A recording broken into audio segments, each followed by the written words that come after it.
York, the makers of Clippercraft clothes for men, and 924 leading retail stores from coast to coast, present the world's most famous detective, Sherlock Holmes.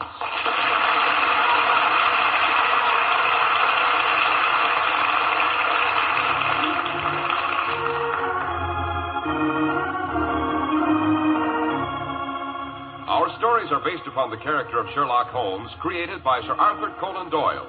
Sherlock Holmes is portrayed by John Stanley, Dr. Watson by Alfred Shirley, and the dramatizations are by Edith Meiser. Well, here we are, about to enter Dr. Watson's familiar study. Hello, what's this? We find the good doctor hanging up his Christmas holly. Not forgetting a sprig of mistletoe, Mr. Harris.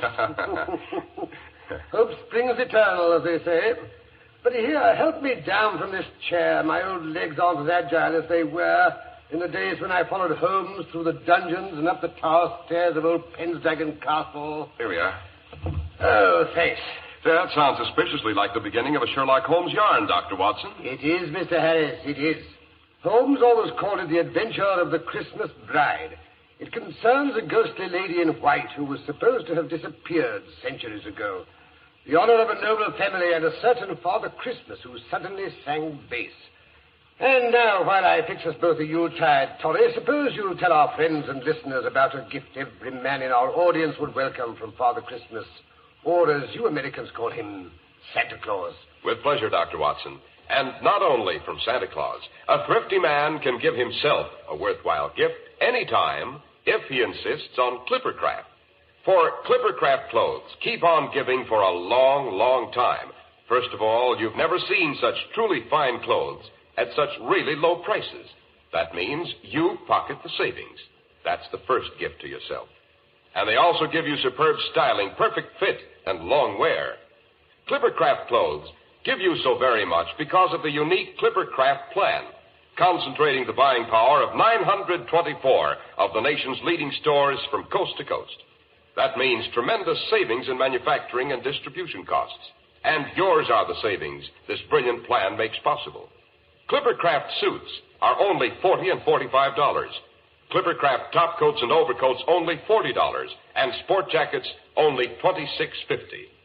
Clippercraft values are so amazing, we urge you to compare them with clothes selling for many dollars more.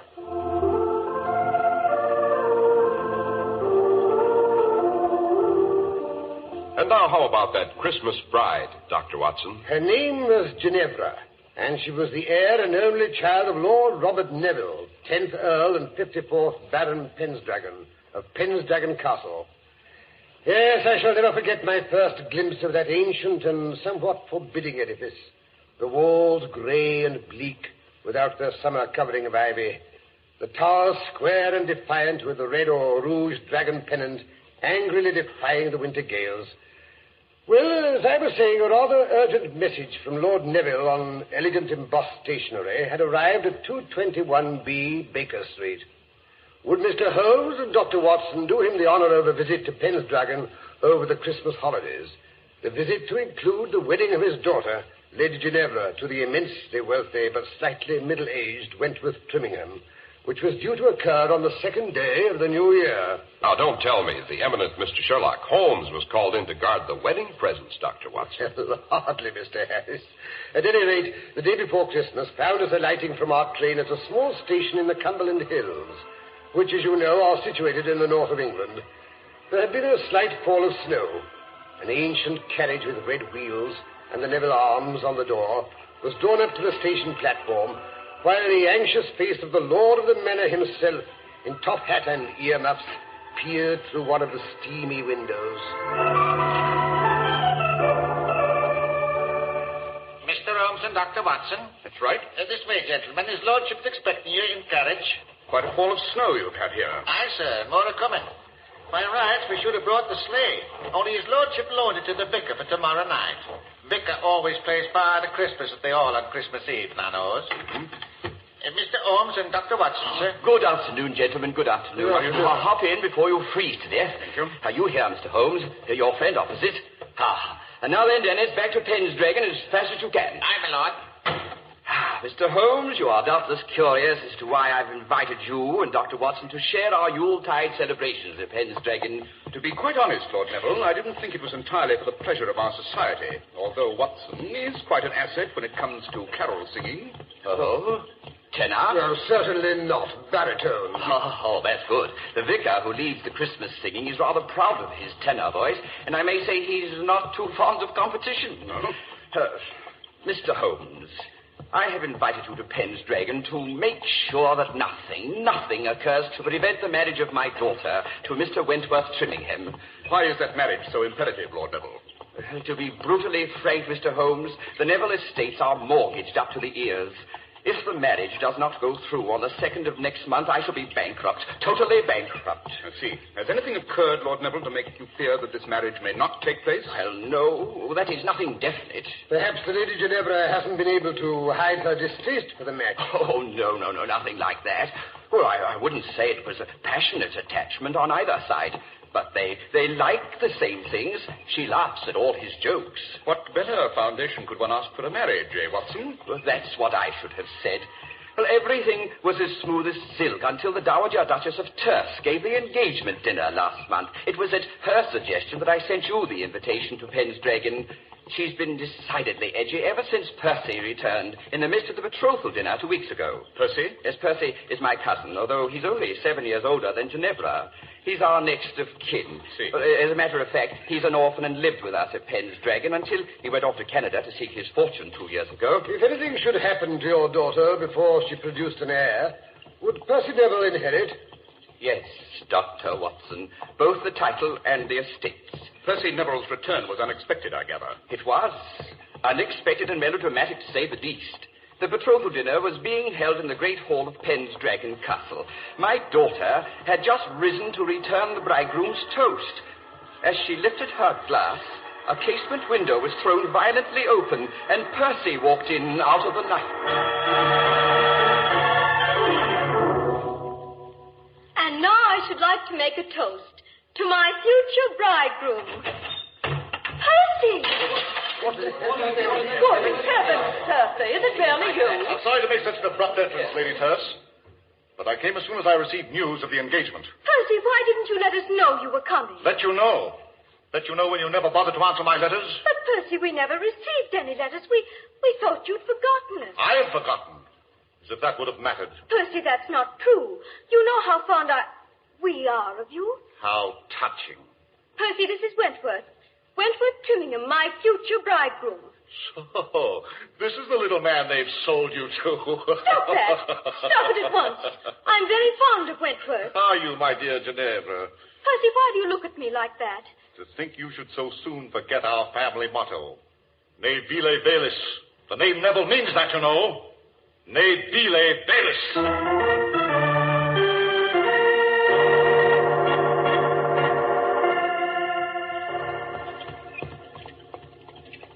Ne vile velis. Latin, I take it, Holmes? Quite. It means stoop to nothing base, in case you've forgotten your Ovid, Watson. Oh, teach your grandmother to suck eggs. Tell me, Lord Neville, what happened after Percy quoted the family motto to your daughter? He stamped off to his old rooms in the tower and hasn't been out of them since. How does the Lady Ginevra react to this unfriendly behavior? Oh, she says let him sulk. It's no concern of hers. Lady Terce, on the other hand, is thoroughly unnerved by Percy's return. Oh? As she feels sure he'll do something outrageous the day of the wedding. Poor Wentworth is as edgy as a hen on a hot griddle. Well, of course, that may be due to his encounter with the White Lady. White Lady? Who's she? The ghost of the first Ginevra, you know, the bride who played hide-and-seek on her wedding night and was never seen alive again. Years later, her skeleton was found in her great dower chest, still dressed in her wedding gown. She'd hidden in there, and somehow the hasp must have fallen down, and she was locked in and smothered to death. Seems to me I remember a rather famous poem on the subject. Oh, yes. So all the Ginevras in the Neville family have been named after her. She's supposed to walk through the halls of the castle whenever a misfortune is due to occur. Oh, cheerful damsel, Holmes? When and how did Wentworth Trimmingham meet the lady?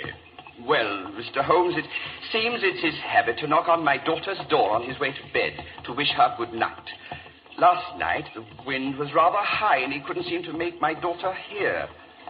Suddenly, he heard a strange creaking noise down the corridor behind him. Looking round, he saw the lid of the dower chest rise slowly.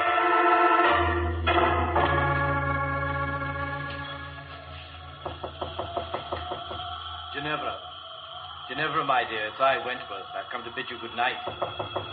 Ginevra, are you there? Ginevra! Who calls me? What was that? Good Lord, the lid of the chest is rising. There's something... A woman in white. She's rising out of the chest.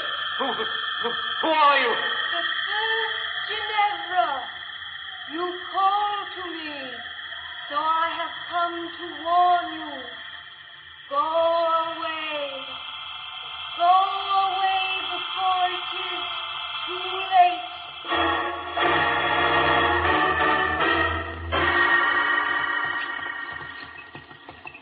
Then what happened, Lord Neville? Nothing, Mr. Holmes. Apparently, the white figure glided past my daughter's fiancé and disappeared up the tower stairs. What did the lady look like? Blonde, brunette? Wentworth says her features were hidden by the bridal veil. Yes. Interesting. I suppose anyone in the house would have access to that tower chest. On the contrary, Mr. Holmes, too many people are possessed of insatiable curiosity. I keep the silly thing safely padlocked, I promise you. How many keys are there to that padlock? One, which I keep by me, here, on my keyring. A very wise precaution.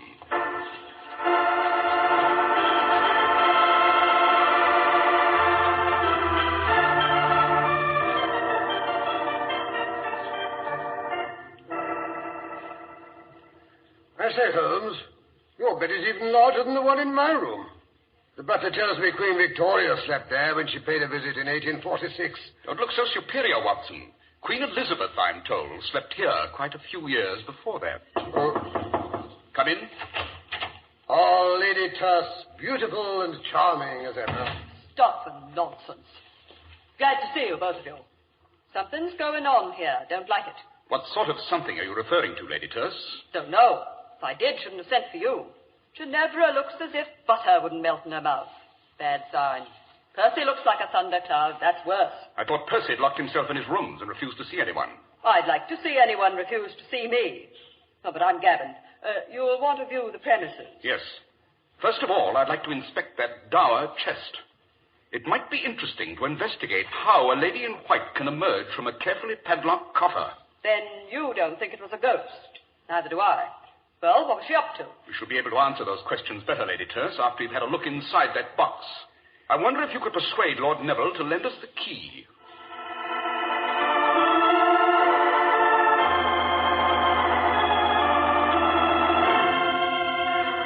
Here's the key, Mr. Holmes. Lord Neville insists having it back the moment you've finished with it. Suspicious old boy, eh, Holmes? Not suspicious, Dr. Watson. Fussy. Well, Mr. Holmes, why the delay? Open the silly chest. Let's see what's inside. So fast, Lady Tuss, not so fast. First, let's have a look at the lock. Heavy old bit of machinery. Yes, almost impossible to pick it without showing signs. There are no signs. Then whoever opened it used that key. Not necessarily, Watson. But there's only one key. Lord Neville told us so. And if Robert says a thing, it's gospel. Yes. Interesting carving around the lock. The wood's very old. Naturally. Open it up. I'm dying of curiosity. Very well. Lock needs oiling. Hasn't been unlocked for some time. I'll remove the padlock. Here, Watson, hold it. Now, Lady Tuss, if you'll help me raise the lid. Right. Good Lord, what's that? Oh, it's Thor, Ginevra's spaniel. Goes everywhere with her. Regular shadow. Oh, yes, here she comes. Hello there. I'm Ginevra. Why, you must be Sherlock Holmes and Dr. Watson. Delighted. Don't let me stop you, Mr. Holmes. You won't. Father told me what you're up to. I'm dying to see what's in the chest, too.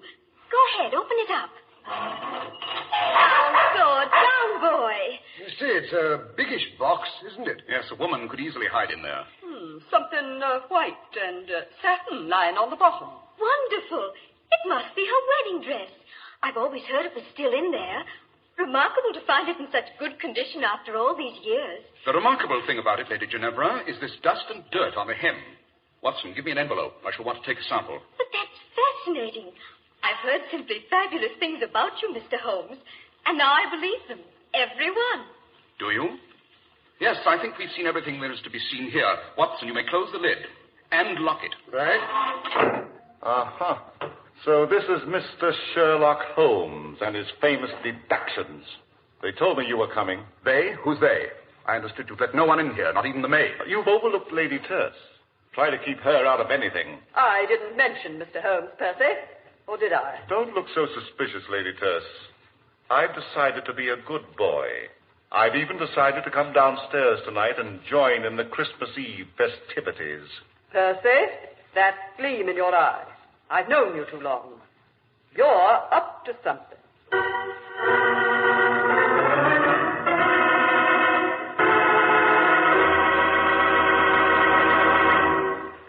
If you want to know what satisfying people really means, ask any man who wears Clippercraft clothes. He'll sing their praises, with good reason, too. For values like Clippercraft amaze even clothing experts. Until you see Clippercraft clothes and try them on, you won't believe such really superb suits are possible at only $40 and $45. And such rich, long-wearing top coats and overcoats at only $40. Such very smart sport jackets at only $26.50. For just a fraction of what you'd expect to pay, you get correct styling, perfect fit, and long-wearing materials. An ingenious plan makes this all possible. The Clippercraft plan, which concentrates the buying power of 924 of the nation's leading stores from coast to coast. You get the savings that result from this group buying at your own local independent store, the store you can trust. Selling inexpensive clothes at inexpensive low prices at the nation's finest independent stores is the great big idea behind the Clippercraft plan. That's why men who know insist on Clippercraft clothes. So be sure to visit the Clippercraft store in your city. These leading stores in the metropolitan area are proud to add their names to Clippercraft in your suit, top coat, and overcoat. In Manhattan, John Wanamaker Men's Stores, Broadway at 8th and 67 Liberty Street. Saks 34th, Broadway at 34th. In Brooklyn, Abraham and Strauss. In Newark, New Jersey, Boulevard Men's Shop, Kresge Newark. And in Jamaica, the B&B Clothes Shop, 16408 Jamaica Avenue.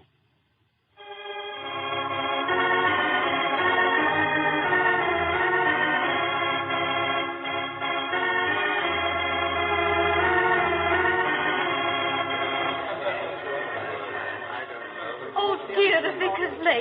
Down, Thor. Oh, calm yourself, Ginevra. He'll be here. But, Percy, the snow's so deep.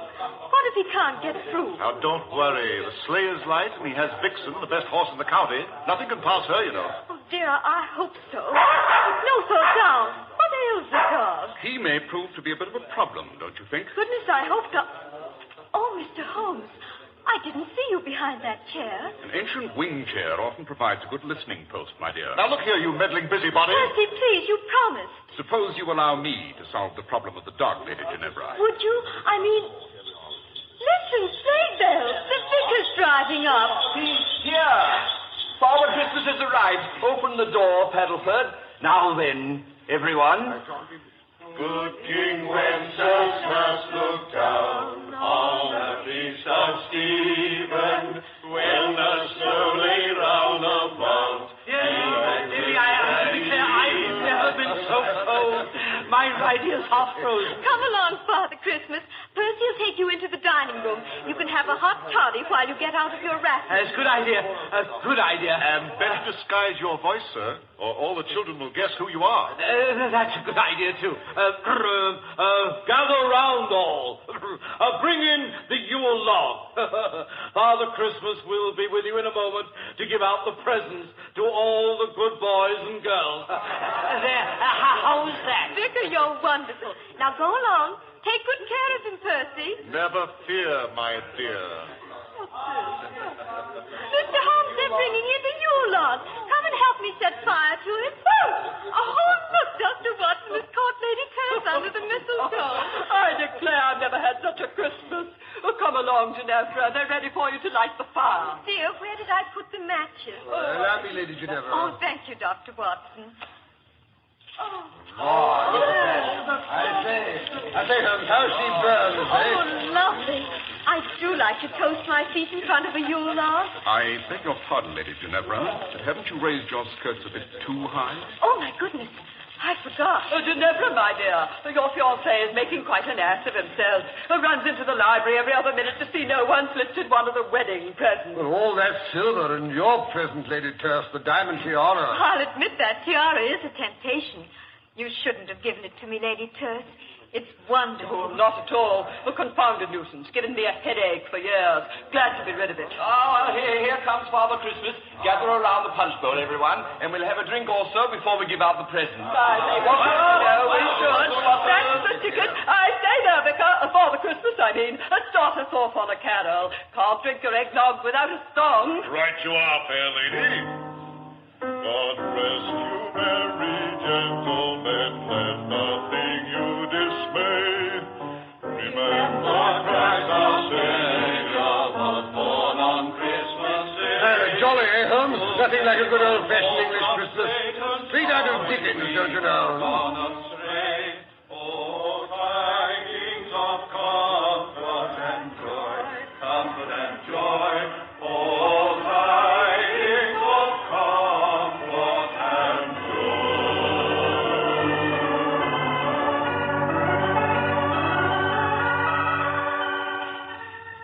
Hello there, Father Christmas. Not leaving us so soon. Well, that is a long ride home. Must get going. Don't tell the others. Wouldn't want to disturb the party. Quite. How about a hot toddy before you leave? Stirrup cup, you know. No, haven't time. I thought you might say that, so I prepared this jug full of grog. Keep it well wrapped. It'll keep you warm. It's a long, cold drive to Gretna Green, but... What, Mr. Holmes? No time to waste.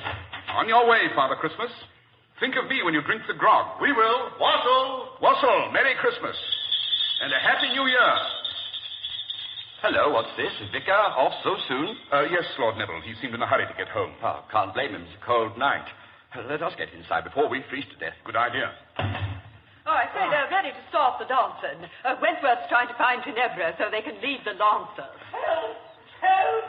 Who's that calling? Oh, good heavens, what's that? Get me out! I'm locked in. Someone's got himself locked in the dungeon. This way. The entrance is through the dining room. I was hoping for more of a head start. What's that? Nothing at all. Ah, this is the door to the dungeon. Let me out! Let me out, I say! Yeah, the door is bolted. Just a moment. Get me out of here! Good Lord. It's the vicar down there in his underwear and trussed up like a New Year's goose. This is an outrage! Get me out of here! But if the vicar is here, who drove off in the sleigh? Presumably an impostor who stole the vicar's clothes. I thought it might be, you know, when I heard Father Christmas sing bass. Say, Holmes, where are you? Lady Ginevra, her fiancé can't find her anywhere. She's disappeared, vanished into thin air. Great Scott! Someone get the vicar out of the dungeon. I've got to find my daughter. Oh, Mr. Holmes, come quickly. Ginevra's disappeared. Her dog is crouched in front of the dower chest, howling. Oh, hurry, gentlemen. The same scoundrel that locked the vicar in the dungeon has undoubtedly put Ginevra in the dower chest. I only hope we're not too late, eh, Holmes? Wentworth tried to break the chest open, but the dog won't let him near. There, you see? Easy, thoughtful boy. Yes, I know what you're trying to say. We'll get her out. Oh, confound it, the key. Lady Terse, what did you do with the key? But I gave it back to you. No, you didn't. Oh, yes, you did, too. Quite all right, you know. No key needed. The wood's so old and the staples so loose, it's quite possible to lift the lock right out, like this. That's it. I'll raise the lid. Great Scott, there's nothing in there but a roast of beef.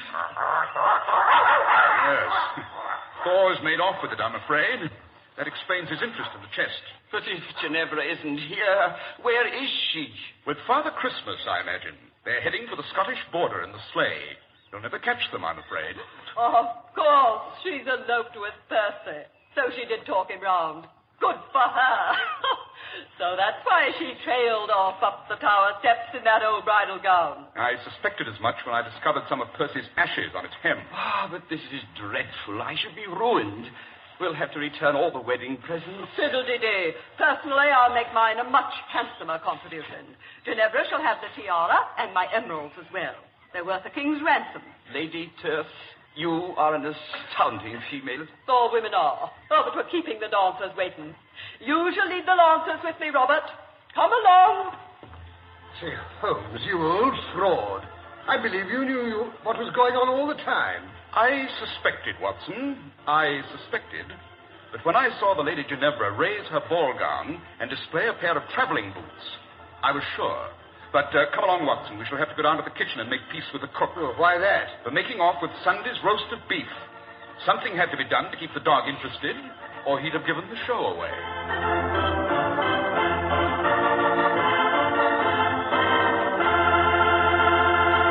Well, that certainly was a Christmas story with all the trimmings, Dr. Watson. Glad you liked it, Mr. Harris.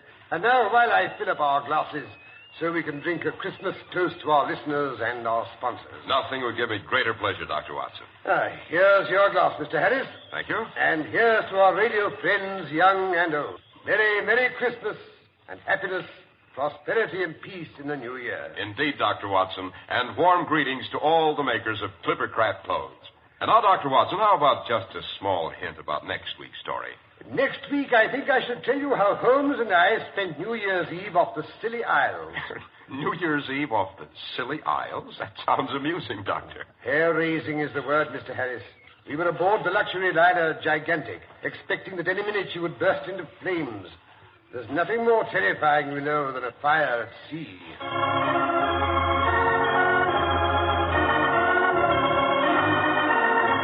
The makers of Clippercraft clothes and 924 leading stores from coast to coast have brought you another in the new series of broadcasts featuring the world's most famous detective, Sherlock Holmes.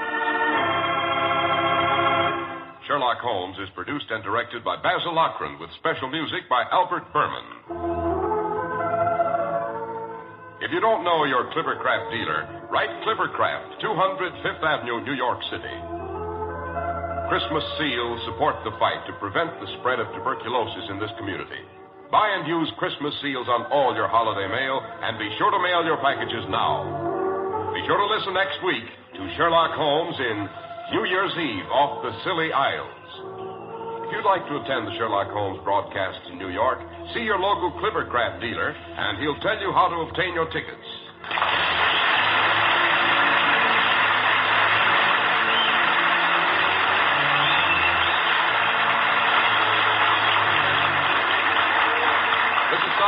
Speaking for Clippercraft clothes, this is the world's largest network, serving more than 450 radio stations and mutual broadcasting systems.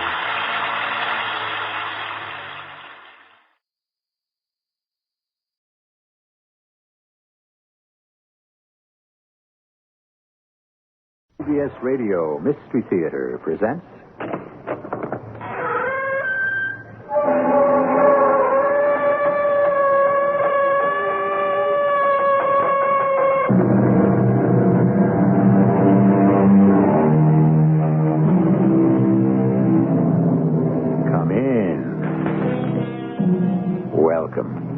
I'm E.G. Marshall.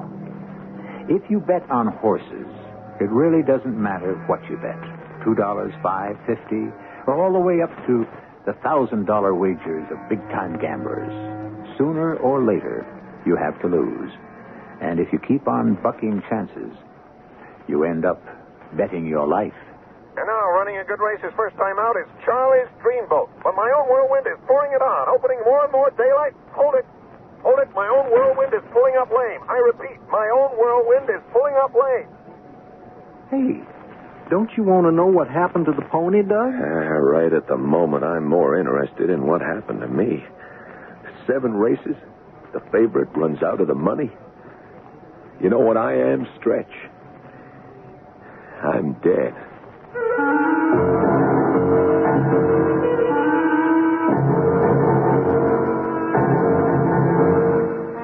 Our mystery drama, You Bet Your Life, was written especially for the Mystery Theater by Ian Martin and stars Paul Hecht and Morgan Fairchild. It is sponsored in part by Buick Motor Division and General Electric Citizen Band radios. I'll be back shortly with Act One.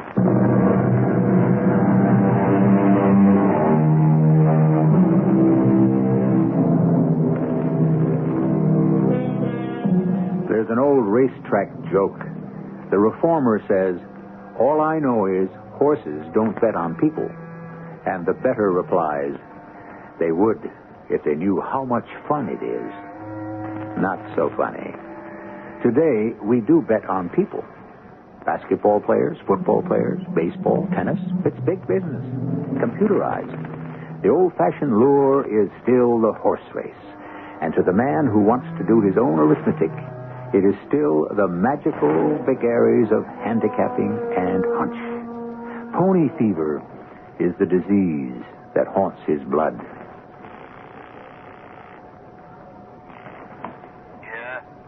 Doug Hart, Louie. I want to get some bets down. So shoot. First race, no bets. Second, Mirabelle Pretty across the board, $20.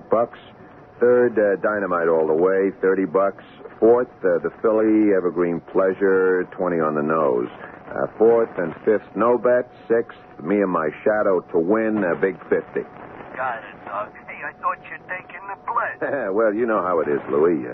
Circumstances, older cases. Your wife know you're back with a pony? No. Hey, what business is that of yours? Nothing. Just like me and her, we was like classmates. You know that?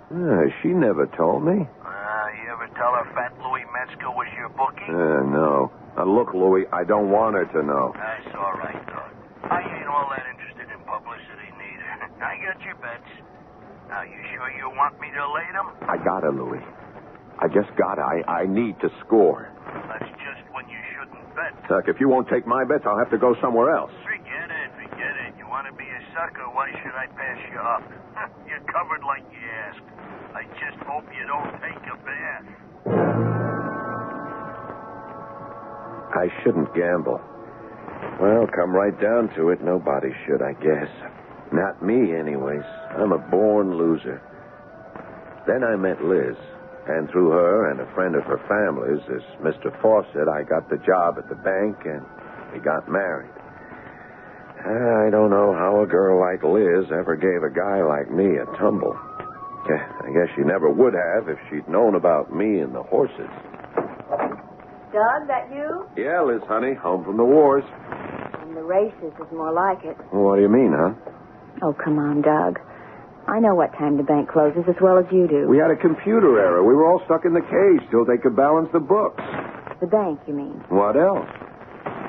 Thinking about our books. Oh, look, Liz, I'm a little tired. Could we talk about this later? Doug, I think we ought to talk about it now.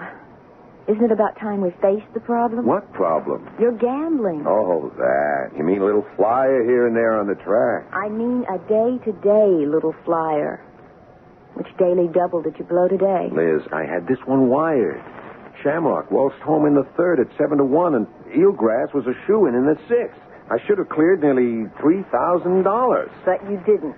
Could I know the jockey would have a heart attack? No. So, there's your answer. No, not my answer. My answer is you don't make the bet in the first place for just that reason. What reason? You don't know what's going to happen. That's why gambling doesn't make any sense. But that's why it does make sense, honey. Don't you see? If a person knew what was going to happen, there wouldn't be any point. Why? Why? Because it wouldn't be a gamble then. You don't expect to win. Sure I do. Then why wouldn't you want to know you were going to win before you bet? Come on. What bet would there be? The whole thing is you've got to take the risk. Knowing you could lose. There wouldn't be any risk if that wasn't figured. Or maybe, like someone told me when I found out you were gambling, you want to lose. Who told you that? That doesn't matter. Do you? What? Want to lose. Are you kidding? Why would I want to lose? That's what I keep asking myself. Oh, Doug, what are you trying to do to us? Are you trying to say it's my fault? No, I didn't say it was anyone's fault. Yeah, but that's what you meant. I didn't mean anything. I just thought we both ought to see a doctor. Doctor? What for? Well, there must be some reason we can't have a child. Since we both want one so much, mustn't there? We've seen a doctor. Look, I'm just trying to say it's my fault. Because I play a few dollars every week on the horses. A few dollars? Well, okay, maybe more than I ought. We're not starving. I win a few, I lose a few. You win a few, you lose a lot. Honey, can't you see what it's doing to us? You're pushing it right to the edge. The edge of what? Doug, I love you. And I want us to share everything. But this way, the way it is, it's just no good. I don't want to be the man of the house. What does that mean? Doug, face it just once. We live on my salary. I got more take-home pay than you. If you took it home. Look, I am trying to build a future for us. Now, one of these days, I'll hit it big. I just had a run of bad luck. We don't need to hit it big. And we sure don't need the bad luck. Why don't you just quit? You wouldn't ask me to quit a loser. I would. If you mean the racetrack. I laid off the weekend bets and blew the dough on another long shot. I went to see a psychiatrist. She had a real screwy name, Dr. Erica Opscott. She was all right. I don't think we have to waste the time, Mr. Hart. You mean you don't want to find out what's the matter with me? I don't know that anything is the matter with you any more than most of us. You mean I'm not sick? Well, that depends on the definition. That's an answer? Let me clarify. Any compulsion is a sickness, insofar as it cannot be controlled. Some people drink to excess, others smoke. Some have personality disorders that intrude on normal living. But I'm not like that.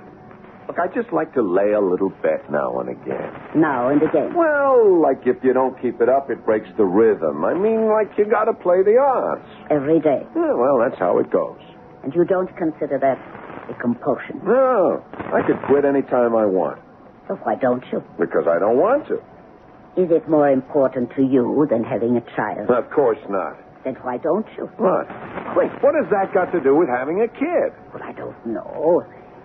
It just might have some bearing is all. But since it's no problem, why don't you quit and find out? So I did. I quit cold right in the middle of a system I was sure was ready to pay off. And if I ever had any idea of going back, that was washed out 2 months later when Liz told me... You've got to treat me very careful from now on. Well, don't I always? We won't go into that. Lately, yes. I haven't got any cause for complaint. Oh, come on, Liz. I was just off for a while. I know, but now you're back on. I want you to stay that way. I'm going to keep you that way. Can I? Well, you can have me any way you want me. Oh, that's easy. Just like you've been the past 2 months. Away from the betting. Well, that's how you want it. Isn't that how you want it? Sure, hon. Aren't you happy? Sure, of course. It's all that important. You mean you miss it? Well, I got to level. There's some kicks around. Like, well, waiting every day, hoping for a big payoff. And that's what you don't have now. Well... Supposing I was to tell you that since you gave up your first love for me... Hey, wait a minute. No, let me finish. Since you gave up betting on the horses, you have made what I hope is a better parlay. Oh, well, I don't know the language. You may not be headed for a big winner. But there's one thing you sure are headed for. You're going to be a father. What? Liz, you mean I'm pregnant, Doug.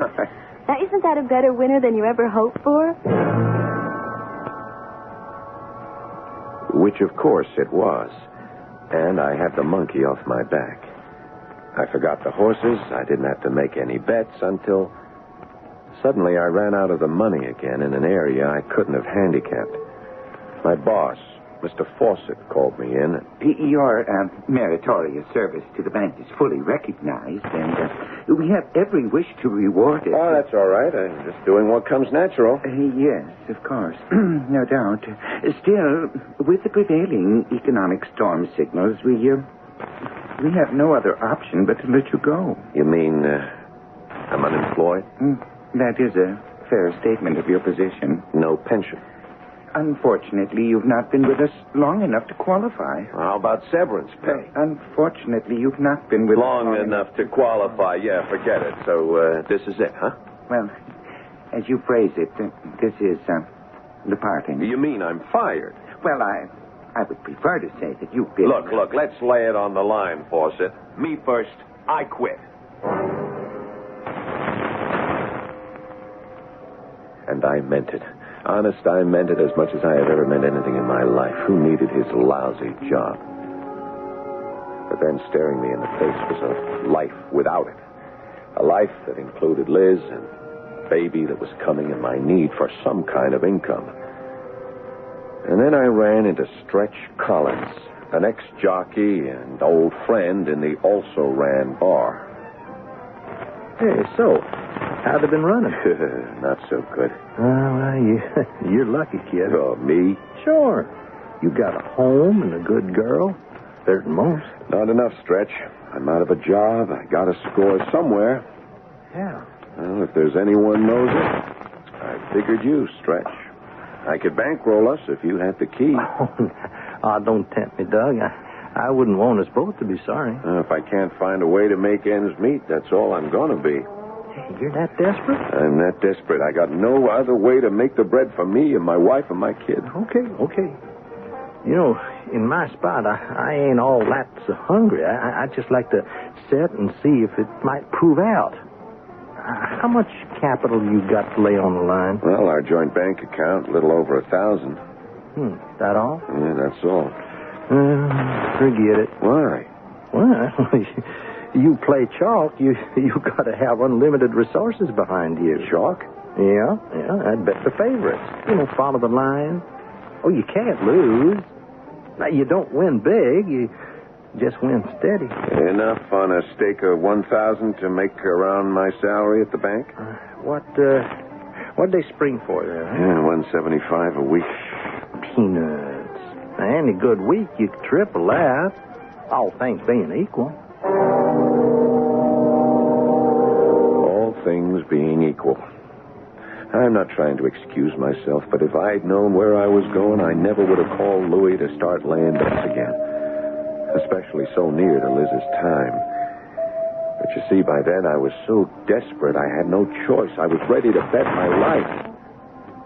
Funny. The way it turned out, it was more like Liz's life I was betting.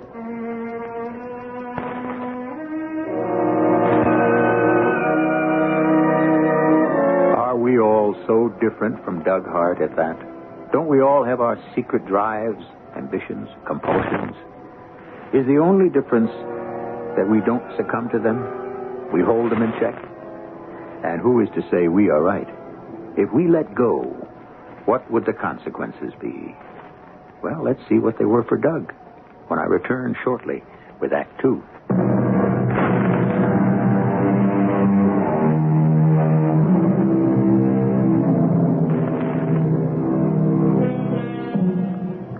How long can you keep up a masquerade? When someone trusts you, almost forever. But the key word there is almost. If you live a lie, you live every day with a possibility of the truth coming to light. Even if the lie is only temporary and protects someone else, it just isn't worth the risk, as Doug Hart is going to find out. Oh, great. Who turned the toaster to the light? The bread isn't even warm. Doug, Yeah. what's going on here? Oh, just making breakfast, Liz. Why'd you let me sleep? Well, I didn't want to wake you. Something's burning. Oh, that's my egg. Oh, I'll get them. Doug, what are these, scrambled? Well, they started out to be fried, but I goofed, so I had to kind of muddle them around. Uh-huh. What is this that you're cooking them in? The bacon grease. That black stuff? Yeah, well, the bacon got kind of burned while I was getting the coffee. Yeah, kind of. So you muddled the eggs around. You know what you're going to end up with? No, what? A dark brown, streaky omelet. Why didn't you wake me? Oh, in your condition, I didn't want my wife bending over a hot stove. In my condition, the only way I can bend over is backwards. Just the same, let me take over from here on in, okay? Hey, you're going to have a baby. That's more important than my breakfast. The baby is a couple of weeks away. Your breakfast you have to eat today. It's not that important. You think I'd send my husband off to work without a good meal in his stomach? Look, hon, it's about work. Oh, something else burning. Oh, Murd, that's me again. That's a toast. Yeah, well, that's easy to fix. Yeah, if it was all that easy. Oh, what? Oh, no. So stop mumbling, sit down, and let me take care of you. Yeah, I'm the one who should be taking care of you. You've already done that, husband. You know what I mean. Don't worry, your turn will come. Once your daughter arrives, I'm going to sit back and let you take care. What do you mean, daughter? You mean son? Just leave this up to me, please. We are going to have a girl. I'll lay you odds it's a boy. Don't say that. You don't want a boy? That isn't the point. It was just what you said. Doug, no more gambling, you promise? No, look, I was just kidding. I know, but you still scare me. Don't give it a thought. My gambling days are over. I only ride sure things from here on in. You, me, and the kid. I know. I trust you. It's just that lately you seem so jumpy. There's nothing to worry about anymore. No, of course not. Nothing wrong at the bank? Better not be. Okay. Then let's get you off to work. I'm sorry if your breakfast is a little singed around the corner. That doesn't matter, so long as we are. Peace.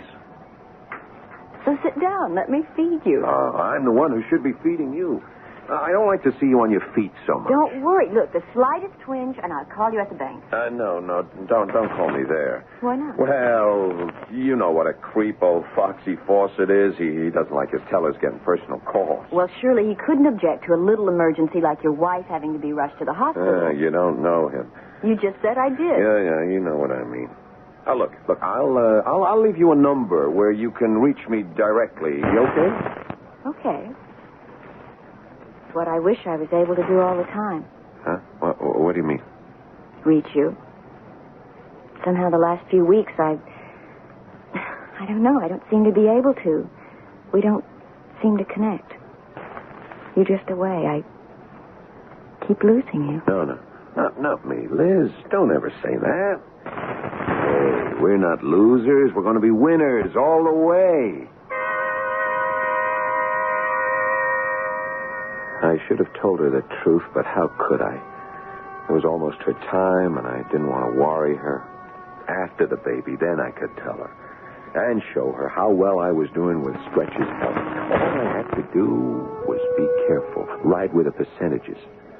Wasn't big money, but it was steady. I had it all figured out. Sure I did. The one thing I didn't figure was that Liz would find out for herself.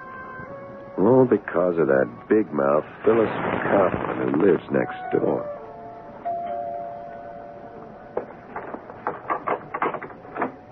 Hi, Phyllis. Hi, Liz. I brought back your meat grinder. Okay to come in and sneak a morning cuppa? Sure. I just cleaned up the dishes and I was going to heat up the pot for myself. Let's go in the kitchen. How you feeling, Liz? Just great. Couldn't be better. Here, why don't you sit down? I'll pour. Okay. You know, you're lucky. When I'm that well, it's as bad as I feel. Beth warmed over. No cream, no sugar. I just take it flat. Thanks. Tell me, what's your secret? Wouldn't you like to know? Now, that's between me and my doctor up to now. When do you do? End of the month. Look, this is enough about me. How's Hank? Hank? Well, my husband's like Limburger cheese. You like it, you got to learn to live with it. Oh, it took me a few years, but I make it now without tears. Your hubby home? Are you kidding? At 9:30 in the morning? He's long gone for the bank. Oh? What bank? Neighbor Savings, like always. Are you sure you don't want some cream or sugar? Just black. I'm dieting again. Oh, that's funny. Dieting? Nothing funny about that, ever. It's my life story. No, I meant about Doug. I thought he'd left Neighbors. Left it? Yeah. Well, I was in there yesterday. I asked for him, and they told me he'd left over a month ago to start a new business of his own. Well, that's crazy. Doug's still with the bank. Oh, I guess somebody made a mistake. Gee, if I spoke out of turn, I mean, if he got fired or anything. No, don't worry about that. He didn't get fired. Well, he still brings home the same salary every week and puts it right here in my hot little hand. Oh, look, honey, I didn't mean to make any waves. I like about Doug. I never get anything straight. I was just feeling real good because I thought for once somebody in this development had gone to bigger and better things. Better things? Well, like if Doug had left the bank, with you expecting and all, wouldn't that figure? I never thought for a minute they might have tied the can. Oh, I mean, well, like you say, he's still there and everything's hunky-dunky. Oh, murder. Why don't I just take my big mouth and shove some coffee in it instead of my foot?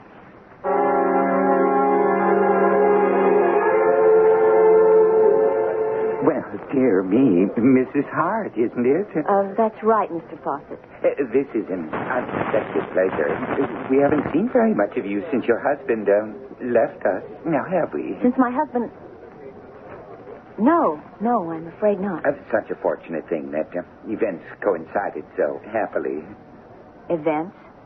It's always so unpleasant to have to, well, neighbors were sorry to lose him. Fine young man, fine. But to look on the bright side, how fortunate it was that he had already planned to leave. Under other circumstances, we'd have been most sorry to see him make the change. Most sorry. I was sorry to find out he'd made the change myself.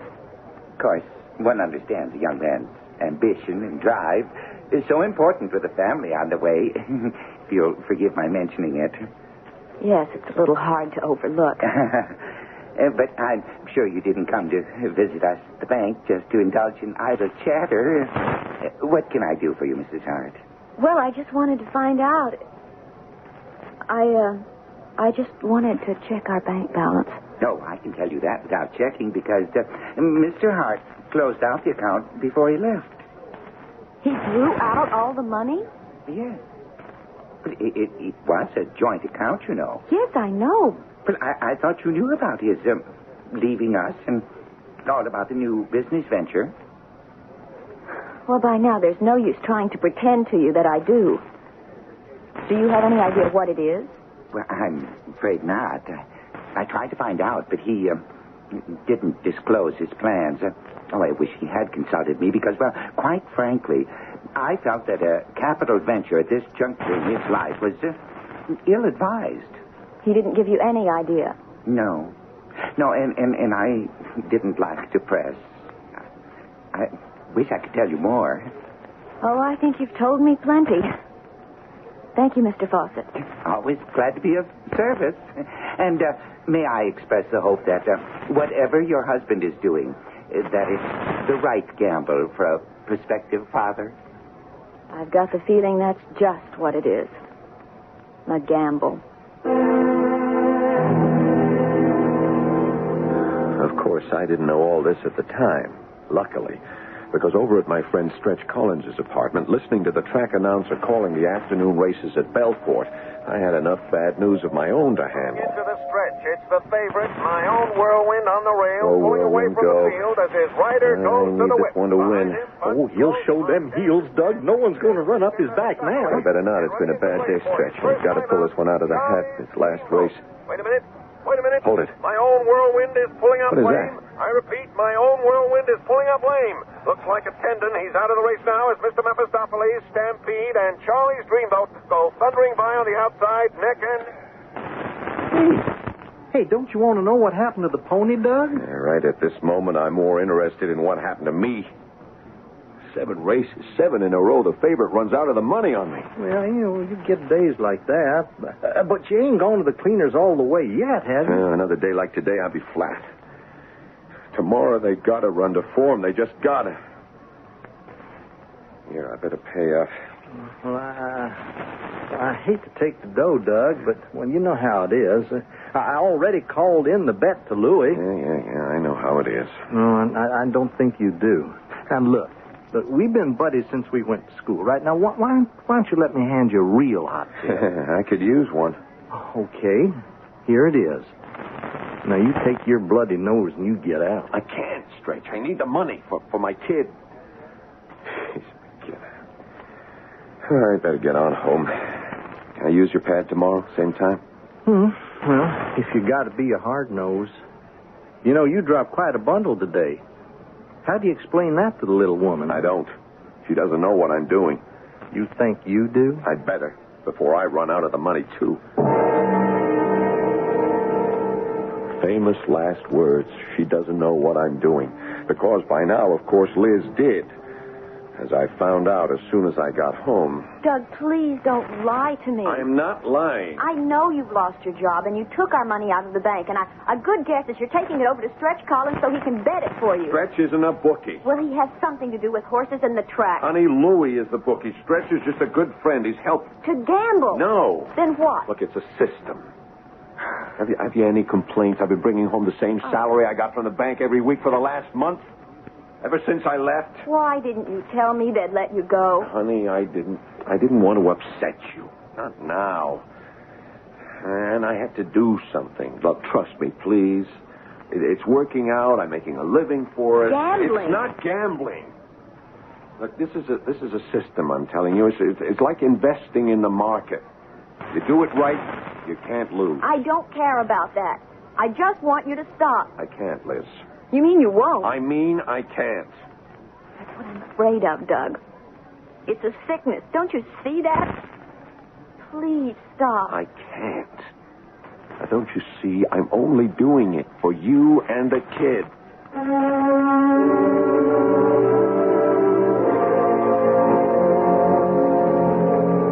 No one in the world has more excuses, rationalizations than the addict. Whatever his addiction is, he's the last person to understand that he's hooked. It's all as insubstantial as a spider web. A metaphor that is apt because he is caught. No matter what the addiction, the addict is a born loser. I shall return shortly with Act 3.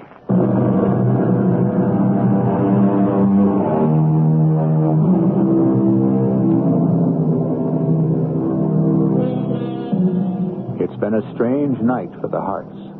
A sleepless, haunted one for Liz. A drugged sleep of self-defense for Doug. But now the endless night is over. And with morning, Doug drags himself from the neurotic sleep, which has not refreshed him, to watch a pale and exhausted Liz at last finding some fitful rest of her own. He has dressed quickly and surreptitiously stolen downstairs and is about to leave the house when... Doug? Oh, hi, darling. You were going to sneak out on me. I thought you were still asleep. After last night? Close the door. Darling, please, let's not drag over it. We've got to. You were going over to Stretch Collins, weren't you? Like I explained, I have to. Why? I told you. I'm 500 of our 1,000 in the hole. I gotta make that back and get in the black again. Another day like yesterday, and you could lose it all. It couldn't happen. There couldn't be another day like that. Not playing chalk. Oh, don't give me that racetrack lingo. But I explained what it meant. Look, honey, it's so simple. I'm not trying to make any big kills or get rich quick. I'm just trying to make a living for us. No one makes a living out of betting. I've been doing it for the last month. Just a run of luck. No, sir. No. Sober, careful calculations. Honestly, I've actually been making more money every week than I did at the bank. Until yesterday, when you lost $500. That was yesterday. Today I'll get it back. How? It is a sheer matter of mathematics. When a horse is established as a favorite, he has to run in the money most of the time. So you bet him to win, place, and show. If he wins, you take all three. If he places, he pays off twice. Even if he only shows, you don't get hurt too much. And in the long run, day in, day out, you got to make money. And what about the short run? What do you mean, the short run? Suppose you went through all your money. You didn't have any more to bet. Liz, I'm not betting long shots. Why don't you trust me? I will. If you'll quit right now. I can't, Liz. I can't. Not until I'm even. Now, don't ask me to let you and my son down. You mean your daughter? Okay. That's one bet I'll be happy to lose out on, but I got to make up on the others. No way I can stop you. It's for all of us to get back what I've lost. You know what I hope? What? I hope you do lose. Maybe it's the only way you'll ever get over being sick. Losing won't help any, Liz. But if I do, I won't be back. Okay, Doug. You can gamble, but I'm not going to. Not with all our lives. If you can't stop yourself, I will.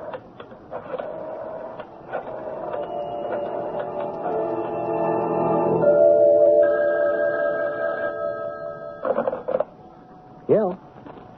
Is this Stretch Collins? Who wants to know? This is Liz Campbell. Who? You remember me from school. I married Doug Hart. If you're looking for Doug, he ain't here. I know he isn't, but he will be, Stretch. Look, I didn't say that You can't fool me. I know your voice. Especially on the phone. You used to call me often enough. Oh, well, that was when I was still riding and I had something to offer a girl. Stretch, you could offer this girl something now. What? Don't take any more bets from Doug. Look, Liz, I tried to head him off, but if he's got money and he wants to lay it, I can't turn him down. Like, I don't make books. I only run for, for the guy who does. See, I start turning down betters. I get my head handed to me in the basket. Then please, ask the bookie to turn him down. Honest, Louie? You've got to be kidding. Well, then tell me how to reach him. I'll ask him. Liz, I can't. This is a rough guy.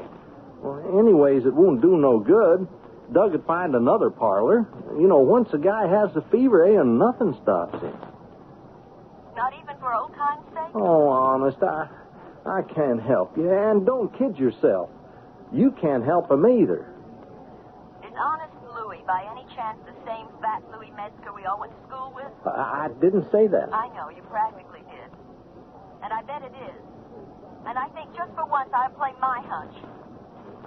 Where can I find him? Now, look, I can't tell you a thing like that. You don't have to, Stretch. Just promise me one thing. What? Don't tell Doug I called you. Please? Once again, although I was the guilty party, I didn't know what was going on. I only knew the nightmare I was living through, perhaps deserved, but devastating enough to be like the end of my life. And what was worst of all, I didn't know yet how desperate it was to become, and the awful, incredible thing I was about to do that might mean the end of my life and Liz's. And Butternut Hollow takes the big money with Kelso's Nightmare and Sweet Prince Charlie to place and show. So this fifth race today has followed the amazing pattern of the whole card yesterday. An astonishing reversal of form which has seen a favorite run consistently out of the money in 12 successive heats. Oh, boy, I have never seen anything like it, Doug. Just doesn't figure. What am I going to do now? Well, you take your lumps. I can't, Stretch. I'm flat broke. Unless I can get it back on the last race. Look, we both know Highwayman is a lead pipe cinch. I got to get a bet down on it. If you got the long green. No, look, he can't lose. What's he going off, huh? 2-1. Yeah, you see, that's perfect. I can get my 1,000 back, and then I'll quit. Call it in, Stretch. $1,000? You got the do-re-mi to cover? You know I don't carry that kind of cash. Well, I can also guess you don't have it. No, I'm sorry, pal. But no cash, no bet. I'll give you a check. No, not me, you don't. I broke my legs falling off a horse, and I don't want them broken again. Look, it can't lose. If I don't win, I'm lost anyway. Stretch, call it in for me. Doug, I don't want any part of this. You got to see that. Now, I'm going out to make some collections. You want to call that bet in, you call it in yourself. And if you want to know what I think, win or lose, I hope Louie don't cover it. So I was left to make the decision. Make a bet I couldn't cover, but that if I won would put me on Clear Street. But if I lost, I might end up in a river somewhere with concrete boots. Sure, we all went to school together, but me and Fat Louie never cut it that good. One thing was sure. I didn't have that much time to make up my mind. So. Hello. Oh, Doug. Sure. Yeah, you got time. How much? Hold it, huh? Louie. Hey, Louie, I got a hot one here. You better handle it. What do you got? Doug H. wants to lay a big C on Highwayman to win. Stretch got the dough in hand? He ain't there. Out making collections. You want to take the bet? What do we got to post time? 10 minutes. Okay, let me talk to him. Yeah, get that with you, Doug. Yeah, sure. Hello. Doug. Yeah, Doug, this is Louie. Hey, you good for the big C? Of course. Sure, I know. Yeah, we're all big friends. So I'll buy you a check. Yeah. Look, you got 10 minutes to make it here by post time or no bet. Well, that's your problem, cousin. I got enough of my own. Huh? Okay. You push me, I'll cover it. You just get it here, and you got honest Louis' word. Who's that? It could be Stretch. Or the cops. Take a gander through the peephole, huh? It's a dame. A dame? When I should let her in? Let me see. Why, that's... Liz Campbell, what are you doing here? I've had a fine time tracking you down, Louis. Those 5 flights of stairs. Come in. Oh, Liz, you're still the pick of the crop. Long time, Liz. Hey, what do you want with me? Louis, I don't know how to say it, but like you can see, I'm having a baby. Oh, now wait a minute. We ain't dated since high school. No, don't get me wrong. All I meant was I'm married, Louis. Oh, hey, that's nice. To Doug Hart. You remember him? Oh, why, sure, Doug. Yeah, Doug Hart, sure. That's why, for old time's sake, I wanted to ask you not to let him... But not to let him what? Hey, Liz, what's the matter? You all right? Yes. No, it's the baby. What? I think it's coming. Baby, Doc. Oh, Doc, do something quick, Doc. Like what? I don't know. Get her to the couch so she can lie down and fix her up. Fix her up? How? How should I know? You used to be a vet. She can't go having a baby in no bookie chains.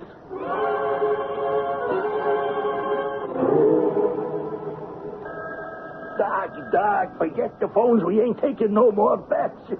How you doing, Doc? Well, she's okay now, I think, but we better get an ambulance. Are you kidding? I have to call City Hospital. That means cops. We can't have the fuzz up here. Then we'd better take her to the hospital. Oh. With the phones ringing and all? They're practically at the starting wire now.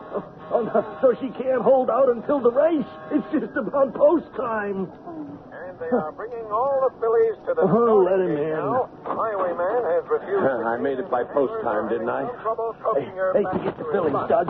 You got another race on your hands. I got my bet down on time, didn't I? Yeah, I covered your bet. And what is more important right now is to get your wife to the hospital to have her baby. What? Liz, where? Oh, no. Oh, no what? What? It's Highwayman. I mean, she's just got to win. Well, you better know it. You mean you laid my bet? You called it in. Yeah, so I can't afford to lose. With your wife in that condition, you just ain't a whistling vixen. Yeah, the devil with a horse race. We got to get Liz to the hospital.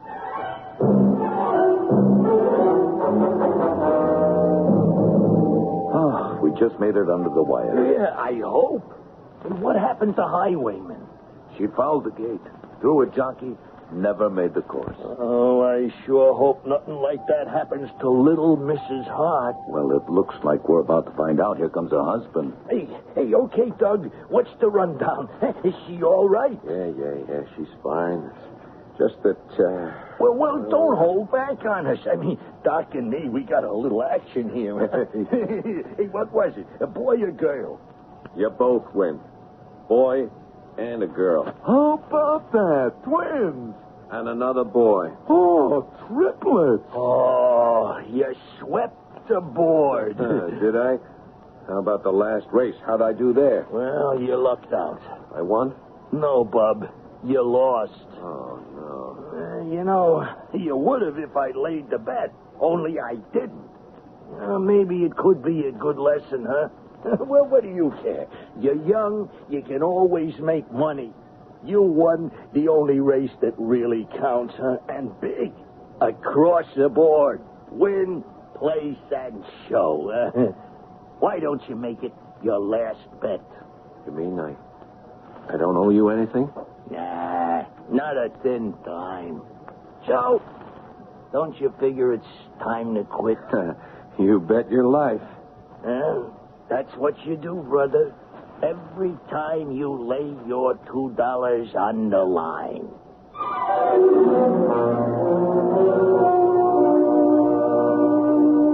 It's a harmless enough pastime, betting a little on the horses, in moderation. The only trouble is that harmless pastimes have a way of sneaking up on us, taking over our lives, controlling us instead of us controlling them. This time the victim was lucky. He didn't become a victim. I'll be back shortly. This is Howard Cosell admitting that rich as my fund of information is, there is one subject I still haven't mastered, CB radio. However, many people are equally uninformed, so for everyone I questioned General Electric. Their answers illustrate why GE is expert in CB. Listen to the words of Jim Whidden, GE electronic technician. Jim, why should I buy GECB? Because we build them better than we have to. An idle boast till you prove it. Easily, our units are designed not only to meet, but to exceed FCC guidelines. An excellent start. They're designed for better isolation of adjacent channels, which means less channel spillover, and to minimize interference with nearby TVs and stereos. I'm sold. Building them better than they have to. Another reason to buy GECB.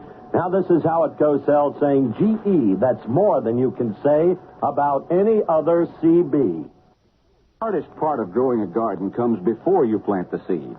Hi, Pat Summerall to tell you how True Value hardware stores can make that hardest part, preparing garden soil, a lot easier. Right now, True Value hardware stores offer a Lawn Chief 2-horsepower chain drive portatiller for the exceptionally low price of just $139.99. This rugged, easy-to-handle tiller weighs just 65 pounds. Yet it does all the back-breaking digging for you while you just guide it along. The Lawn Chief portatiller has 8 tines that really dig in to turn over even hardened ground in minutes. You can easily adjust both tilling width and depth. And when you're finished, the handle folds flat for easy storing and transporting. The Lawn Chief 2-horsepower portatiller, priced at just $139.99, is just part of the selection of Lawn Chief power tillers you'll find exclusively at participating True Value hardware stores. True Value. Remember, that's more than just a name. It's their way of doing business. Tell them Pat Summerall sent you.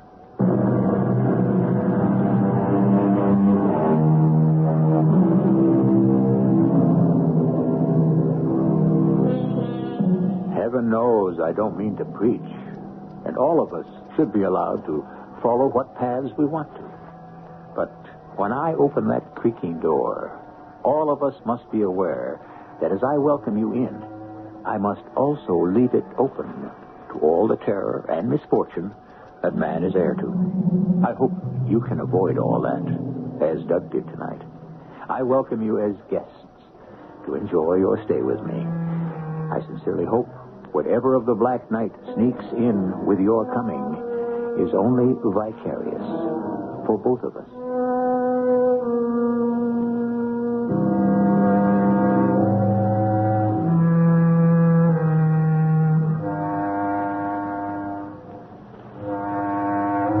Cast included Paul Hecht, Morgan Fairchild, Earl Hammond, and Ray Owens. The entire production was under the direction of Hyman Brown. Radio Mystery Theater was sponsored in part by True Value hardware stores. This is E.G. Marshall inviting you to return to our Mystery Theater for another adventure in the macabre. Until next time, pleasant dreams.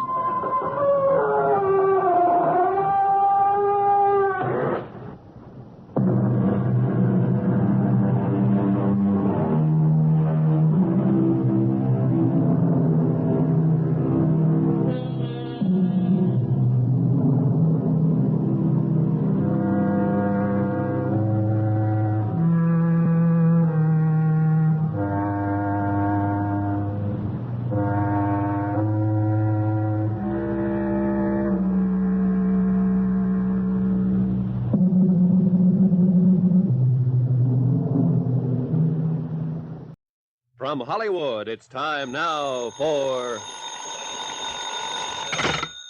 Johnny Dollar. Johnny, I was afraid you might be away for the weekend. Who's that? Byron Cade, Intercoastal Maritime and Life. Oh, hello, By. How are things in Boston? In Boston, fine. In Cod Harbor, terrible. Who's this? Meg McCarthy, who runs an eating place there at the harbor. Murder, mayhem, arson, or what? Right now, it's or what. But if you don't do something, and fast, it may be all three. Can you come over and see me? Now, By? I know it's Saturday afternoon, Johnny, but this needs fast action. Will you? By? Goodbye. No, By. Listen, you... Dollar, you're a sucker.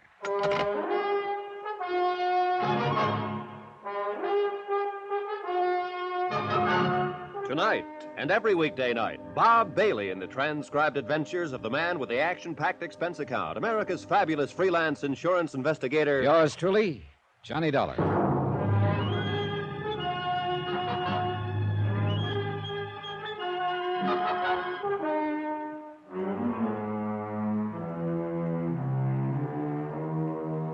Expense account submitted by Special Investigator Johnny Dollar, location Cod Harbor, Massachusetts.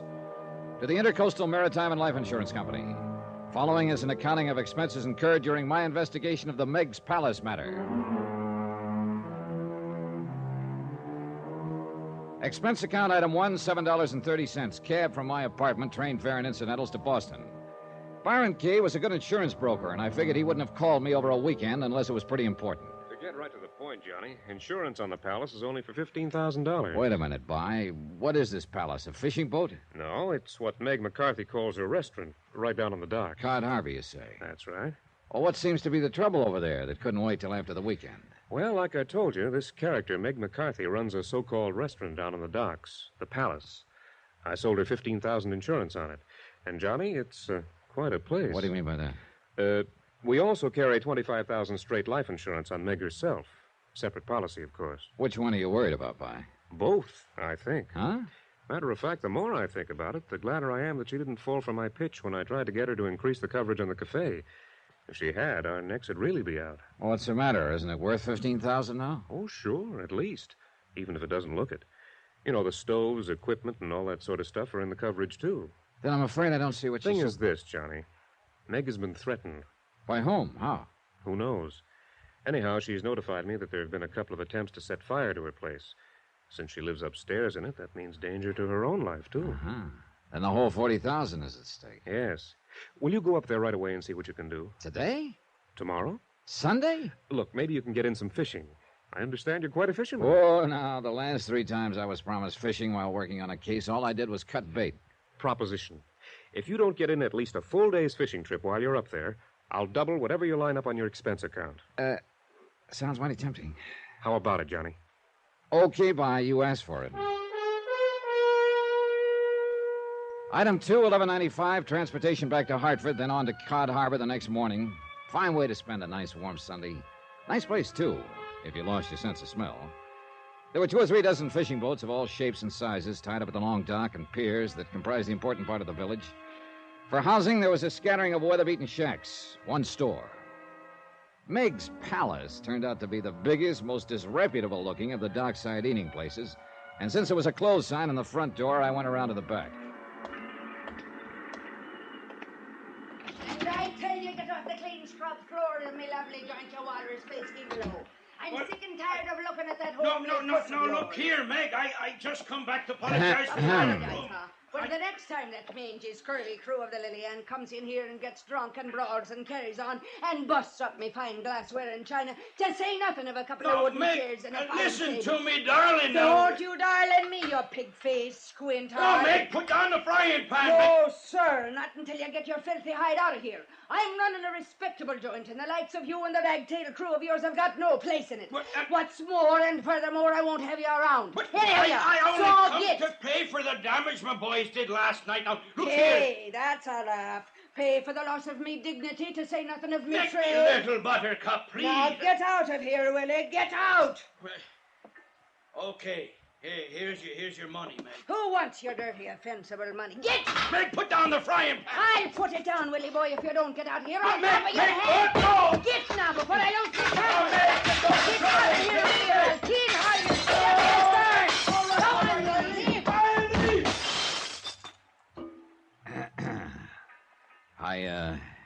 Excuse me, Miss McCarthy. Ain't he a darling? Ain't he the sweetest man you ever did see? Huh? The man you just threw out of here? Not only comes in to apologize, but brings the money to pay for the damage his pranking boys done last night when they were celebrating the big catch they made. Lovely bunch of lads they are, too, every one of them. As loyal to Willie boy. Now, who the devil are you? And what's the big idea of barging in here on a Sunday when anybody with eyes in his stupid head can see that the place is closed up? Now, With wait your a minute. eyes so blind in your head you couldn't see the sign out front. I saw it. And sneaking in here the back way this way. Who do you think you are? Well, I wasn't now, sneaking. get out and leave a lady alone of a Sunday. Go on! Don't get tough with me, Meg McCarthy. Huh? Just put down that pot and shut up for a minute while I tell you why I'm here. Put it down. Shades of me dear departed overbearing husband, yes, sir. After all, I should have noticed you're a gent standing by the way you done while me and Bill was at its helter and skelter. Oh, but he is a dear one, ain't he? Yeah, well, at this point, I wouldn't know. But from what I saw a minute ago... Oh, don't let that fool you, dearie. We're in love, me and Willie boy. Ain't he a living doll? Meg. A fine husband he's going to make me, too. That's why I made him the beneficiary of my life insurance policy. That's exactly what I want to talk to you about. Then go ahead and talk. What's stopping you standing there like a banty rooster that doesn't know... Will you shut up? Oh, well, of course I will, dearie. And I'm begging your humble pardon. But if there's anything I hate, it's a lily-livered man that hasn't... Meg! Yes, sir. I'm sorry. Then listen. Yes, sir. My name is Dollar, Johnny Dollar. I'm an insurance investigator. Insurance investigator, eh? Well, in spite and despite of your pretty clothes and pleasing manner, I don't want any you've already got. No, you don't understand, I Meg. got all I can handle. I'm just... And from the looks of things, these past couple Will you of... shut up a minute? Of course, dearie. I'm sorry. You call the insurance company, Mr. Byron Kay, in Intercoastal Maritime. Oh, yes, dear little pasty-faced Byron boy. Why, do you know if he'd had half the guts and get of a he-man, he would have sold me twice the insurance he did? Well, that's not quite the way he told it to me. Well, So if you- it's the way I'm telling it to you. Oh, what am I going to do, darling, if they wreck my place the way they're trying? Oh, this Willie boy, as you call him, who was just in here? That's effeminate. What? He's Captain Billy Morgan, Bill to you and any man what calls him Oh, Willie. put it down, will you? And stop yapping your head off and answer my question. Yes, sir. Now, is Captain Bill Morgan one of the people you suspect of trying to wreck this ugly-looking hash house? Oh, I love you, boy. You talk like a real sweet, overbearing man. Then answer my question. Well, of course he ain't. Willie boy wouldn't hurt me any more than I'd touch a hair of his pretty head if he had a hair on top of it. All right, then who? Johnny boy, there's a dozen of 'em like to see Meg's palace burned to the ground. Blast their black thieving souls. Why? Because I give 'em the best and the most food in the harbor. That's what the man gets here. So what happens to the silver plate in Ernie's Manor House and Irving's chop suey joint? Well, I'm putting 'em out of business, that's what. So you think they're trying to put you out of business? Think it, I know it. That's why I telephoned that sniveling, lop-eared Byron Kay to send somebody down here and make 'em stop it before he had to pay off a lot of insurance on it and maybe even on me. Why else do you think? There have been some attempts to set the place on fire, I understand. Why else do you think a lady like myself would take to sleeping on the bar down here every night, getting a creak in my sacrilege? But I'm getting sick and fed up with it. Don't know that I blame you. Now, look, This will you... trying to keep awake all night every night to keep them from burning it out from under me and me with it is making a fair shadow of me former self out of me. I'm losing me strength. But not your aim. Look, while we talk, I'll help you clear up some of this. Well, the devil you will. It's not the man's job, especially since you ain't romantically inclined towards me.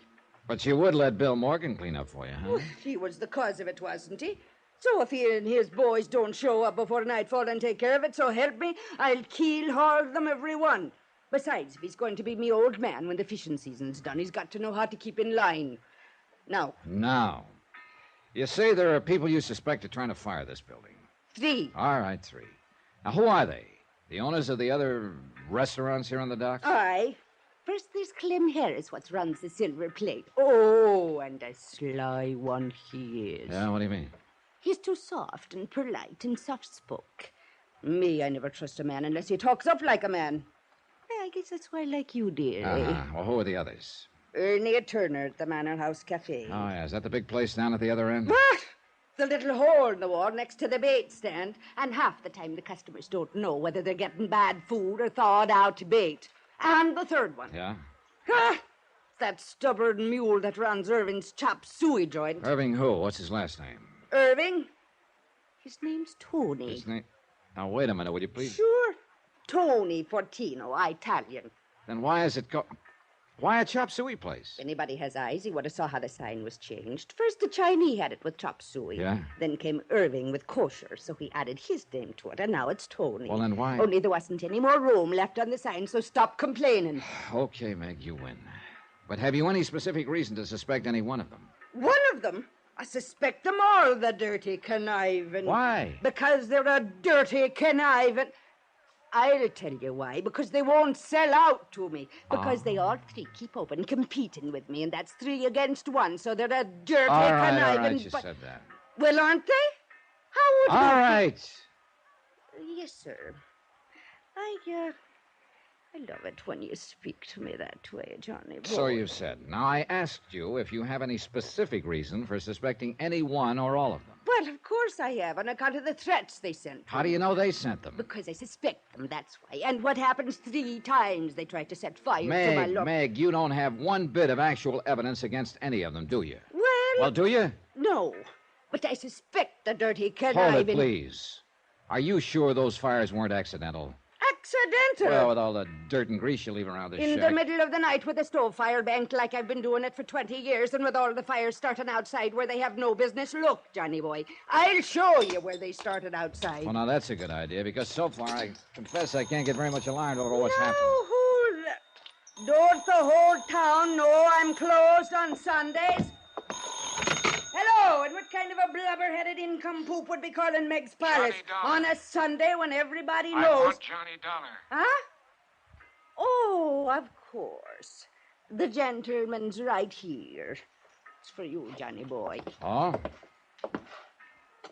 Hello, Johnny Dollar. We know why you're here, Dollar, Oh, yeah? Who's we? but you won't be here long, understand? Well, now, that's a matter of opinion, isn't it? Either you go quiet the way you came, or you go in a long wooden box. Get it? Now, what is it, Johnny boy? Come on, Meg. Let's get to work.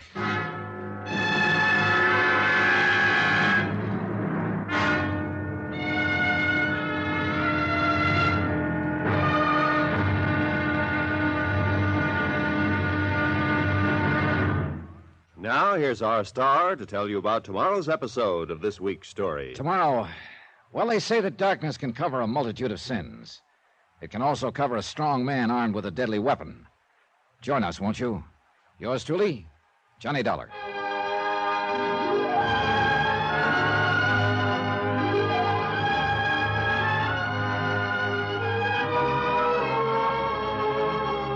Yours truly, Johnny Dollar, starring Bob Bailey, is transcribed in Hollywood. It is produced and directed by Jack Johnstone, who also wrote tonight's story. Be sure to join us tomorrow night, same time and station, for the next exciting episode of Yours truly, Johnny Dollar. Roy Rowan speaking.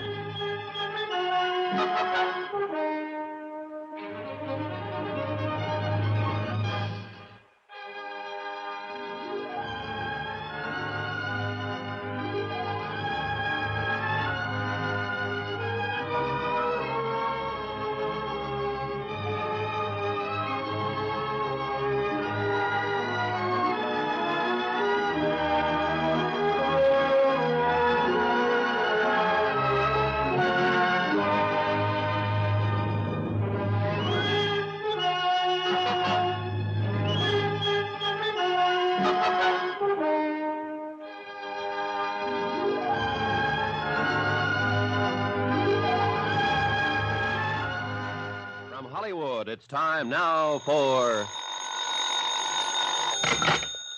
Johnny Dollar. Byron Kay in Boston, Johnny. Hi. The operator had quite a time locating you. I don't see why I'm in the only available room for rent here in Cod Harbor. Huh?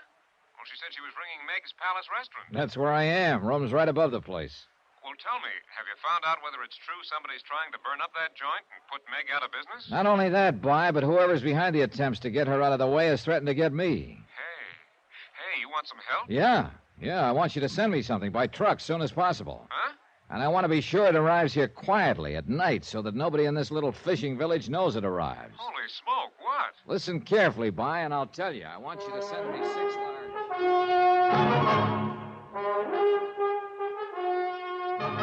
large... Tonight And every weekday night, Bob Bailey in the transcribed adventures of the man with the action-packed expense account, America's fabulous freelance insurance investigator. Yours truly, Johnny Dollar.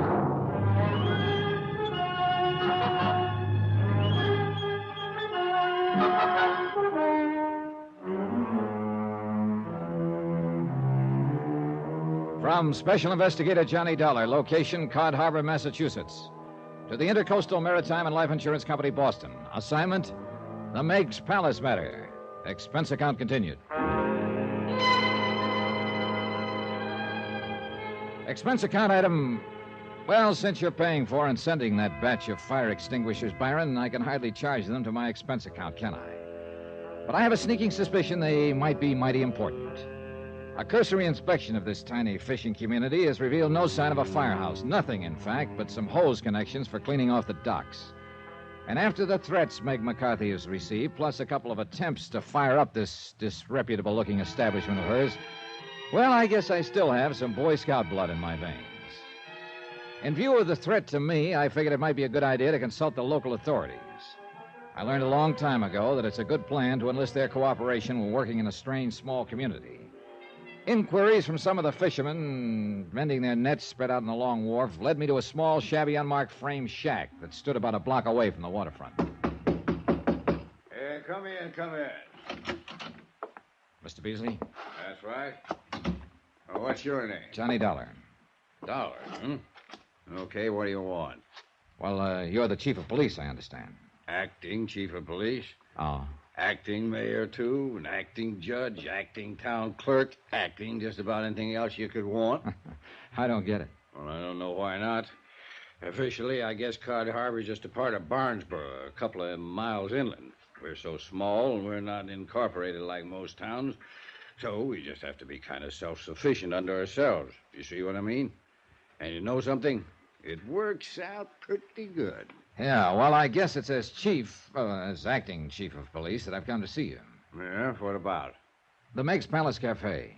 Yeah, and you take any stock in Meg's talk about somebody threatening to burn up that cockroach-loaded dump she calls a restaurant? I'm representing the insurance company that holds $15,000 insurance on it. Never come to your mind, Mr. Dollar, that Meg her own self might have set the fires to collect that insurance? And call for help as a cover-up? Yeah, the thought has entered my mind. Just crazy enough to do a thing like that, too.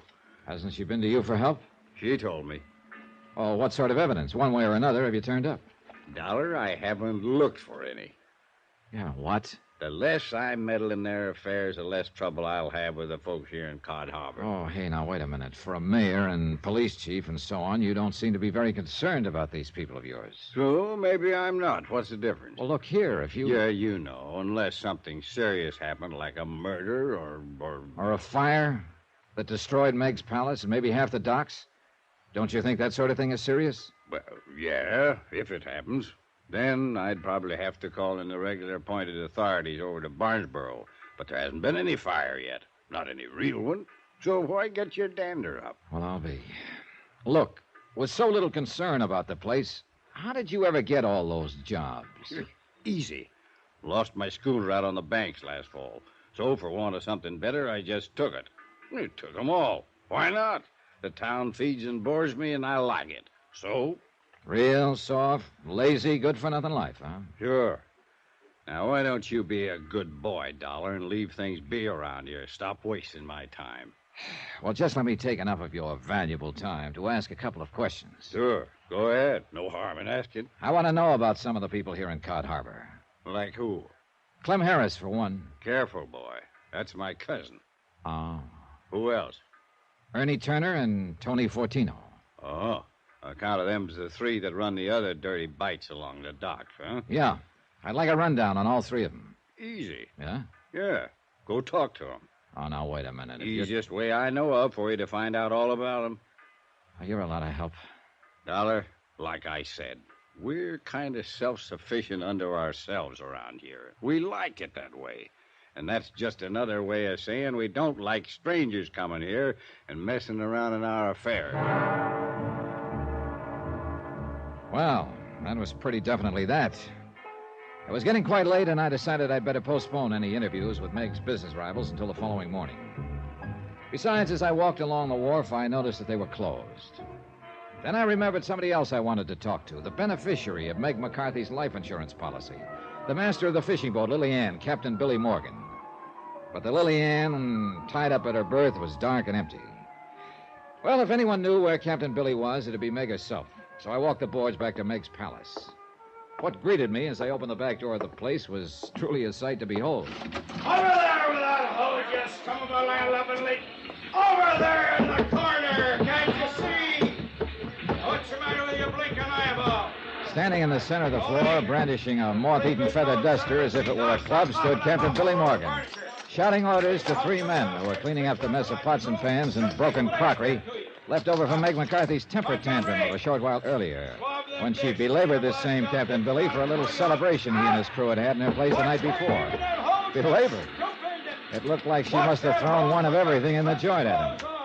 Bill! Hey, Captain Billy! Hey! Oh, it's you, huh? I seen you here earlier today when Meg throwed me out. Well, looks to me like you weren't all she threw. Yes, sir. Oh, she's a living doll. Hey, say, ain't you the insurance man? She telephoned to help her find out who's trying to burn her out of here. Name's Johnny Dollar, ain't it? Yeah, that's right. And, Captain, I'd like to ask you a favor. Charlie, you yellow-bellied, bug-eyed, bandy-waisted. Don't throw that trash in the corner. What's the matter with you? Sorry, Mr. Dollar, but I guess the boys don't like working at night when they got to be up and aboard Lily Ann and headed out for the fishing banks by 3 a.m. in the morning. Don't blame them. We couldn't leave Meg's place in a mess like this, now could we? After all, she's going to have to serve us coffee and sinkers before we go. Well, where is she? Upstairs. Has been for the last hour. In her room? In that room she's renting out to you. Figured like maybe it could stand some cleaning up and debugging, I guess. You know something? She figured right. Avast there with the mop all here. I'll wring it around your bloody neck. And swab off them tables while you're at it. Can't you see the mess you left on them? Oh, what can I do for you, Mr. Dollar? Well, look, why don't you and I go into the kitchen, Captain, where we can hear ourselves think? Well, sure, why not? All right, now you keep at it, you sow-bellied lunkheads. And if the joint ain't clean and tidy when I come back, I'll blast you all over the lee scuppers. Real fine bunch of boys I got there, ain't they? I'll bite, are they? You bet your sweet living life they are. Finest crew on any boat in the harbor. Charlie, Oley, and Montgomery. Now, what was it you wanted, Mr. Dollar? You found out anything about who's causing all the worries to my lover girl? Not very much yet. Well, I hope you do. Do you? Huh? I don't get you. I'm going to be honest with you. Lay all the cards right on the table. Well, that's the only way, I always say. All right. I'm just as concerned about Meg herself as I am about this cafe. Sure you are. Me too. Now, whether you like it or not, I have to consider the fact that you are the beneficiary of Meg's $25,000 life insurance policy. If anything were to happen to her... Why, sure, I see what you mean. You bet your life I see what you mean. Why, you blasted land-loving son of a dirty yellow sculpin. Take it easy, Captain. Take it easy. You Pipe trying down. to say I hurt one single hair, Meg McCut?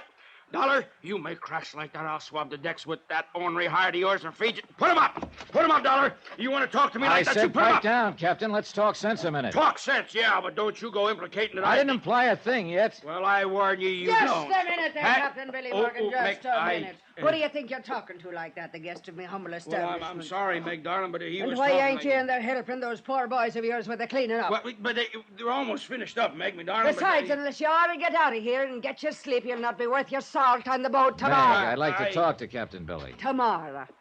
Go out in the boat with him in the morning, and you'll all have plenty of time to talk. Well, I want to talk to him Willie now. boy, get out with them. Go on. Well, yes, my dear. And, I'll see you at the dock at 3 in the morning. Well, now, wait a minute. Also, Johnny boy, you go out with him. It'll give me a chance to fix your room up real nice for you, like it should be for a gentleman like yourself. Okay, Meg. Come to think of it, I was promised a fishing trip on this case. Anyways, I'll not be worrying about any fires tonight with you staying here. So if you don't mind, I'll retire to my bed and see you at breakfast time. Okay. Maybe I can help Billy's crew finish cleaning up in there. Oh, don't you lift a finger. 'Twas a Twilly boy I throwed them plates and things so him and his crew can clean it up. Good night, Johnny boy. There's food in the icebox and your bed's all made when you're ready to retire. I stood there for a moment, smiling after her. Then I decided I'd take her advice, that instead of helping the men clean up the cafe, I'd get a breath of fresh air before hitting the sack. The moon was just a thin sliver in the eastern sky, and the stars twinkled merrily in the broad, clear expanse overhead. The cottages of the peaceful little fishing village were dark. Along the docks at the waterfront, the fishing boats playfully nudged each other as they slowly and quietly swung and rolled on the gently heaving water. Their masts and rigging formed an intricate, ever-changing pattern against the occasional beam from the lighthouse and the point as it lazily swept across the night. Somewhere, far out on the landward breeze, an occasional seabird called. It was all so peaceful and serene that I couldn't help wondering how trouble could ever come to a... Then I saw it. A slight movement at the front corner of the old building. A silhouette hunched over, tensely watching the front door, waiting for whom? Slowly, as quietly as possible, I crept up on whoever it was, hoping in the dim light to recognize him or her before I was discovered. Softly, I passed the side door. I could still hear the members of the crew inside at their work. But in my concentration on the person out front, I was too slow in my reaction when that side door suddenly opened behind me. Huh? What? Who are you? Oh, no, you... Oh! And very suddenly, it got very dark.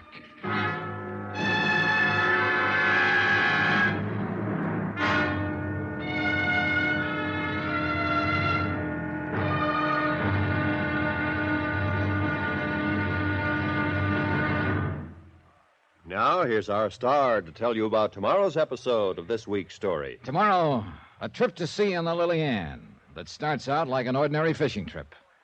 But somewhere on board lurks a man with murder in his heart. And his next intended victim, me. Join us, won't you? Yours truly, Johnny Dollar.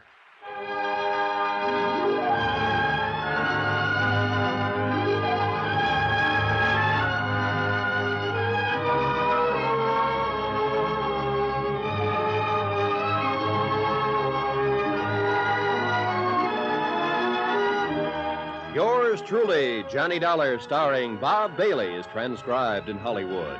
It is produced and directed by Jack Johnstone, who also wrote this week's story. Be sure to join us tomorrow night, same time and station, for the next exciting episode of Yours truly, Johnny Dollar. Roy Rowan speaking.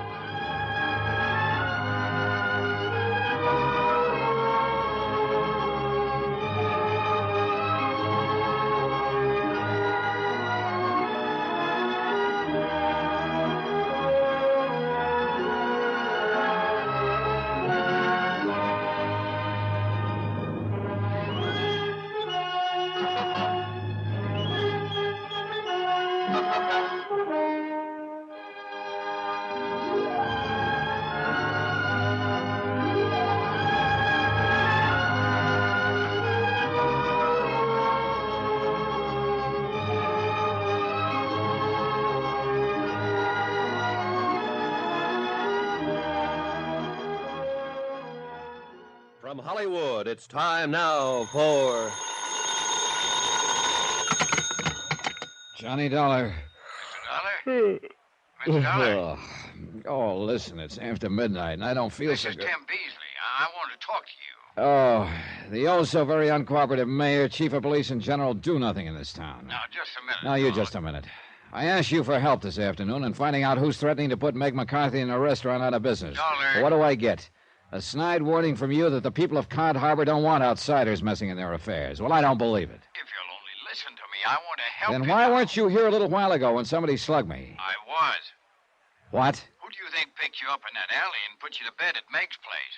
You? You want to come over here and talk to me now? I know it's late. Okay, Beasley. If my head stops spinning long enough, I'll be right over.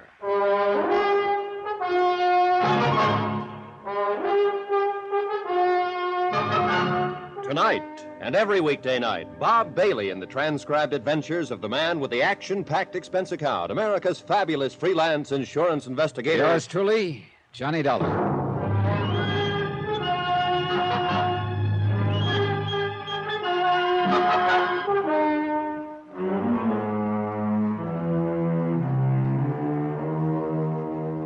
from Special Investigator Johnny Dollar, location Cod Harbor, Massachusetts, to the Intercoastal Maritime and Life Insurance Company, Boston. Assignment, the Meg's Palace matter. Expense account continued. Expense account? Well, so far here in Cod Harbor, there's been little need for it. Meg McCarthy had given me a small room above a restaurant and provided all the food I could eat. My own 2 feet were the only means of transportation. The only shops were along the waterfront. They were suppliers to the boats tied up at the various docks. And a motley lot of boats they were. Some were big schooners dating back to the last century and still carrying sail. There were power boats of all shapes and sorts and sizes, from 18-footers with one-lung gasoline engines to big 60- and 70-foot diesel jobs. Trouble of the sort I'd come to investigate seemed out of place in this otherwise peaceful little village.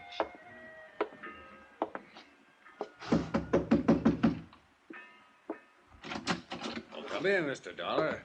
So, you've suffered a change of heart, huh, Beasley? And you've decided to cooperate. Yeah, that's about the best way to put it, I guess. See, it's Now, this wait, way. wait. Before we go any further, what was this bit about picking me up after I got socked on the head a while ago? Listen, Mr. Dollar, after you left here this afternoon, I got to thinking. Maybe I was wrong in giving you the back of my hand, and maybe you was right in walking out mad like you did. Well, how would you feel?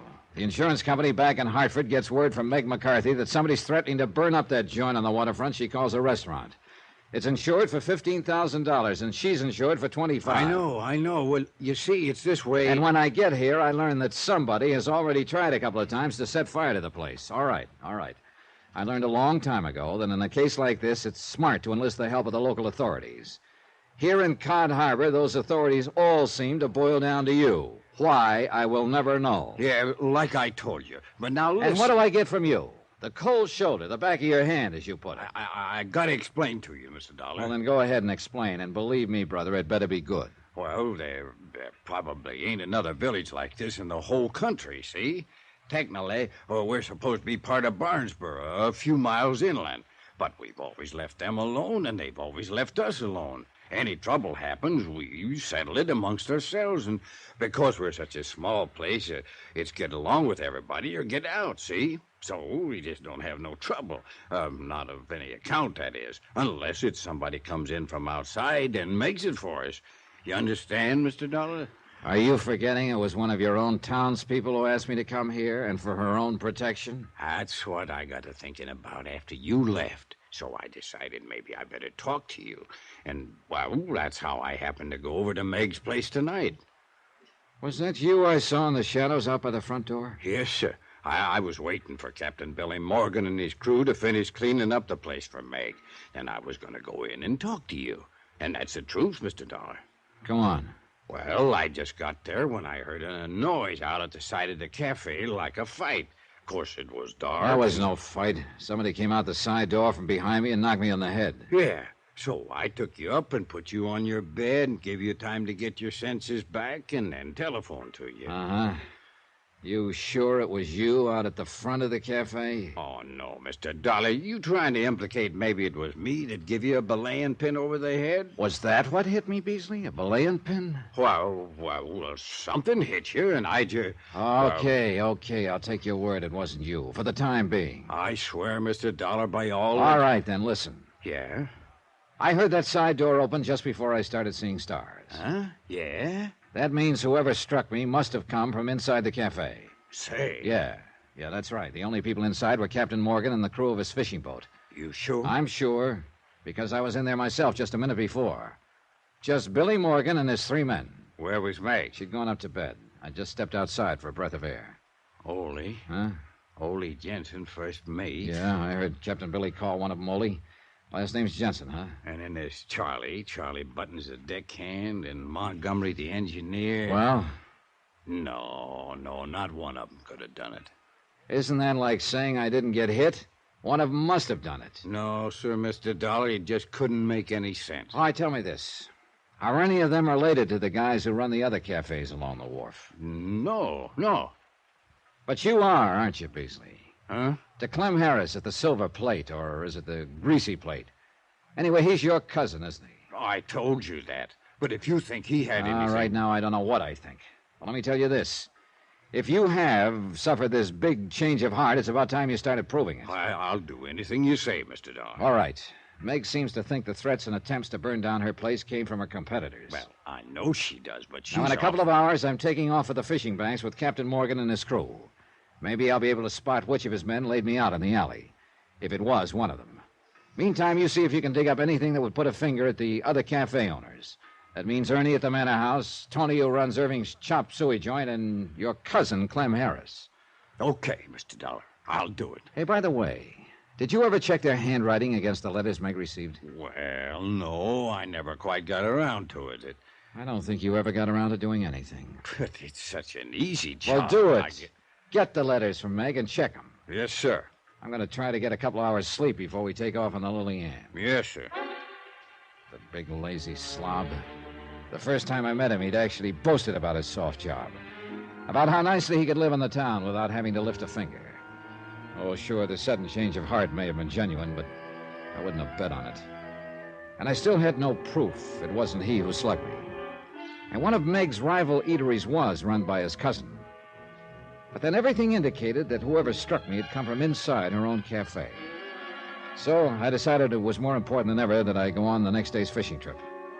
Back in my room on the second floor of Meg's palace, I fell asleep the minute my head hit the pillow. And I could have sworn it was only a second later that... Oh, yeah. Oh, who is it? What is it? Time to get up and out. What do you think it is? Huh? Well, you're going out with the boys. Just get them lazy bones of yours up out of that bed. Oh, but it's still pitch dark. Are you decent? Well, whether you are or whether you ain't, it's time you was up. Here's the light for you. Oh, turn that thing off. Now, here's some coffee. Take a saucer or two. It'll choke you. It's that strong, but it'll wake... Johnny boy, what happened to you? Oh, just what it looks like. But your head... Somebody just got real friendly with a belaying pin right after you went to bed. They come up here and attacked you? No, it was outside, out by the side door. I'll kill whoever done that to you, Johnny boy. So help me, I'll find out who done that. I'm sure you want to get up and go out to the banks. Maybe you No, I'll be all right. And I think it's pretty important I go out with Captain Billy and his boys. Because I have a sneaking suspicion one of them may have done this. Why, them dirty, conniving... Oh, no, Johnny, you must be wrong. Oh? Why, don't you know, darling, that's the finest crew of men in all of Cod Harbor. I'm not so sure. But then you mean you think one of them could also be behind trying to burn me down? And maybe me with it? You can be mighty sure I'm going to try to find out. Oh, Johnny boy, I pray that you're thinking wrong. Anyhow, if you're going with them, well, up and out with you. By the time you're in your clothes, I'll have some grits on the table for you. Eggs and pork chops and donuts and jam and hot cakes. I met the crew of the Lily Ann at that breakfast. Breakfast? Considering the amount of food set before them and the way they piled into it, you'd think those 4 men hadn't eaten for a month. And I must confess, there was nothing about them that looked like cause for suspicion. First there was Charlie, a tall, brown-eyed, husky young fella, alert and pleasant, with a sense of humor, and he was obviously liked by the others. I don't know, Mr. Dollar.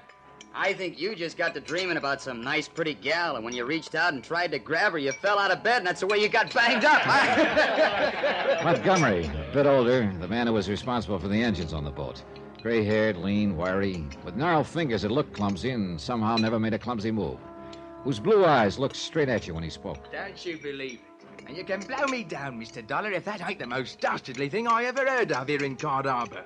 Now, you best stick close to us that's your friends whilst you're here. I say, friends of Meg McCarthy be friends of us. Then Ollie Jensen, first mate, the oldest member of the crew. Quiet, calm, and efficient. The soft-spoken one.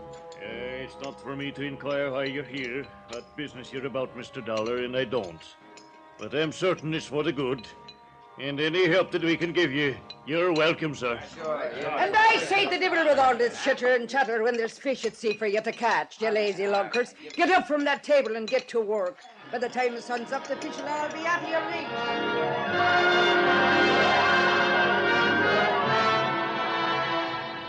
Within a few minutes, we cast off, and the Lily Ann put to sea.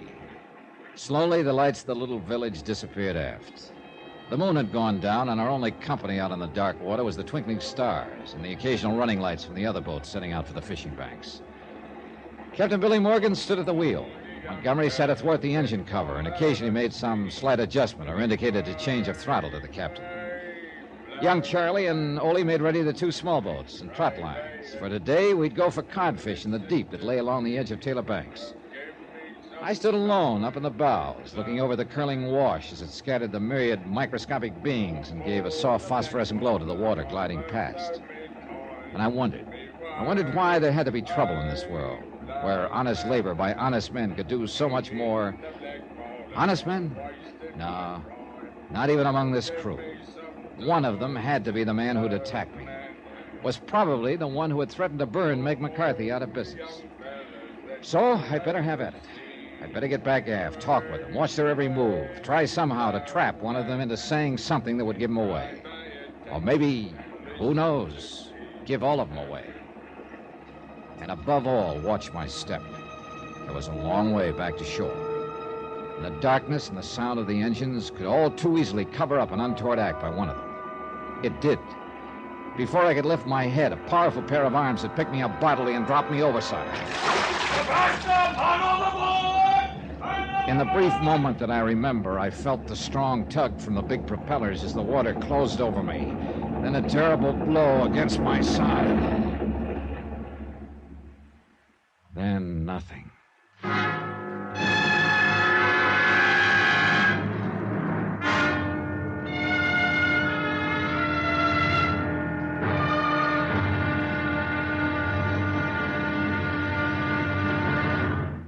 Now, here's our star to tell you about tomorrow's episode of this week's story. Tomorrow, the motives for arson and murder begin to take definite shape in the form of a confession.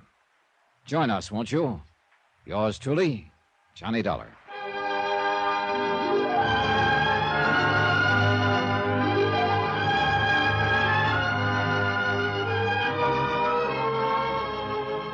Yours truly, Johnny Dollar, starring Bob Bailey, is transcribed in Hollywood.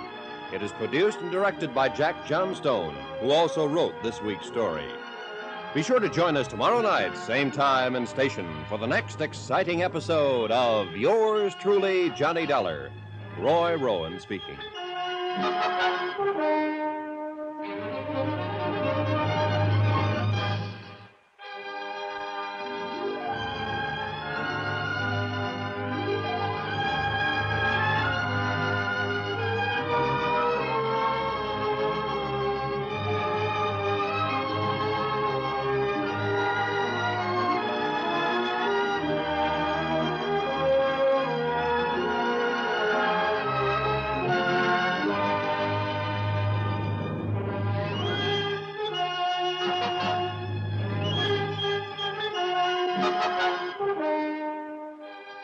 From Hollywood, it's time now for... Johnny Dollar. Dr. Lionel Champion here, Mr. Dollar. Who? I'm surprised Meg McCarthy didn't answer. I ordered her to keep you in bed there at her place until I could see you again. I am in bed. And I take it you're the doctor who bandaged me up this way, put on this splint. That's right. After I tangled with the propeller of Captain Morgan's fishing boat this morning. Yes, only it was yesterday. Huh? You were unconscious when the captain and his men brought you in. After treating you, I gave you sedation. Oh. Rest was the most important thing. How did you ever happen to fall off that boat? Fall? Doctor, I was pushed.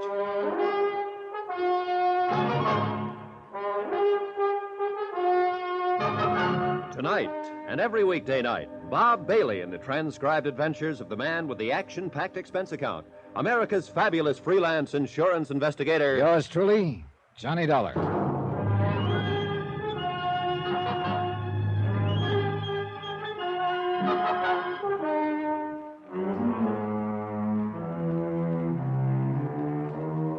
From Special Investigator Johnny Dollar, location Cod Harbor, Massachusetts. To the Intercoastal Maritime and Life Insurance Company, Boston. Assignment, the Meg's Palace matter. Report and expense account continued. As soon as I hung up on Dr. Champion, I again checked the splint on my right leg and confirmed the suspicion that I couldn't possibly walk on it. Then, a few minutes later, Meg McCarthy came into my room. She carried a tray filled with enough food to choke a horse. And while I piled into it, she brought me up to date. Here it's in Barnesboro the Dr. Champion has his office. And lucky it was for you he happened to be here in Cod Harbor on his weekly visit. Oh, you were a sorry-looking mess when the men brought you in. Yesterday, the doctor said. You've been out as cold as a codfish ever since. But I can tell by the looks that the rest has done a lot for you.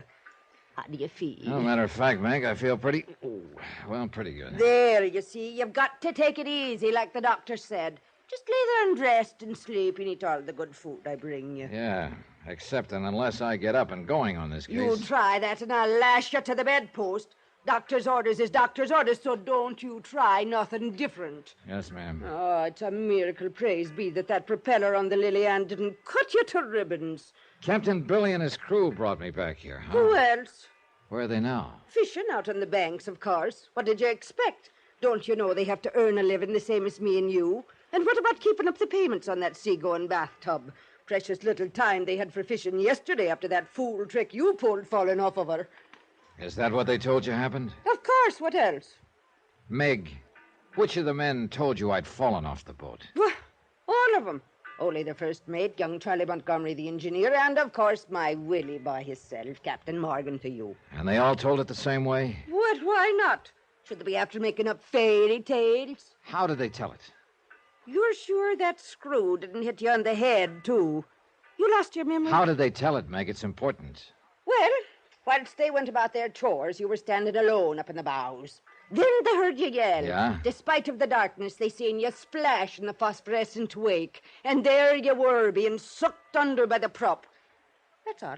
And they all told it the same? Exactly the same. Even young Charlie Buttons kept saying it over and over. I saw it all. Oh? Like he was still struck with the fear of what might have happened to you. I wonder. Well, stop wondering and get yourself some more sleep, or the doctor'll have me head. And if he does, I'll take it out on you. And believe me, Johnny boy, that'll be a lot worse than the fool accident of yours ever was. Meg, listen to me. It was no accident.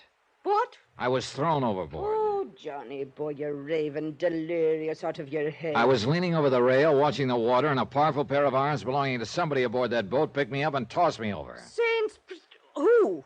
Ole Jensen, young Charlie Buttons, Montgomery, or Captain Billy himself. You start raving, Johnny. You must have got hit on the head. And I'll bet my last buck that whoever did it is the same one who slugged me in the alley, the same one who's threatened to burn you out of this place of yours. Oh, no. And the minute Johnny. I get up out of this bed, Tell me something. Yes? Tim Beasley, your police chief and mayor and so on. Yes? Has he been up here to see you? That good-for-nothing blatherskite, no. And what's more, if he shows his ugly face in my establishment, I'll toss him out on his beam ends. But why do you ask? Because I told him to get the threatening notes from you. Check them against the handwriting of several people here in Cod Harbor. Who? Like that sniveling cousin of his, Clem Harris, that runs the Silver Plate Cafe? Yeah, among others. Well, he ain't been here, and I won't have him here. I take it you and he don't get along. Of course we don't. Why? Because ever since his cousin Clem has been in business, Tim has threatened to close me up. For what reason? For breaking town ordinances on restaurants. The kind he enforces over to Barnesboro. Well, have you been breaking them? No more than no less than dear cousin Clem or Tony 14 or Ernie Turner does after their hush joints. But me, he always is picking on, and why? Because I get most of the business from the fishermen. So you want a suspect in this case, Johnny boy? You've named them for me, Meg. The other cafe owners. All right, so I'll give you one. Tim Beasley and Clem Harris working in cahoots. And if it wasn't one of them waylaid you in the alley... Whoa, wait a minute. Neither of them could have been aboard the Lily Ann. Then you must have fell. Oh, Meg, when is the doctor coming to see me? He should be here by now. Well, if he doesn't come pretty soon, I'm getting up and going, orders or no orders. Johnny? Motives, suspects... Why, Meg McCarthy herself could have rigged this whole thing. Called me in as a cover-up while she burned up her place to collect $15,000 insurance. Even her intended, Captain Billy Morgan, who'd collect her life insurance if she were to die in a fire. Tim Beasley, lazy slob of a general factotum in Cod Harbor, to put Meg's palace out of business on behalf of his cousin, Clem Harris. Or Clem himself. Or one of Captain Billy's crew for some reason I hadn't yet fathomed. Half an hour later, Dr. Champion arrived, looked me over, and then went to work with a pair of bandage shears. So now we'll take off that splint. Oh, but if something's broken, Doc. Not a thing broken, Mr. Dollar. Just an old trick of mine. Huh? You needed absolute rest until I could see you again. And from what I've heard about you, you wouldn't have taken it unless I fooled you into it. And that was the sole reason for the splint. Doc, you're a wonder. There we are. And in view of your surprisingly good condition, I'd say you may be up and around as soon as you honestly feel able. Say, even tomorrow, perhaps. Item 8, $10 for medical services. All the Dr. Champion would accept. Needless to say, as soon as he left, I planned to get up and get to work. But as he walked out the door, Meg brought Captain Billy in to visit and sympathize. So, in hope of keeping him off guard, I played real sick. Then Ole and Montgomery came in, too. But I needed to get these men alone, and I must admit, be feeling better than I did. And then I realized that young Charlie hadn't come. I asked about him. To Burnsboro, Johnny. He said as long as the doctor was keeping you in bed 2 or 3 days, he could see you when he gets back. But wait a minute. He went to pick up some supplies for Meg here like he always does. Gives him a chance to drop in on his sister where he keeps his Sunday clothes and things. He wasn't out on the boat with you today?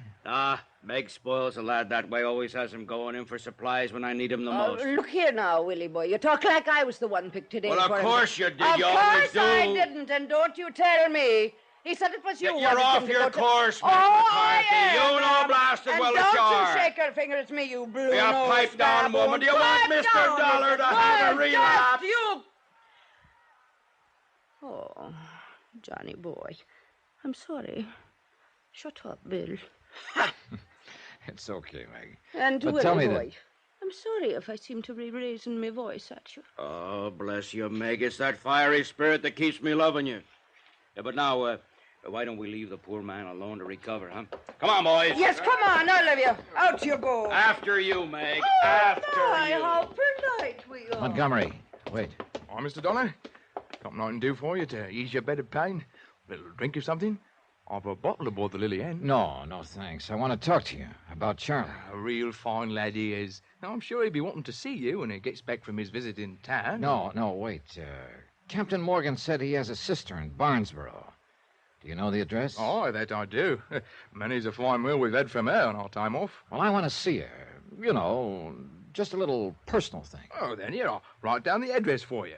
She lives in a pretty little house on the corner of Rosewood Island. Maybe Montgomery was the wrong one to ask. I don't know. But I had to gamble somewhere along the line. And if my suspicions about Charlie Buttons was right, I hoped I wouldn't be too late. When Montgomery had left, I sneaked out the back door to avoid Meg and hurried over to Tim Beasley's office in the shack that functioned as Cod Harbor City Hall. He wasn't there. A woman who lived next door informed me he'd taken off in a hurry to Barnesboro. So Beasley had gone to town after Charlie. Or had he? For $25, that's item 9, I rented a creaky old truck and headed for Barnesboro. Charlie's sister's house was on a gravel road out on the edge of town. There was no other car there, so I stopped in front of the place, got out, and walked up to the front door.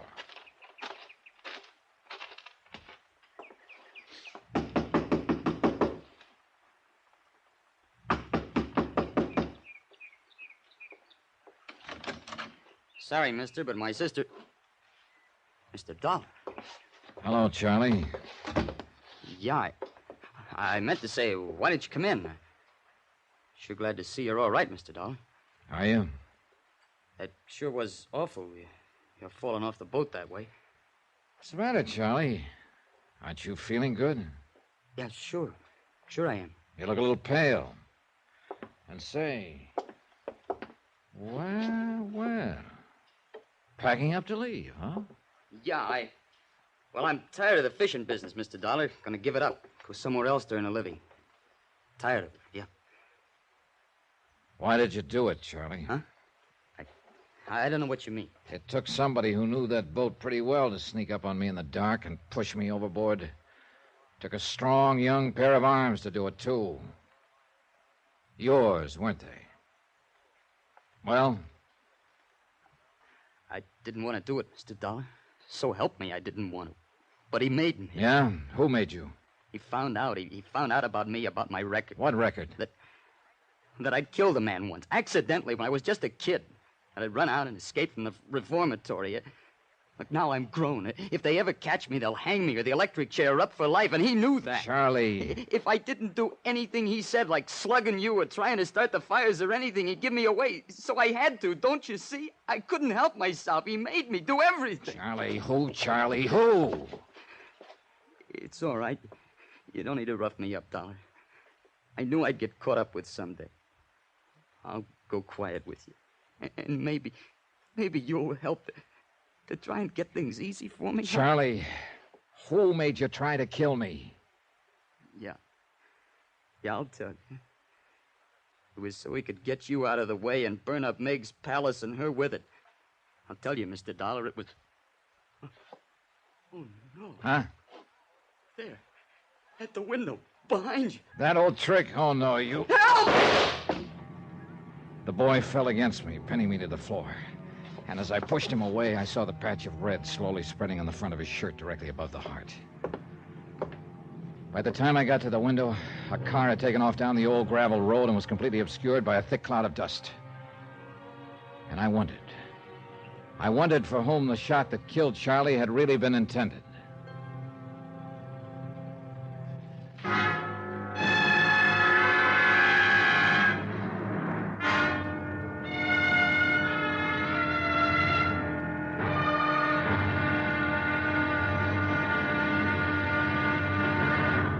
Now, here's our star to tell you about the final episode of this week's story. Tomorrow, a killer strikes again. But one of his victims rises from the grave to strike back. Join us, won't you? Yours truly, Johnny Dollar.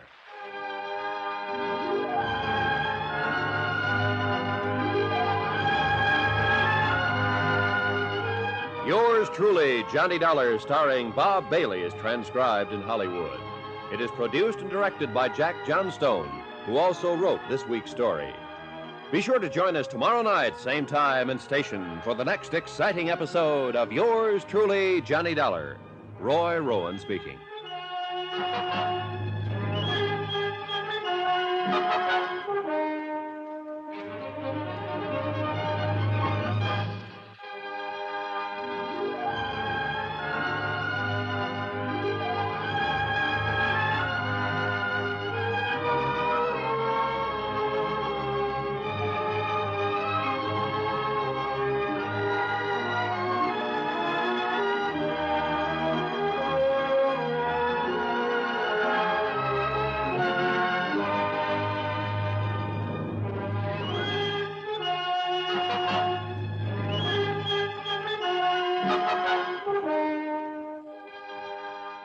From Hollywood, it's time now for...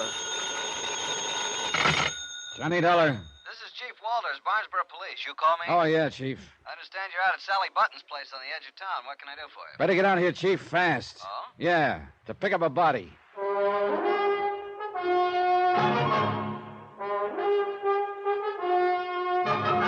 Tonight, and every weekday night, Bob Bailey in the transcribed adventures of the man with the action-packed expense account, America's fabulous freelance insurance investigator... Yours truly, Johnny Dollar.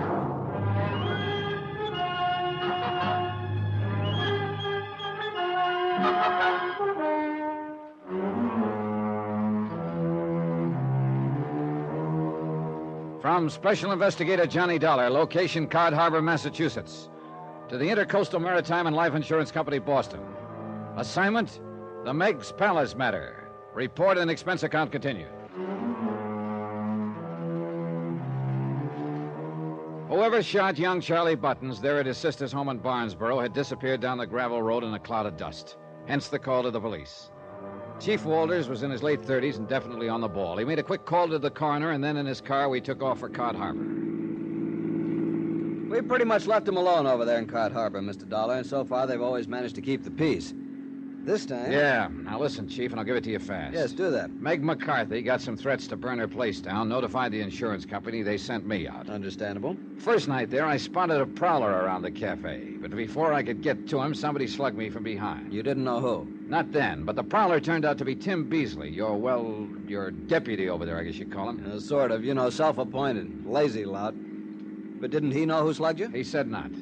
Was Meg herself there? She has a powerful right, Dollar. Yeah, I thought of that, too, but let me go on now.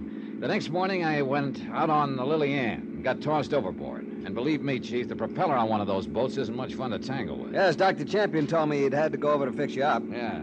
Anyhow, I was sure that whoever was after me was a member of that crew. Had to be. I see. When I came to back at Meg's, I had visitors. The crew, loaded with sympathy. The crew, that is, except for Charlie Buttons. And that's why you traced him to his sister's house? Uh-huh. And, Chief, he confessed. Then I don't understand. But he said he was forced to do those things by somebody who knew of his criminal record and was holding it over his head. Criminal record? Charlie Buttons? Yeah, it seems he killed a man once when he was just a kid. The point is, this other person threatened to expose Charlie unless Charlie did his bidding. So Charlie, not being very bright, didn't think he had a chance. You find out who this other person is? No. That's when somebody shoved a gun through the window and back of me, shot him, then took off in the proverbial cloud of dust. How are you doing on suspects? Oh, brother, too many. Meg, of course, named her rivals in the cafe business right from the beginning. Well, I wouldn't count them very good suspects. Then there's Captain Billy Morgan, her intended husband. What a pair. And if I know Captain Billy, he was just scrounging a lot of free meals. Say, incidentally, I saw him in Barnesboro just before you called. Well, Captain Billy is beneficiary of Meg's life policy. And he still owes a lot of dough on the Lily Ann, I understand. Who else? Tim Beasley. What? Yeah. Good dollar. I know he's a good-for-nothing bum who's taken that job of acting mayor, acting police chief, acting everything else so he can live off the fat of the land over there. Did you also know that Clem Harris, who runs the other big cafe, is his cousin? His cousin, huh? Oh, and Beasley never kept his promise to dig up the threatening notes Meg received and compare them with the handwriting of the others. Doesn't look good, does it? What do you think, Chief? I'm beginning to wonder if Tim Beasley will be there when we get to Cod Harbor.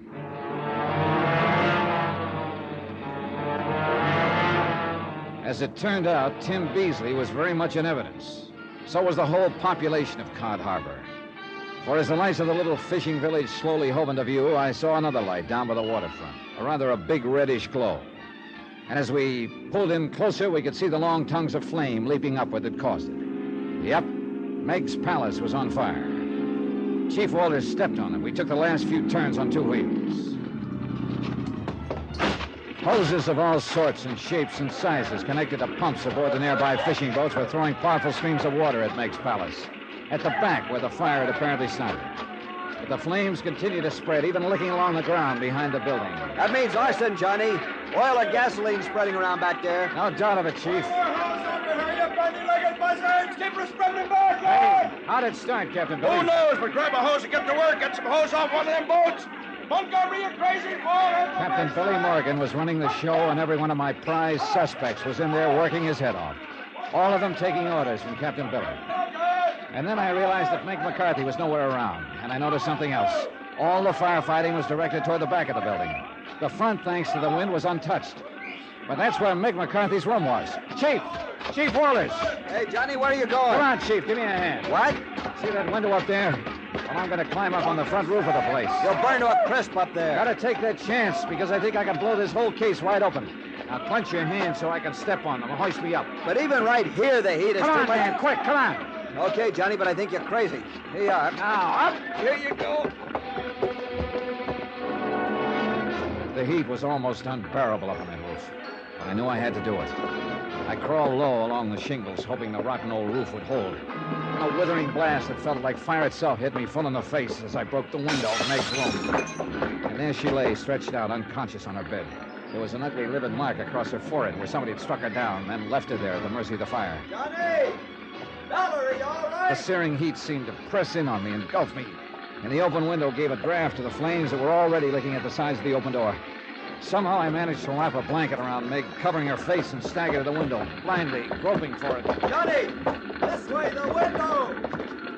Keep that hose on us here! All right, Johnny. You're all right now, I got you. It's all right, boy. All right.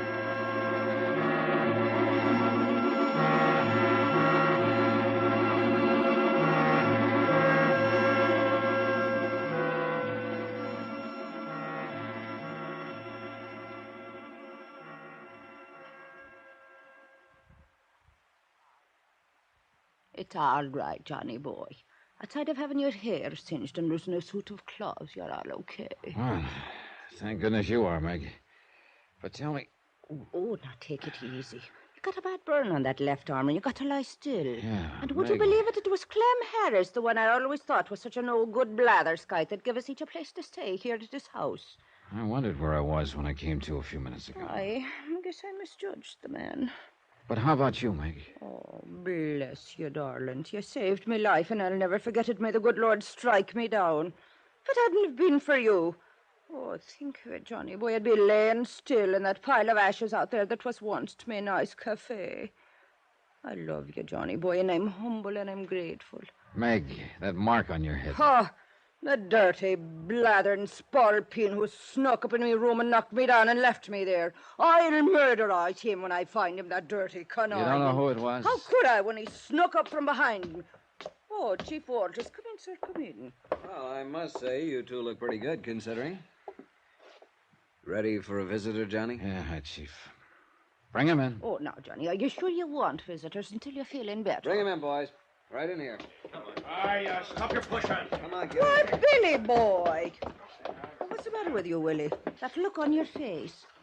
Oh, and you, Chief Walters. What was the idea of locking up my Willie boy like some dirty scoundrel of a crook when he tried so hard to save my cafe from that awful fire? Who do you think you are? All right, Meg, simmer down. Don't simmer you talk down. to me like that, you young Meg. whisker snap. Yes, darling. Well, I won't simmer down. What was the big idea arresting me that way? Who do you think you are around here? And I'm talking to you, Dollar. You went too far, Captain Billy. I went too far. You're off your course. What are you talking about? Yes, Johnny boy, if you was responsible... Quiet, Meg. Yes, sir. I'm talking about arson, Captain Billy, and murder, and the motives behind them. What? Motives. They were all over the place by half a dozen people. But yours was the strongest, by far. You're off your head. The $25,000 insurance on Meg's life. That was the Why, big you... one. Let me at him. No, just a minute. You take your hands Take off it of easy, him. Meg, or I'll have to order you out. But listen, what he's saying is that Captain Quiet, Billy was... Quiet! Yeah, let me finish this, will you, Meg? Played lover boy to her, didn't you, Captain Billy? To make sure you'd be her beneficiary. You're crazy, you dirty... It looked like you right from the first, but I couldn't be sure until I compared the writing on the threatening letters with some of your handwriting I found. Oh, no. So that's the way you found out, you dirty underhanded... Yeah, Captain, that's right. Threatening letters. To make it look like somebody else was out to get her. Her competitors, for instance. And to leave the way clear for you. Willie boy. No, I didn't. I mean, I didn't mean to... Oh, no, Willie. Tell me it ain't true. Don't touch me. Oh. Why, Billy? Why'd you do it? I had to. I had to have the money or I'd lose my... What? You mean your boat was more to you? Go on, Billy, and quiet, Meg. Fishing. Fishing was my whole life. I had to save my boat. I had to get the money for it. How else could I ever... Rotten No. bitch! I tell you what. Let me in that boat. I tell you, I murdered that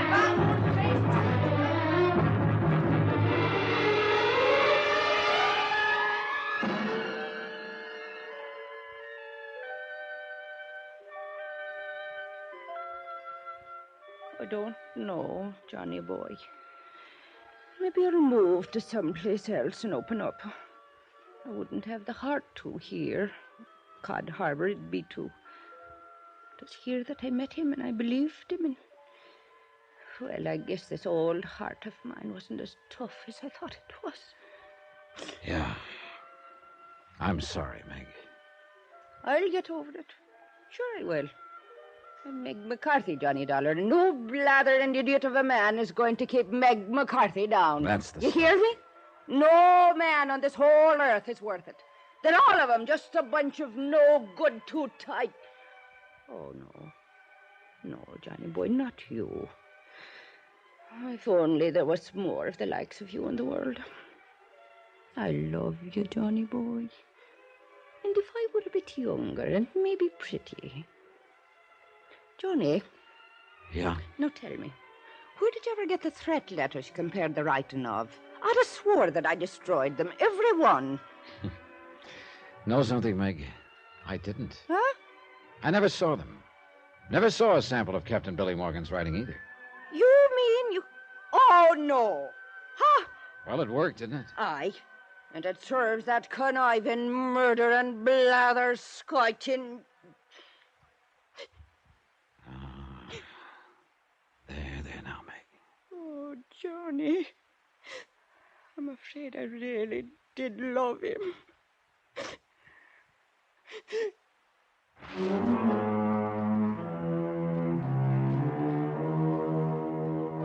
Yeah, it had been a long shot, and thank goodness it had paid off. The coach will take care of Captain Billy.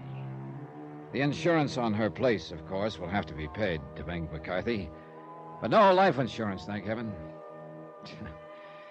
Oh, poor Meg. It'll be a long, long time before she'll fall for sweet talk again. Expense account totaled, including fare and incidentals, back to Hartford, $221.60. Yours truly, Johnny Dollar.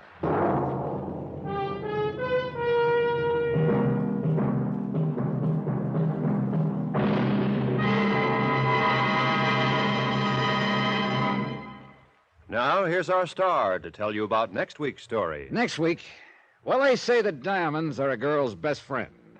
But I wonder when they're a motive for murder. Join us, won't you? Yours truly, Johnny Dollar.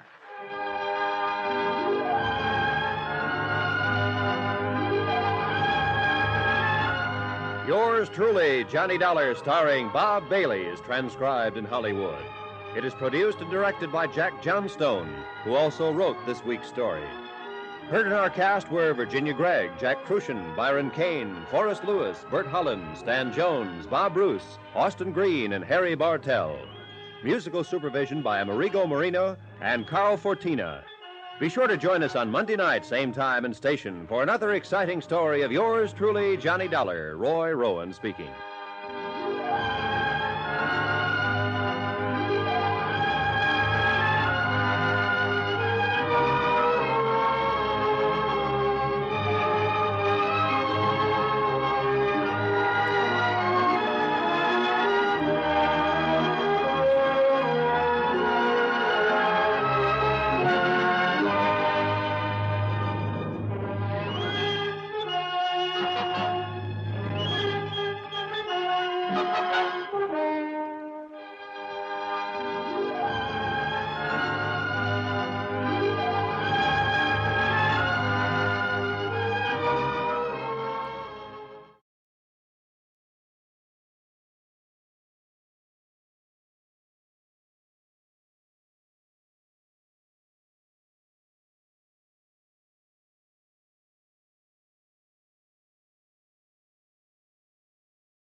At the KOA weather station right now, 40 degrees. Stay tuned for the CBS Radio Mystery Theater. This is Dick McDaniel and KOA News. The CBS Radio Mystery Theater presents...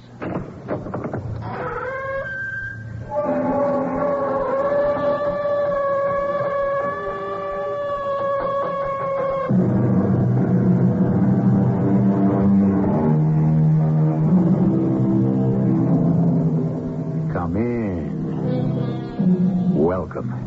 I'm E.G. Marshall. When you come right down to it, there are three mysteries we experience which have much in common. The mystery of dreams, the mystery of hope, and the mystery of evoking imagination. Mystery Theater best fulfills the last one, but it is the first two enigmas we will explore today. Hope, the fantasy of our waking hours, and dreams, those visions of both night and day to make our lives more bearable. It hasn't only been the money, Larry. Everything has conspired against my seeing Europe. It's a strange thing. I'm almost fated, if one believes in fate. I don't, Caroline. You are what you make of yourself. You do what you really wish to do. It's been my castle in the air. I'm almost afraid to talk about it anymore. Whenever I make plans, and it seems to come nearer, it all melts away. It's as if I were doomed never to leave this town.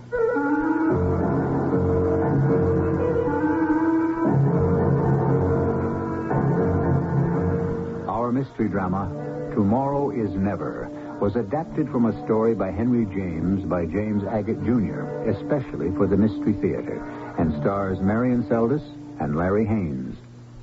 I'll be back shortly with Act One.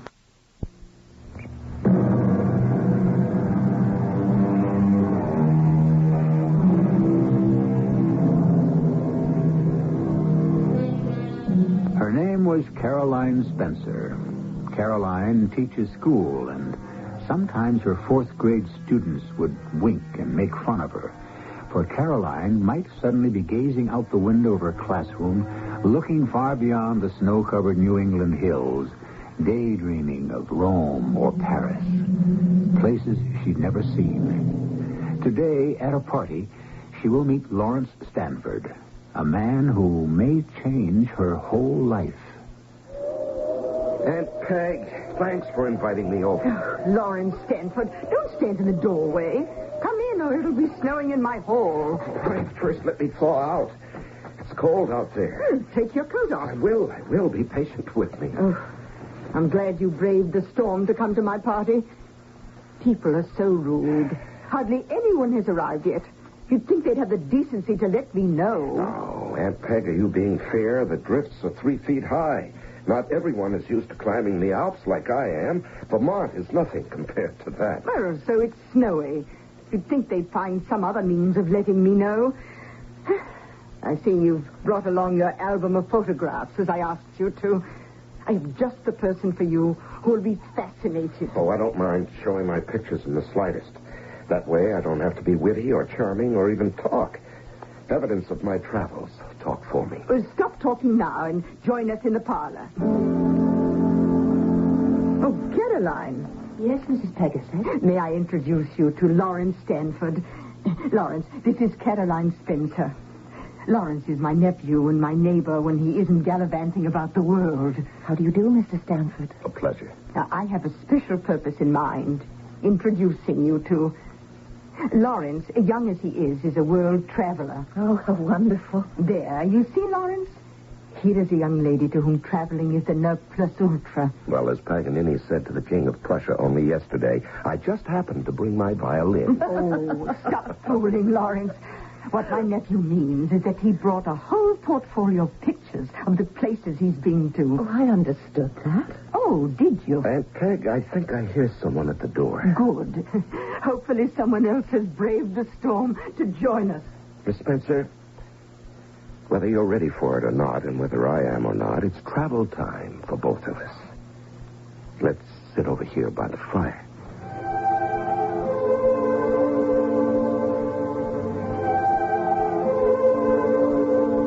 Now, on this page, some pictures I took in Switzerland.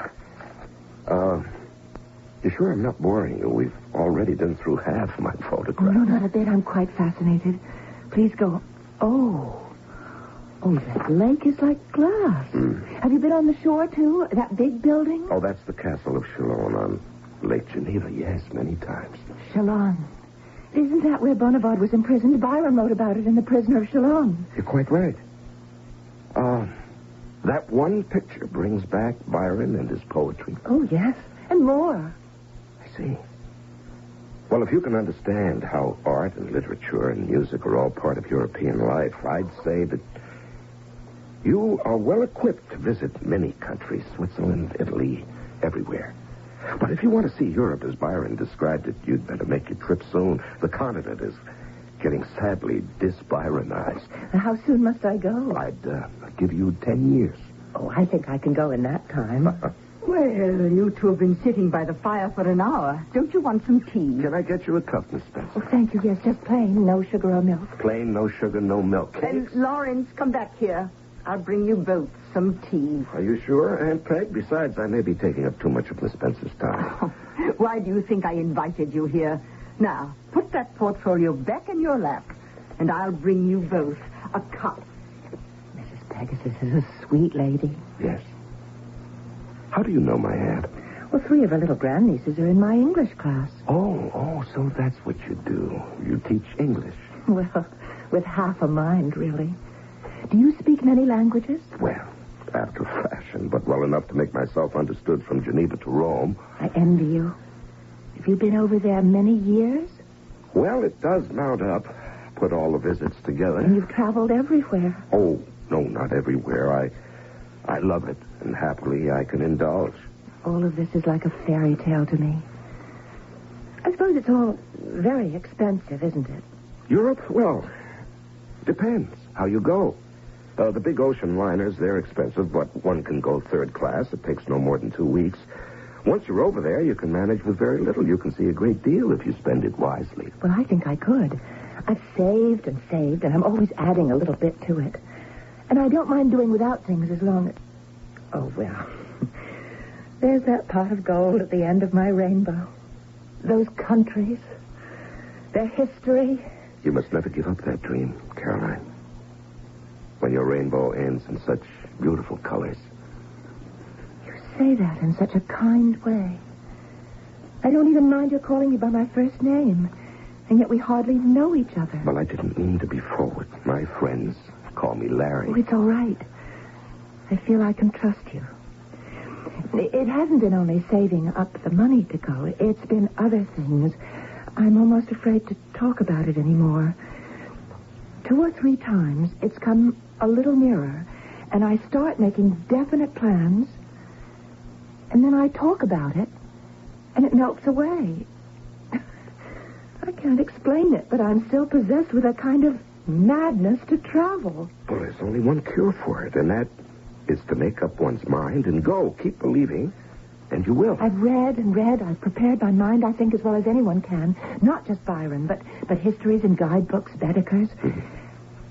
And when I'm at long last there, when I put my foot on that ground, I know I shall rave about everything. Well, as I say, the only cure is to go. Indulge in yourself. I've got a relative who lives in Paris. He's an art student.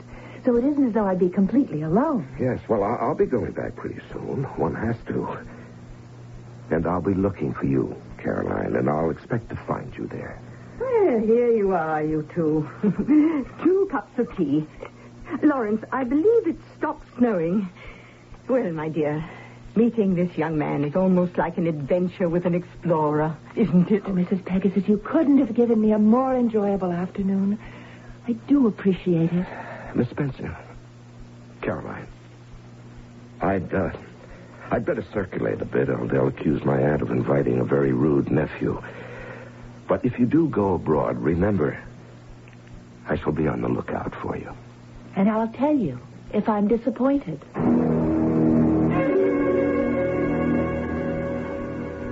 That was how I met Caroline Spencer. Almost 3 years went by. I was living in Paris. And in October, I'd gone to the French port, Le Havre, to meet my brother Freddie and his wife. I got there late. Their ship had already docked, and I finally found them at the Grand Hotel. Larry, how good to see you. You never get any older. We wondered what happened to you. The train was late leaving the Gare Saint-Lazare, and then every farmer in northern France took it into his head to drive his cows across the tracks just as our boat train wanted to pass. How is Elizabeth? Oh, not well at all. Not a good start to a vacation. Oh? What is it? Oh, you know, still feels the boat under her. She's in the next room now, trying to sleep. Well, aren't we taking the 4:30 back to Paris? It's unlikely, Larry. Better to spend the night here, and when Elizabeth's had a good sleep, to start off fresh tomorrow. But we'll see. Well, if that's the case, Freddie, the first thing to do is for you and me to find ourselves a cafe on the waterfront and have a spot of cognac. At 2 in the afternoon, cognac? Freddie, my boy, you are in France, and when you get to Rome, I expect you'll do as the Romans do. But till you get there, while you're here, you'll do as the French do. Cognac at 2.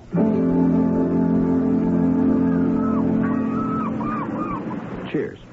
To your health, too, Larry. Oh, and to Elizabeth's. Hope she's back on her feet by dinner time. Good cognac, I'll say that for it. And cheap. Great Scott. There she is. The little lady of the steamer. Oh, you mean that girl at the farthest table under the awning? Was she on your boat? On deck from morning till night. She's never sick. And I needn't tell you how rough the Atlantic can be in October. You know, every day she'd sit there, just as she's doing now, hands folded, looking out at the horizon ahead, every single day, as though hypnotized. Well, why don't you go speak to her? Oh, I don't know her. We never met. She's talked to no one. You know, I have an idea she's a Yankee schoolmistress on her first trip to Europe. Yes, I think you're right. I think I'll speak to her. Oh, I wouldn't, Larry. She's very shy. Freddie, I know her. I'm sure. I met her at a tea party at Aunt Peg's. Oh, well, matter of fact, I'm getting twinges of conscience about Elizabeth. I'll be starting back to the hotel. Well, I'll walk you back. No, it's just up the road. I can find it. Suppose you come knock at our door about 6, and we'll see if she's well enough for us all to go down and have an early dinner. Good afternoon. I beg your pardon? Oh, aren't you? Do you mind if I sit with you at your table?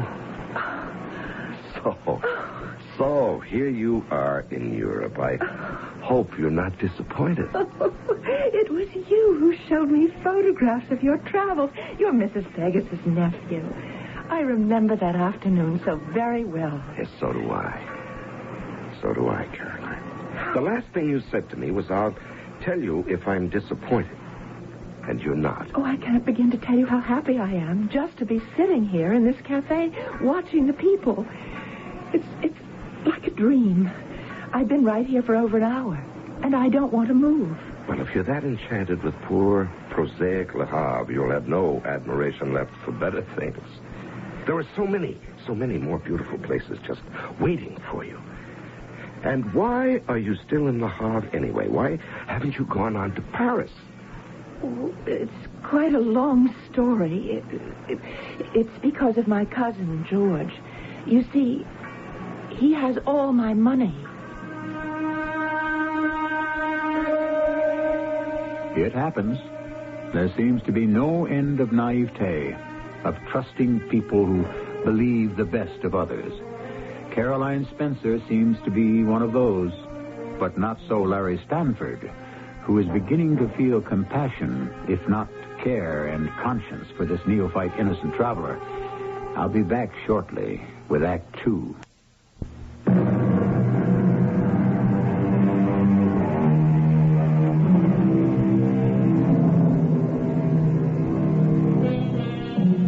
I won't be as brash as that Broadway figure who once said, "There's a sucker born every minute." But when Larry Stanford heard the young schoolteacher had handed over all her savings for a European trip to a mysterious cousin, he was apprehensive.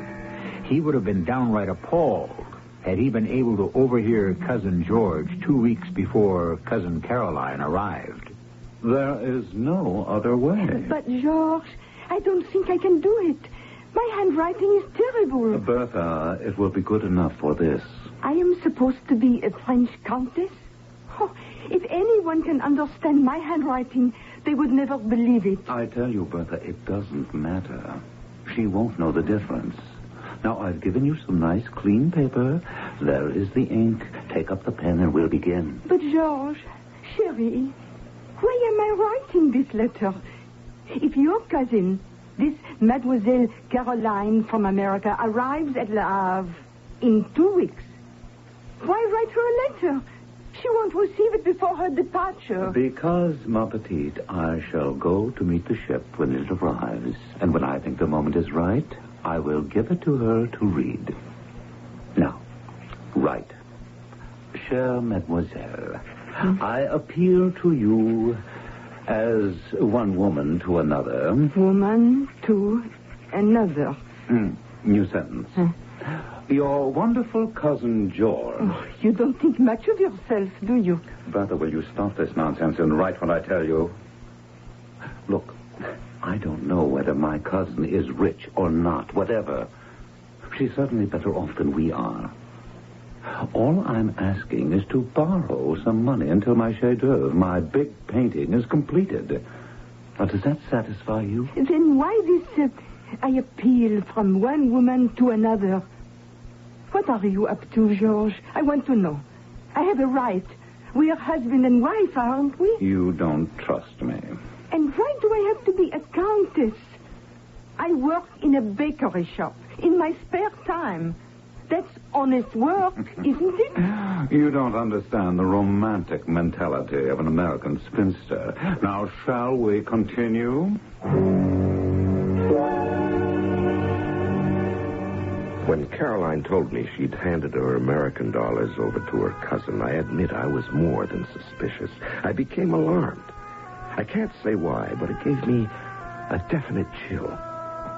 And I suppose I looked uneasy as we sat together at that waterfront cafe. What a face you're making, Larry Stanford. It's all right. I hope so, Caroline. Then stop frowning. No, I'm wincing at the thought that half an hour after you land in Europe, your funds should have passed into someone else's hands. Is this cousin... George? George. Is he going to travel with you? Only as far as Paris. He's an art student. Yes, you told me that. He was an art student 3 years ago. I've always thought that so splendid. I wrote to him when I was sailing, but I never expected him to come all the way here to Le Havre. I mean, that's very kind of him, don't you think? He's very kind and very bright. Yes. But you say he has your money. Where did he go? Just to the bank to change some of my dollars. He said I should wait for him here. I haven't minded it a bit. I see. And when Cousin George returns, are you going to Paris? Well, George thinks I should stay here for a few days. Here? Poor man. Why do you say that? Well, something's troubling him. He said when he came back with my French money, he'd have something important to tell me, and that we shouldn't really decide anything until he's told it to me. Ah, I thought so. He's been so thoughtful, so how can I not listen to him? Caroline, you did not come all this distance to listen to troubles, but to go to new places. Oh, I will. I have it all planned.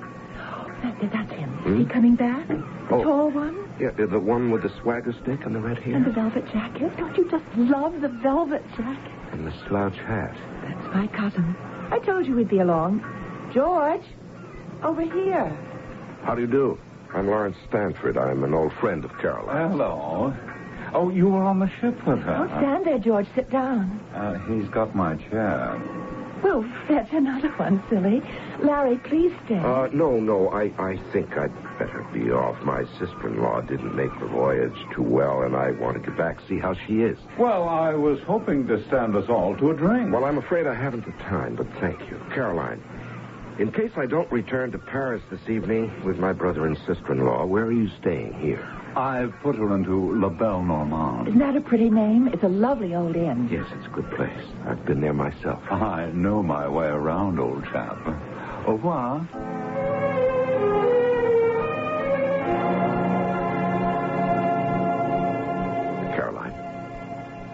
Caroline, it's Larry. May I sit here? Oh, yes. You may if you wish. Beautiful evening, isn't it? Yes. My brother and his wife have decided to spend the night, and we'll all go to Paris tomorrow. So I thought I'd come over to La Belle Normande and see if you were still here. Oh, I'm still here. Have you been crying? Me? Yes. Yes, I thought something was wrong. You're sitting here in the dark. Lots of stars in the sky. Caroline, tell me what happened. Oh, how can you tell? By the way you've gathered yourself together, as if you'd been hit and were trying to ward off any more blows. Your cousin gave you bad news, isn't that it? Between the time I left you this afternoon and now. You've had a very bad time of it. No, not I. It's George who's been having one. He has great worries, and he asked me to... Oh, you won't be angry with me. Angry with you? No, never. He was in dreadful need of money. In want of yours, you mean? Oh, of any he could get. Honorably, of course. Oh, of course, honorably. And mine was all that was available. And he has taken all of it from you. Well, I gave him what I had. Oh, great Scott, Caroline. Is that what you call his getting money honorably, all you had? He's just badly in debt. Yes, no doubt he is, but what was the rush to take yours? Well, I felt so much for him. Yes, so do I. I hope at least he's going to give it back to you very soon. Oh, yes, as soon as he can. And when will that be? When he's finished his great painting. Now, Caroline, you can't accept that. His great picture. He's an art student. Where is he now? He's in the dining room having his dinner. Why aren't you eating with him? Oh, I wasn't hungry. I wanted to be under the sky in this little courtyard. Well, you do understand, Larry. Look at that beautiful little outside staircase and a fountain with a small statue. I have to stay out here as much as I can, soaking it all up, breathing it. Caroline, listen Where to else me. in the world could you find such a place? I don't know what to say to you. You see romance everywhere, and this man, this cousin of yours. Caroline, you're too generous. He made the debts himself. He ought to pay for them himself. Oh, he's been foolish. George admits that. He told me everything. He threw himself on my charity. It's not only for him, it's for his wife, the poor young thing. Oh, so he has a poor young wife now. Well, he married 2 years ago. Secretly. Oh, why secretly? She was a countess. Oh, you sure of that? Yes, she's written me the most beautiful letter. Asking you, whom she's never seen, for money? Asking me for confidence and sympathy. She's been cruelly treated by her family for marrying George. He told me that she's a beautiful young widow of a high-born count. I want you to read her letter. She begins by saying she appeals to me. One woman to another. Caroline, I'd rather not read it. See, they're going to have a baby. There's not enough money even to feed it. How could I refuse George? My dear Caroline, my concern is for you. I don't want you to be stripped of every dollar you've saved for this trip for such a rigmarole. But it's not a rigmarole.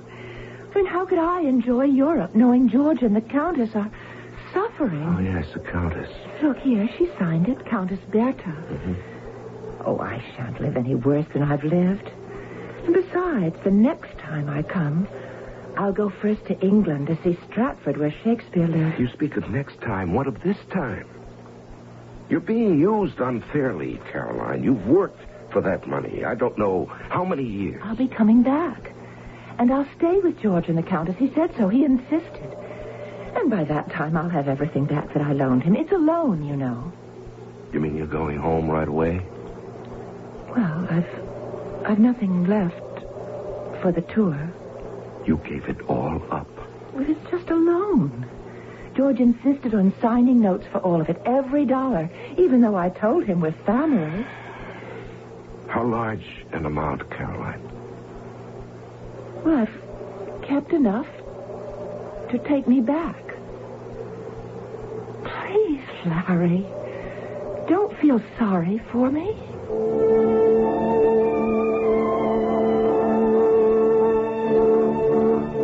Fred, it's absolutely unbelievable. This so-called art student has taken that poor teacher for every dime she brought with her to see Paris, Marseille, Florence, Rome. It's pathetic. A trip she's had her heart set on for years. Now, this man has shattered her dream and made her feel sorry for him in the bargain. He's made her believe he was doing her a favor by accepting her savings. I tell you, I'm so angry, I don't know what to do. By the way, how's Elizabeth? No. Better, yeah. After a good night's sleep, she'll be able to start for Paris tomorrow. Fred, I wish you could see this character. He wears a slouch hat, a black velvet jacket. Velvet, mind you, like a caricature of a Degas or Cézanne. Pretending to be an artist. He's nothing but a pretentious liar and a cheat. And you didn't tell him so? Well, how could I? The poor girl is enchanted with this faker. Well, let her keep her illusions. It's all she has left. And I'm not the one to break them. What train shall we catch tomorrow? Oh, by the way, Elizabeth said to thank you, Larry. We've already taken up so much of your time. Freddie, if I hadn't come down to Le Havre to meet you both, this whole episode with the poor little school teacher... Oh, it's so tragic.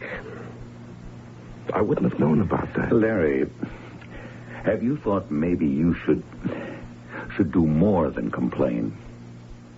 You're right. You're right, Fred. Tomorrow morning, I'll go to where she's staying and make her accept a loan from me, just so she can do a tour. After all, we're related in a way. Aunt Peg introduced us. Of all the times of my life to have overslept, this time was unforgivable. Not that our train for Paris was to leave till noon, but what were Carolyn Spencer's plans? As I dashed through the crooked streets to La Belle Normande, one sound echoed my worst fears. Looking for my cousin, are you? Yes. Good morning, George. Is Caroline up yet? Oh, yes, she's up all right. Nice little courtyard, this, don't you think? Has she had a breakfast? Oh, yes, we shared a few croissants and coffee. Sat right here. Oh, nice, mellow old place, don't you think? George, we can talk about all that later, all right? Where is your cousin now? Oh, didn't I tell you? She went to the boat about 7 this morning. I helped her with her suitcase, took Carolyn right up the gangplank. She's on board. You might be able to wave to her. If you go up the street, you'll see the ship pulling away. I was too late. I turned away, conscious of the tears starting up in my eyes. That poor, poor woman. The end of her rainbow had been some 19 hours in Europe. Describing his own technique, Henry James tells us, make the reader's general vision of evil intense enough, and his own imagination, his own sympathy or horror will supply him with the particulars. Precisely our aims and ambitions here on Mystery Theater. Indeed, were he alive today, what fabulous, spine-tingling dramas could Henry James have written for us? I shall return shortly with Act 3.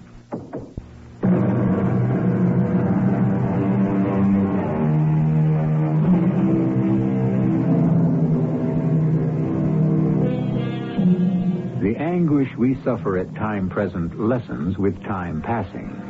So it was with Larry Stanford. For a long time, he did not forgive himself for having literally missed the boat and allowing circumstances to take over Caroline Spencer's life. But months went by, then years. I'm not saying he forgave himself, but he did forget. And then... Suddenly it all came back to me. 5 years after that dreadful episode at Le Havre, I found myself back home in America. It was spring. Again, I was a guest at one of Aunt Peg's tea parties with the same alderman and his wife, its selectmen, and a few teachers. But no Caroline. Doesn't my nephew look well? After 5 years' absence from his homeland? One hears all sorts of things about Americans abroad. The weather is disagreeable, the food unpleasant. Not the food, Aunt Peg. It couldn't be better. Well, while you're in this house, Lawrence, you'll just have to be satisfied with molasses cookies, angel cake, and my own Boston tea. Oh, I'm not criticizing things at home. Far from it. I hate to hear Americans who come to Europe and run down their own country. I didn't think you remained long enough in one place to meet many Americans, Lawrence. Which reminds me, does that little Miss Spencer still teach school hereabouts? Caroline Spencer? Indeed she does. You'll find her quite changed, poor dear. She hasn't really been very sprightly since her visitor arrived. What visitor? Why don't you run along and see for yourself? She's had a visitor for long? Oh, longer than she expected. No question about that. Frankly, Lawrence, I think it's an imposition. She's quite a changed person now. Lives most abominably, and all to accommodate her visitor. Looks 10 years older than she should. A great pity.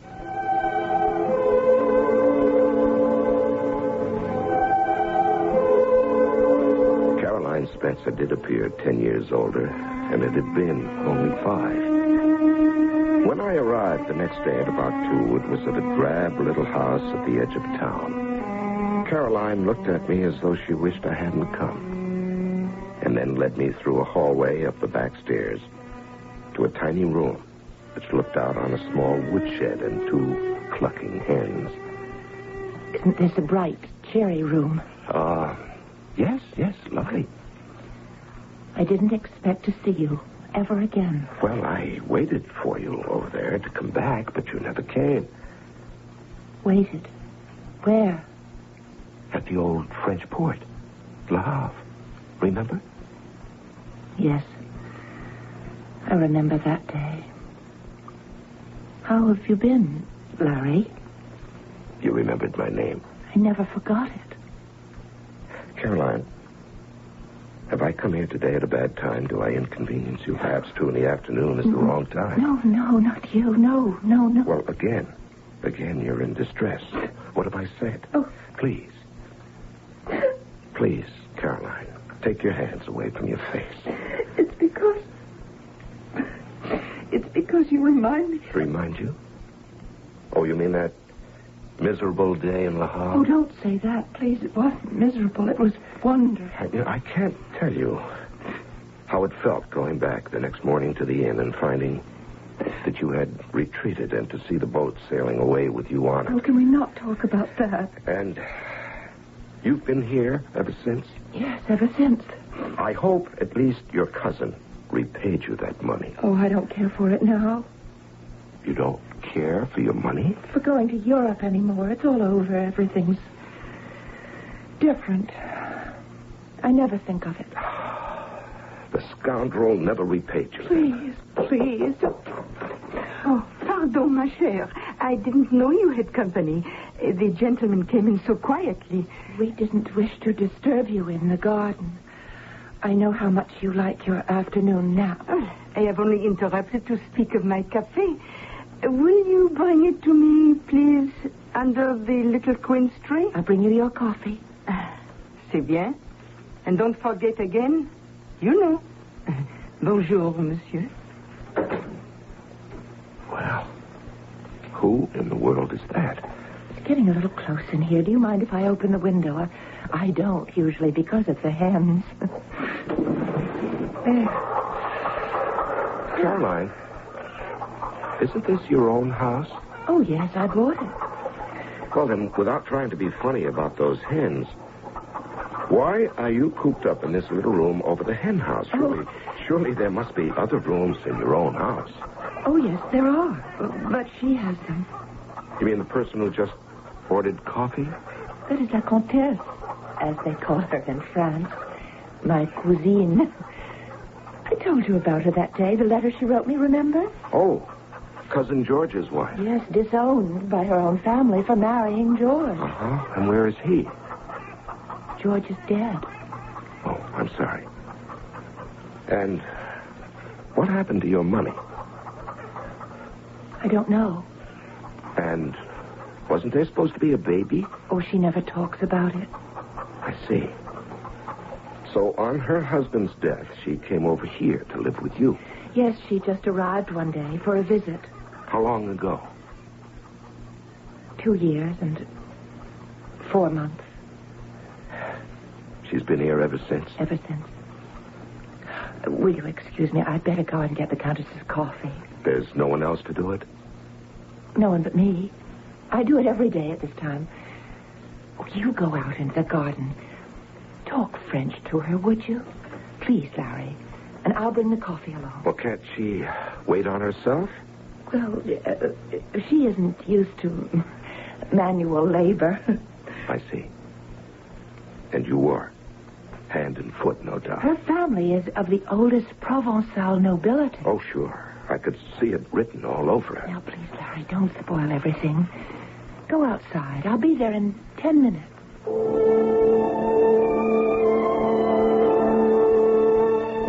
I wandered out into the garden, where, seated under a tree, was this woman posing as a countess, living off Caroline Spencer. As I walked across the grass toward her, I knew in an instant all about her. A plump, dead white face, vulgar and common as any person from the streets of Paris. Monsieur? Oh, bonjour, madame. Bonjour. Please, be comfortable on the grass, monsieur. Unfortunately, there is only one chair. Cela m'est égal, madame. It makes no difference to me. Oh, I knew you could speak French. To think I would end in a foreign country here, an exile. My family drove me away. Oh, you get used to it, but some things, no. For example, my coffee. All I ask is a little cup after breakfast. I see. And when do you have breakfast? At noon, as I always did. And the coffee is the last straw. I ask so little. A cup of black coffee with a drop of cognac. My cousine is charmante, but she cannot understand the habits of a lifetime. Every day I say to her, don't forget the drop of cognac. Well, let me go back into the house and see if I can rush things along. Caroline? Caroline, where are you? In the kitchen. I've forgotten where I left the tray. I'm so nervous these days. The coffee is boiling over on the stove. No, it has to boil like that and get black, or she won't drink it. Caroline, don't you see what she's doing? You've got to stop letting people walk all over you. Oh, people only walk on me because I want them to. What? Bring me that small cup. And oh, that one's dirty. I'll get one from the shelf up here. Caroline, look out. The pan of coffee is spilling. Oh, my goodness, it's all over you. Well, where's the butter? Butter? Yes. Do you have any butter in the kitchen to put on your hand and wrist to stop the burns?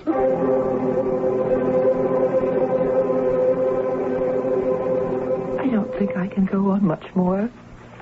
It's too much for me.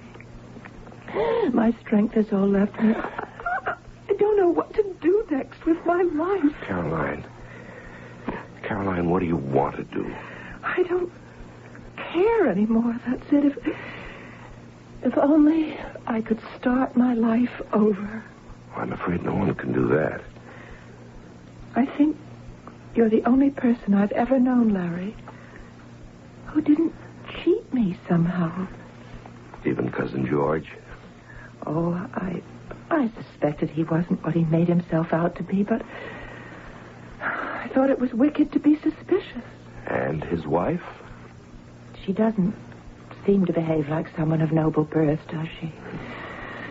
Perhaps I just don't know Europeans, but, well, she's all I've got now. What else is there left for me?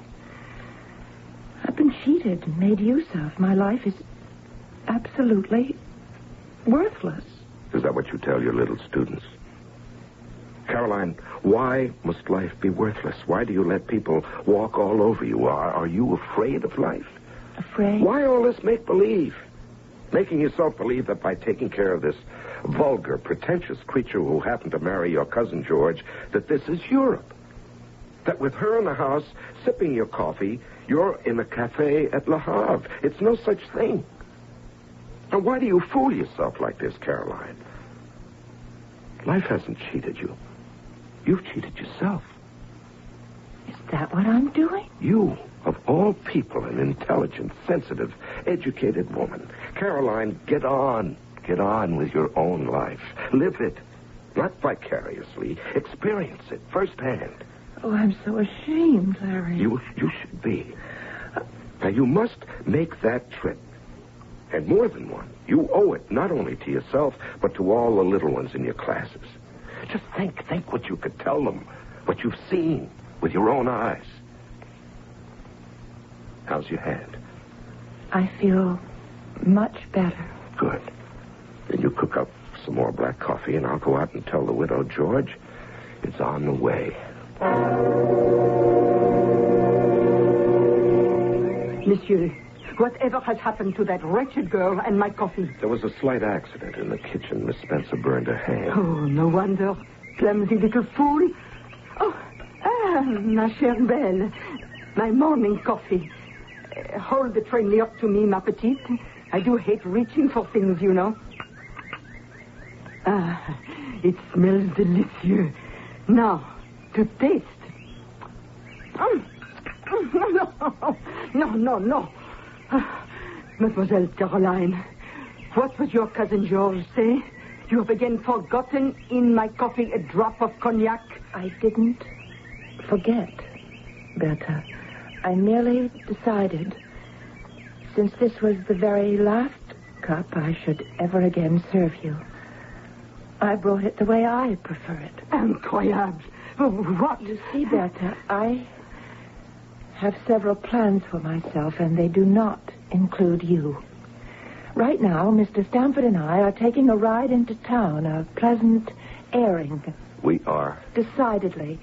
And when I return, Bertha, it will be to pick up your luggage and yourself and take you to the train. But, ma chérie, where should I go? The train goes to Boston, and from there you may take a boat back to your beloved Paris. Au revoir. Goodbye, Bertha.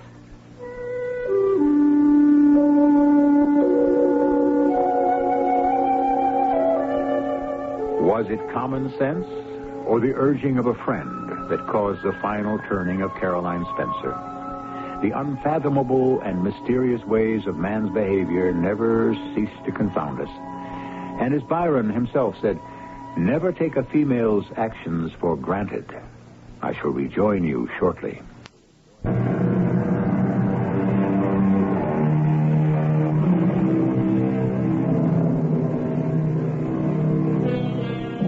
Who has not read the Aspern Papers, Daisy Miller, the Bostonians, and the hundreds of great short stories by Henry James?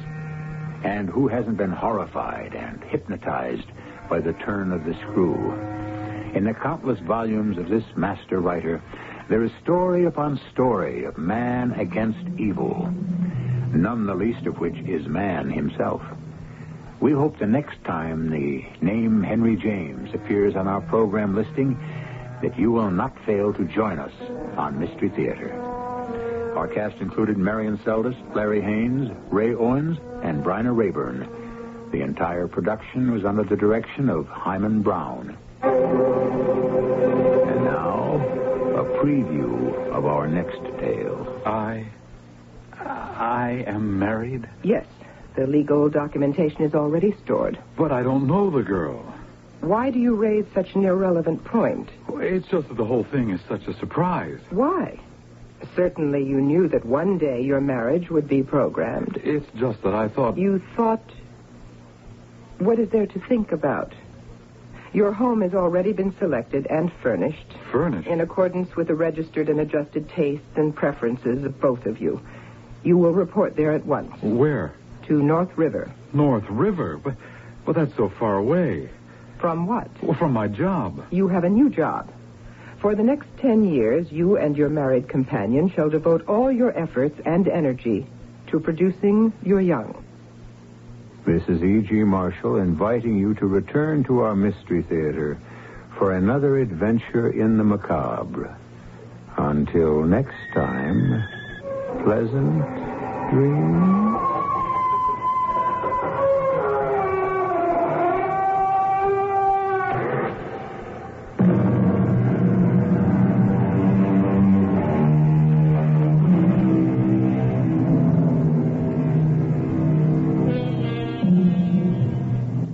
This is the voice of the Rocky Mountain West. Radio 85, KOA, Denver. This is Lorne Green. It is 1913, and Woodrow Wilson is President of the United States. But on the walls of this Montana schoolroom hang the portraits of two other presidents. George Washington and Abraham Lincoln stared down in a kind of benign severity upon the children working at their desks. It is nearly time for dismissal. Ruth Stoddard smooths back her hair in its tight bun at the nape of her neck. This episode from the life of Sherlock Holmes will be transmitted to our men and women overseas by shortwave and through the worldwide facilities of the Armed Forces Radio Service. Petri Wine brings you Basil Rathbone and Nigel Bruce in the new adventures of Sherlock Holmes.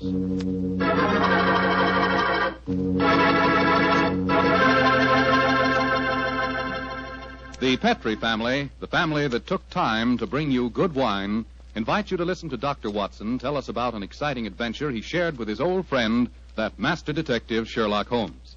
And so while you're getting comfortable, I'd like to tell you about an old American custom. The custom of serving a glass of sherry wine before dinner. Petri California Sherry. You know, Petri Sherry is to a good meal what the overture is to a good musical comedy or an opera. Before you sit down at the dinner table, just pour yourself a little glass of Petri Sherry and sip it slowly. Look at that beautiful amber color. Smell the fragrance of those sun-ripened grapes. And taste that fine sherry flavor. You'll agree with me, I'm sure, that Petri Sherry is the best beginning a good meal ever had. And say, if you happen to like your sherry dry, as I do, you'll really like Petri Pale Dry Sherry. Believe me, you can't go wrong with any wine that bears the name Petri, the proudest name in the history of American wines.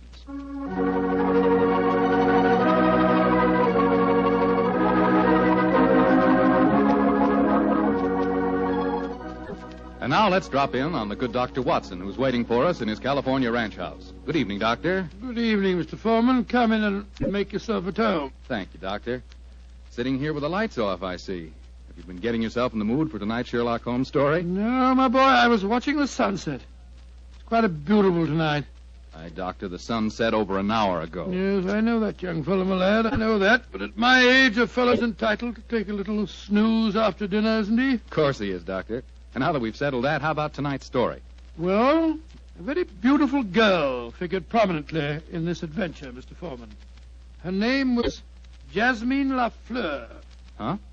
You say that again, Doctor, please? I know, my boy, but that was her stage name. When she was a magician's assistant, unfortunately, I never had the opportunity of seeing Jasmine Lafleur in the theater. But I'm told that she was a fascinating figure in tights and spangles. When Holmes and I first met her, however, she was dressed a little more conventionally. And her name was then Diana Vennering. Lady Vennering. Lady Vennering? Say, those tights and spangles really paid off, didn't they? Well, how did you and Sherlock Holmes come to meet up with her, Doctor? In rather spectacular style, Mr. Foreman. Miss Lafleur became something of a femme fatale in the early 1900s. First of all, she married Signor Rossoni, the magician for whom she was working. On the wedding night, he was mysteriously stabbed to death.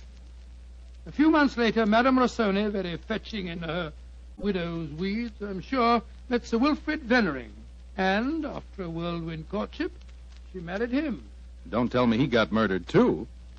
He did, Mr. Foreman. Also on the night of the wedding. But this time the police found a suspect.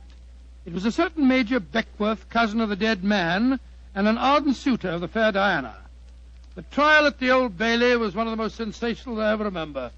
Sherlock Holmes and I, in court on the closing day as a jury, were still considering their verdict. Holmes, the jury's been out over 8 hours. I bet you they can't agree on a verdict and there'll be a new trial. I think not, old chap. Look, here they come now. You know, there's a strong moral probability of guilt, but I'm sure they'll agree that there's insufficient evidence to convict. Oh, perhaps you're right. Just look at Lady Vennering down there ahead of us. What a stunning woman. Yes, and a woman of great poise and courage. Here it comes.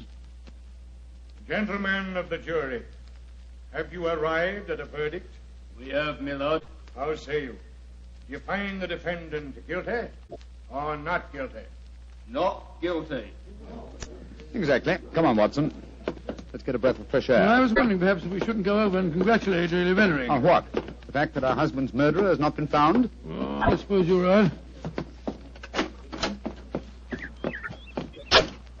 You ever read the book of Tobit, Watson? Tobit? I don't think so. When was it published? Well, a little before our time, old chap. It's an Old Testament story. Whatever made you think of it at this moment? Well, it's so remarkably apposite with the case of Lady Vennering.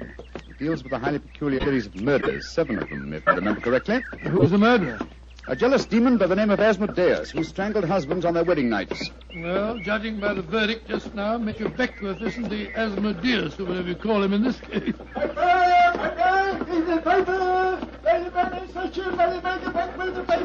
Here, now, boy, here. Give me a paper. Thank you, Governor. Thank you. The paper! Well, Holmes, what does it say? Oh, wait a minute. Here we are. Listen to this. Lady Vennering, widow of the murdered man, says that she will marry the suspect. Lady Vennering told newspaper reporters this afternoon that if Major Beckworth is acquitted, she will marry him before the year is out. Oh, upon my soul, Holmes, there's a positive sparkle in your eyes. You read about her. I must admit the lady fascinates me, old chap. I hope before she becomes involved in any further tragedies that we may have the opportunity of meeting her. And something tells me that we will.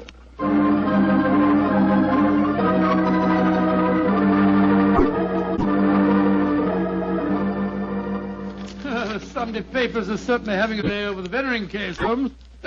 Did you read them? No, I didn't, Watson. There's a complete life history of Lady Vennering in one of them with photographs. It's rather interesting. Really? What are you doing over there, Holmes? Looking out of the window. Ah, yes. You expecting anybody home? No, come over here, old fellow. Oh, it's a clergyman. Yes, a very agitated one. Look at the way he's pacing up and down, and looking up at our window, too. Joe, what eyes? Yes, there's a fanatical look about him, which suggests either the martyr at the stake or the inquisitor lighting the faggots. Mrs. Hudson's letting him in now.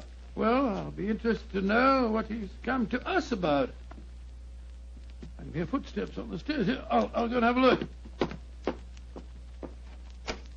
How do you do, sir? Come along in, won't you? It's all right, thank you, Mrs. Hudson. You're Mr. Sherlock Holmes? I am, sir, and this is my colleague, Dr. Watson. My name is Whalen, the Reverend Arthur Whalen. How do you do, sir? How do you do, sir? Sit down, won't you, and tell me what I can do for you. Thank you. Mr. Holmes, this is a very difficult subject to broach. In fact, it's only after intense personal conflict that I've been able to force myself to come to you. May I ask you, are you familiar with the Book of Tobit? Book of Tobit? Gracious me. You were talking about that yesterday, Holmes. I see that you've come to consult me about the Veneering case. But that's amazing. How did you know? Has Lady Veneering been in touch with you? No, sir, but I'm familiar with the Book of Tobit, and Lady Venering's case closely resembles that of the woman Sarah in the Old Testament story. More closely than you realize, Mr. Holmes. Did you know that before each one of Lady Venering's husbands was killed, they received a threatening note? Yes, I recall that from the trial. Signed in some sort of gibberish, weren't they? No, Doctor. Yesterday I was permitted for the first time to examine one of these notes. The apparent gibberish was in reality ancient Hebrew writing. Indeed. Were you able to translate it? Yes, Mr. Holmes. In effect, it said, if you go through with this marriage, your hours are numbered. And it was signed Asmodeus. Oh. The name of the jealous demon who strangled husbands in the Book of Tobit. Exactly. Just why have you come to me, sir? I want you to talk to Diana, to Lady Veneering, to tell her she must not go through with this new marriage. Murder is stalking her, Mr. Holmes. I have argued with her, prayed with her, implored her to realize her danger. But she is adamant. I'm afraid I should feel extremely presumptuous in giving her my advice. No, Mr. Holmes. I have prepared the way for you. You could, I'm sure, make her realize her danger. And she's willing to see me, you say? Willing and anxious. Oh, very well. But I'd like to ask you a few questions first. Anything, Mr. Holmes. What is your interest in her? She's a member of my flock. She needs my guidance. Nothing further? No, Mr. Holmes. By the way, I believe that you performed the marriage ceremony at both of her previous weddings. Yes. Are you proposing to officiate the ceremony if she marries Major Beckwith? Well, I don't know. I'm hoping that marriage will never take place. And so I want you to help me, Mr. Holmes. Where does the lady live? 47, Berkeley Square. Very well. Dr. Watson and I will call on her this afternoon. Delighted to. I doubt if I can be there myself. In fact, Diana might speak more freely if I'm not. But here's my card. Oh, thank you. You'll know where to get in touch with me if you want to. Very well, sir. Good day to you, gentlemen. And I'm greatly in your debt. Good day, sir. Good day. Strange business, Holmes. I can't believe that Mr. Whalen's motives are entirely impersonal. Nor can I, old chap. What are you laughing about? I was thinking of the Book of Tobit, Watson. In that the role of protector, the role I have just been asked to take, was played by the Archangel Raphael. I can't help feeling, Watson, that I'm making distinct strides in my profession.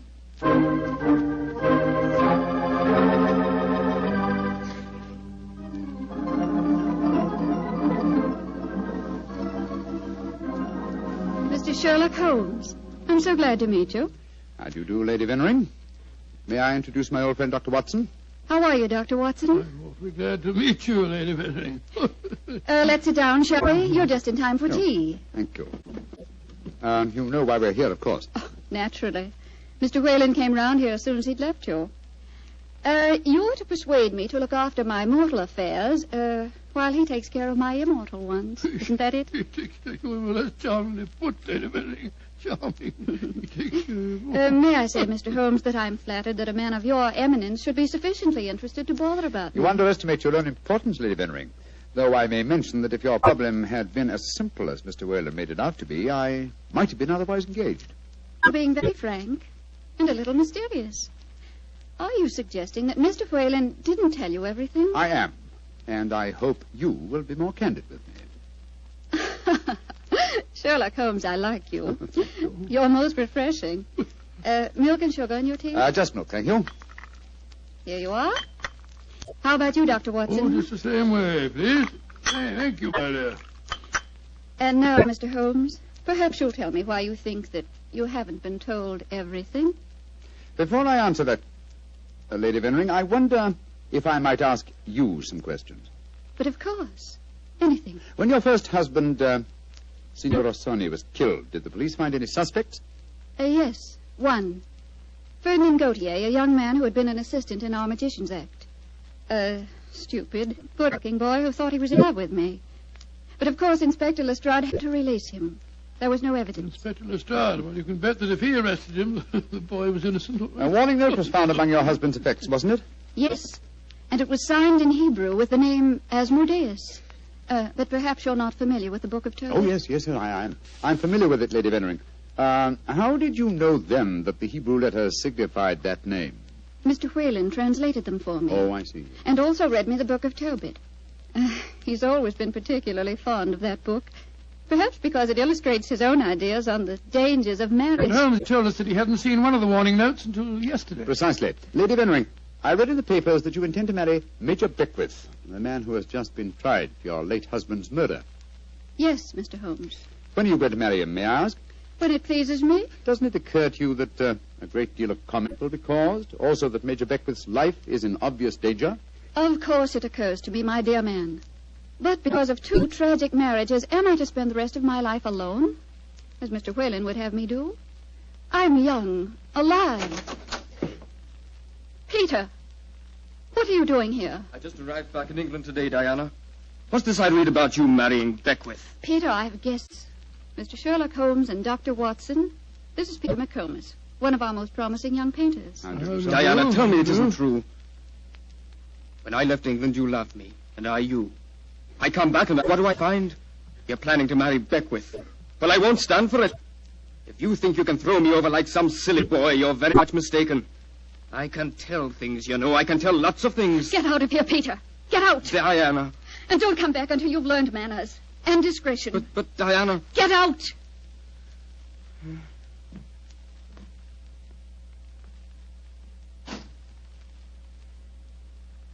I'm sorry, gentlemen. Were there any more questions you wanted to ask me, Mr. Holmes? One, Lady Vennering. Where is your fiancé, Major Beckwith? He's upstairs. I'm letting him stay here until the scandal of the trial has died down. I must see him at once. At once? Why, Holmes? He's in no danger until the marriage takes place? The marriage has taken place, Watson, unless I'm very much mistaken. What makes you think so, Mr. Holmes? You're much too discreet and intelligent, Lady Vennering, to let him stay here in your house unless you were already married. We were married this morning. But we planned to keep the fact a secret for a few months until the scandal had died down. May I talk to him, please? Of course. I'll ring for the butler and ask him to come down. May I ask, madam, who married you? The Reverend Arthur Whalen, of course. Oh, and all the time he talked to us today, he knew perfectly well that this marriage had taken place. He must have just come from it. I don't trust that man, Holmes. Oh, there you are, Hudson. I just rang for you. Will you ask Major Beckwith? Excuse me, milady. I was just on my way to telephone the police. The police? What do you mean? It's Major Beckwith, milady. He's been stabbed to death in his bath. Mr. Beckwith murdered, too. Hudson, I'll telephone the police. And now I'm rather well acquainted with Inspector Lestrade. Excuse me, gentlemen. A dreadful business, Holmes.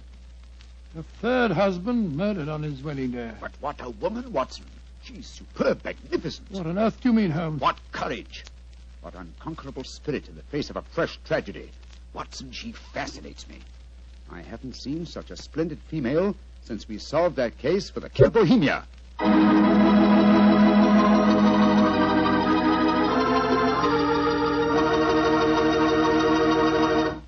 Dr. Watson's story will continue in just a few seconds. Time enough to remind you that the easiest way to make good food taste better is to serve that good food with a swell Petri wine. And there are two Petri wines in particular just made to go with food. Petri California Sauterne, a delicate white wine with a subtle flavor that's perfect with chicken and fish. And Petri California Burgundy, a hearty, rich red wine that's out of this world with any meat or meat dish. So if you want to know just how good a cook you are, serve your good food with Petri wine made to go with it. A Petri Burgundy or a Petri Sauterne. 2 swell Petri mealtime wines.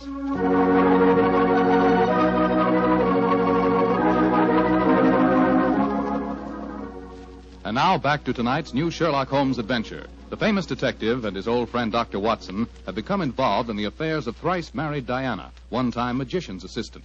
Each of her husbands has been mysteriously murdered on his wedding day, the latest murder occurring on the same day that Sherlock Holmes and Dr. Watson are brought into the case. As we rejoin our story, it's a month later, and for some obscure reason, Sherlock Holmes seems to have lost interest in the case, though not in the beautiful Diana. Mr. Holmes. Yes, Lestrade? It's over a month now since Major Beckwith was murdered, and we haven't found a single clue to it. You expect me to supply the deficiencies of Scotland Yard? Well, it's unlike you not to help us, Mr. Holmes. And after all, you and Dr. Watson were in the house when it happened. If you ask me, the murderer's either McComas, that Irish painter, or the clergyman Whalen. What do you think, sir? As far as I'm concerned, the case is closed, Lestrade, and I wish you'd stop bothering me. What do you think I am? Nothing but a detecting machine? Mr. Holmes, whatever's come over you? Holmes, you're not going out again this evening, are you? I'm afraid so, old chap. Well, this will be the 4th night in a row. I was hoping that we might have a nice, quiet evening in front of the fire. Oh, I'm sorry, Watson, but I promised to take Diana to the horse show at Olympia. I should be home by midnight.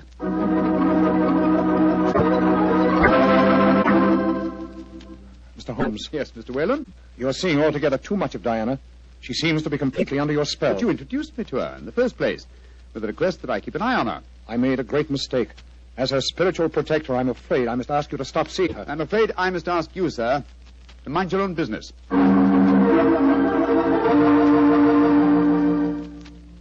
I say, Holmes, have you seen in the paper that violinist, this Iway, is playing at the Albert Hall tonight? No, I haven't looked at the paper today. Oh, I thought perhaps that we might go along and see I'm him afraid together. I can't, old chap. No, I'm taking Diana to the French Maid at Delius Theatre. I hear it's a charming musical comedy.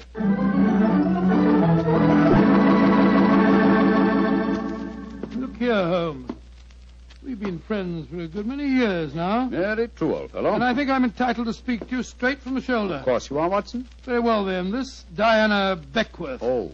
Yes, it's your own business, I suppose, but I can't bear to see her making such a fool of you. You've neglected your work entirely since you met her. You get about as though you were a young fellow of 20. What's come over you, Holmes? Stop pacing about, old chap, will you, and sit down. In fact, it might be a good idea if you fortified yourself with a nip of brandy from the Tantalus there. What I'm about to tell you may be something of a shock. Watson, Diana and I are getting married tomorrow.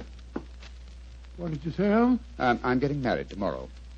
But, you're insane. Oh, that's not very flattering, Watson. Anyway, I don't see why you should be so surprised. You yourself married and left Baker Street once, didn't you? For you, Holmes, a confirmed woman hater. No, my dear Watson. No, indeed, no. You will remember in our adventure that you titled A Scandal in Bohemia, I met a lady that I have often referred to as, the woman. You mean Irene Adler, but she was a criminal. Exactly, and yet Diana has the same magnificent characteristics. Keen intelligence, courage, and unconquerable spirit. But Holmes, 3 of her husbands murdered on their wedding nights. You're proposing to be the 4th. Oh, rubbish, my dear fellow, because tragedy has attended her previous marriages. Is she to go through life alone? Holmes, you really mean it, don't you? Of course I do. I think I will have a nip of brandy. Oh, don't take it so badly, old fellow. We'll continue to see a lot of each other. Diana's very fond of you, you know. Oh, well, I'm glad. Who's going to perform the ceremony? Not the Reverend Mr. Whalen? Oh, no. We decided, in view of Diana's previous marriages, that he might prove to be a trifle, unlucky. A clergyman named Vernet will officiate. Whalen, of course, insists on being present just the same. What time is the wedding tomorrow? 2 o'clock, old fellow. Oh, I should have mentioned this before. I hope your cutaway coat and top hat are in a good state of preservation. You'll be a pretty prominent figure at the ceremony, you know. You mean that... Well, I mean that if Sherlock Holmes gets married, who else can be his best man but his old friend, Dr. Watson? It's elementary, my dear fellow, elementary.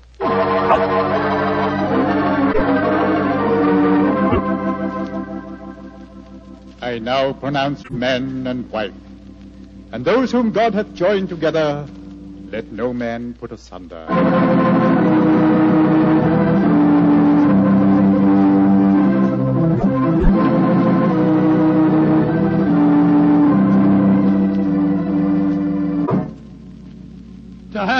I'm going to claim the privilege of the best man and give you a kiss. Of course you shall, Doctor. Joe Holmes, you're devilish lucky fellow. Of course I am, old chap. Sherlock, I'm going upstairs to change my dress now. Very well, Diana. I'll be up shortly. I'll see you later, Dr. Watson. Very well, Mrs. Holmes. Holmes, I never thought I'd live to say that. Watson, old fellow, I'm worried. Worried today? Oh, my dear fellow, what's the matter? Well, just before the ceremony, I received one of those warning notes signed by Asmodeus. Oh, you better be careful, Holmes. I think I'll slip out and have a pipe or two on the matter. Yes. Look after my guests for me, will you? And keep your eyes open. And your ears. Yes, I will indeed. There you are, Mr. Whalen. Would you care for a glass of champagne or punch or something or other? Thank you, no, Doctor. I'm in no mood for celebration. I'm certain that Diana has made a shocking mistake. Well, really, sir, I don't think... I only came here in a last-minute attempt to dissuade her. Now that I've failed, I shall leave. Good day, sir. Yes, sir. Dr. Watson? Oh, hello, McComas. Where's Mr. Holmes? We'll be back in a few minutes. Would you care for a glass of champagne, sir? Well, thank you. I should like to drink a toast to the pair. I've been in love with Diana for years, you know, but she wouldn't marry me, and well, I suppose I might as well make the best of it. I must say your friend Sherlock Holmes seems like a splendid fellow. He is indeed, McComas. In fact, I may say... Excuse me, sir. All right, Holmes, I'm coming. Up here. What on earth's the matter, Holmes? Follow me, lock the door behind you. Allow me to introduce you to the demon Asmodeus, Watson. Unfortunately, at the moment, she's in a faint. Good Lord. It's Diana. Exactly. Always an impetuous woman, she made the mistake of trying to stab me with that knife. So I bent over to strap up a suitcase. She didn't allow for the wall mirror in which I was watching her. You mean you suspected her all along? Of course I did, old fellow. The problem was to find the proof. I first suspected her when I knew that she had been a magician's assistant. The key to the profession of magic is misdirection, and these murders have been a perfect example of misdirection motive. How do you mean, Holmes? Well, by creating a... Thanks to the well-meaning stories of the Reverend Mr. Whalen, whose theological libraries she must have copied the Hebrew signature, she focused the murders on jealousy, concealing the fact that the one person with a perfect motive was herself, the widow who was to inherit. Oh, why hasn't she been caught before? Because she was devilishly clever. She left no clues except an indirect one that I had once spotted, that the likeliest person to be able to approach a bridegroom unsuspected and stab him is his bride. And now I wish you'd see if you can revive her, old fellow. When the police get here, I should like Mrs. Holmes to be in full possession of all her faculties.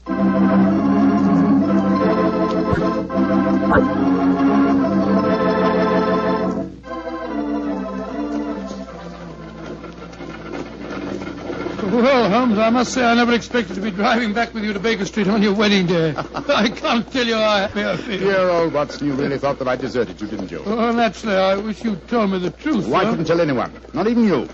If the faintest shadow of suspicion had entered her mind, I'd never have caught her. Well, it seems to me you paid a pretty high price, Holmes. You told me you made a will in her favor. Supposing something happens to you before her trial, she'd get the money, you know. Oh, the will? Oh, no, that was worthless. I told Diana that it was a holographic will and perfectly valid. Well, what on earth is a holographic... A will drawn up in one's own handwriting on a piece of perfectly plain paper. Such a document is quite legal, but I drew mine up on a paper with a letterhead. That made it invalid. Oh, I see, but the fact remains that you are married, Holmes. I really fooled you completely, didn't I, Watson? Didn't the name of the clergyman who married us suggest anything to you? The Reverend Vernet? No, and why not should it? Well, Vernet was a French painter of some note. He also happens to have been a great uncle of mine and Mycroft's. You mean that your brother Mycroft was a clergyman? I mean that Mycroft was disguised as a clergyman. And a very convincing job he did, too. A more satisfactory clergyman than the Reverend Mr. Whalen, no doubt, whose possible complicity may compel him to answer some very awkward questions. Then you're not married. Well, upon my soul, Holmes, I don't know what to say. Then I suggest that you say nothing, my dear chap. Let's just sit back quietly, as two good friends can, and brood about the mutability of human affairs.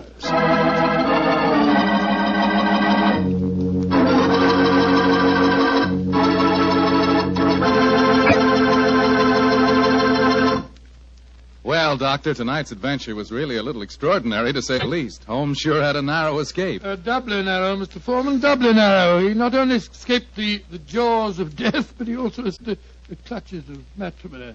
Actually, the story had a happy ending for everybody but Lady Veneering. Jasmine Lafleur. What about that artist fellow, McComas? How did he take it? Oh, very well indeed. In fact, in gratitude, he even painted Holmes's portrait. Not exactly a good likeness, though. One of those modern artists who paints as impressions of a person rather than a portrait. What do you mean? Well, now, let me see. If he were to paint his impression of you, you'd probably end up by looking like a bottle of Petri wine in a sports jacket. Go ahead, Doctor. You can tease me all you want. I'll still rave about Petri wine. And why not? The facts bear me out that Petri wine most certainly is good wine. After all, the Petri family knows all there is to know about the art of turning plump, sun-ripened grapes into fragrant, delicious wine. That's because they've been making wine for generations, ever since they started the Petri business way back in the 1800s. And because the making of Petri wine is a family affair, the family has been able to hand down from father to son, all their skill and knowledge and experience. And believe me, that adds up to plenty. So no matter what type of wine you prefer, one to serve with meals or a wine for any special occasion, choose one of the fine Petri wines. You can't miss, because Petri took time to bring you good wine. And now, Dr. Watson, what story do you have lined up for us next week? Well, now, let me see, Mr. Foreman. I'm going to tell you about a strange adventure that began by my taking a wild cab ride through the moonlit streets of London, and ended with Holmes and me being trapped in a luxuriously furnished cellar below a furniture warehouse down by the waterfront.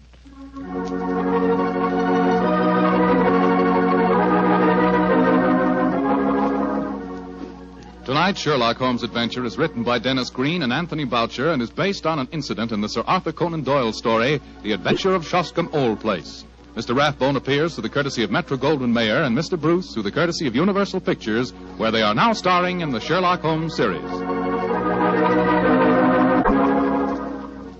The Petri Wine Company of San Francisco, California, invites you to tune in again next week, same time, same station. Oh, the Petri family took the time to bring you such good wine.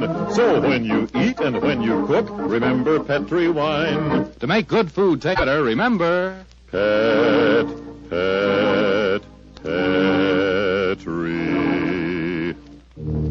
wine. This is Bill Foreman saying goodnight for the Petri family. Sherlock Holmes comes to you from our Hollywood studios. This is the Mutual Broadcasting System.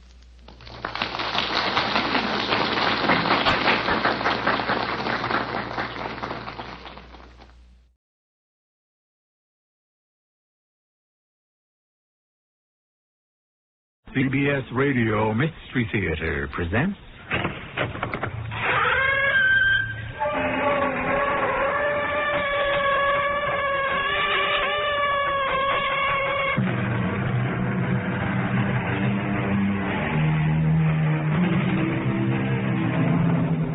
Come in. Welcome. I'm E.G. Marshall. I walk unseen on the dry, smooth-shaven green to behold the wandering moon riding near her highest noon.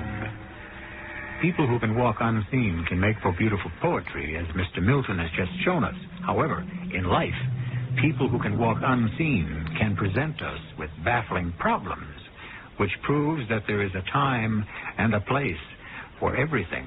My darling, I must tell you, there is a ghost in the house. There's no such thing as a ghost. But I heard him. So, get rid of him. Wonderful. First you tell me there's no such thing as a ghost. Then you tell me to get rid of him. It isn't consistent. Dearest, I expect you to get rid of that ghost. How can I get rid of a ghost? Especially one you say doesn't exist. My angel, that is your problem.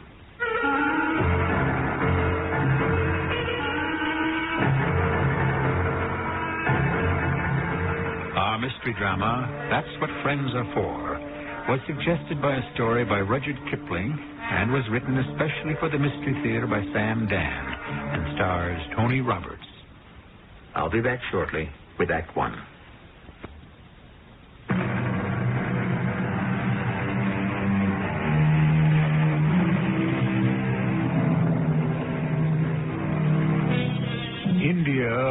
Mr. Rudyard Kipling lived there, worked there, and dreamed there almost a century ago, was a country of some 300 million people, and more than twice that many legends, myths, fables, romances.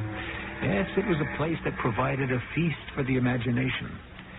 And that was well because for many of its people, it would be the only feast they would ever know. James Waddington Kessler was a young subaltern in a regiment which, for reasons that have nothing whatever to do with our story, was called the Inextinguishables. He was spending the afternoon, as most young officers will, at the club, when he was informed that his khitmatgar, or houseboy, desired to see him on a matter of the greatest urgency. Yes, Ahmadine. There is news, Sahib. What sort of news? News of a fantastic nature. Well, if it better be to drag me away from the table just as my luck is changing. News one could hardly believe were it not for the fact that one's own ears give testimony. Am I to stand here forever, Ahmadine? Must I die of old age before I receive enlightenment? I command thee to transmit this news, Ahmadine. There is music. Yes? Music in the house of the Sahib. Art thou telling me that there is music in my quarters?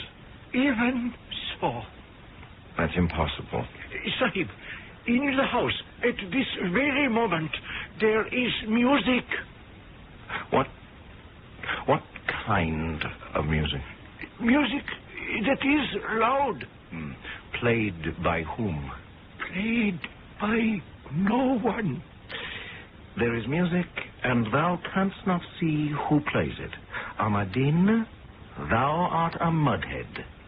Canst thou describe this music? It is the wailing music of the red-haired sahibs in the regiment who dress in the skirts of women. You mean the Highland Fusiliers?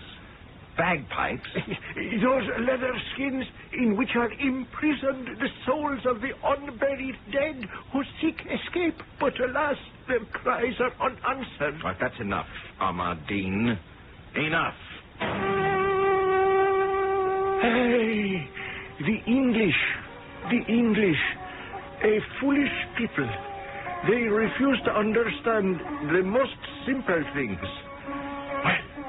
My Sahib and I rushed to the house, and it was even as I told him. Oh, this is impossible. Hast thou searched the place completely? As your honor commanded. And there's no one about? No one, Sahib. But someone's playing that music. Run back to the club and tell Horak Sahib I would see him at once. Lieutenant Horak Sahib was my lieutenant's friend and companion in mischief. The two were always getting into all sorts of scrapes. It was predicted that they would either end in jail or that one should become commander-in-chief of the army. What do you make of it, Billy? Jimmy, you got yourself a ghost. Oh, there's no such thing as a ghost. Don't tell me. Speak to your Highland piper. A silly thing's been going on for hours. Well, there must be some explanation. Well, where can the chap be hiding? Perhaps he doesn't have to hide. You see, the fact is, he's invisible. Well, now you're going too far. He's a ghost. I can't believe that. Jimmy, how can you believe anything else? How long is he going to keep playing? He sounds like a fellow who seems to be settled in. Don't say that. I'm sorry. Billy, what am I going to do with... Oh, good Lord. What's the matter? Melisande. Oh, yes, I'd clean forgotten. I'm going to marry the girl. And bring her here. Yes, here. I'm sick. He stopped.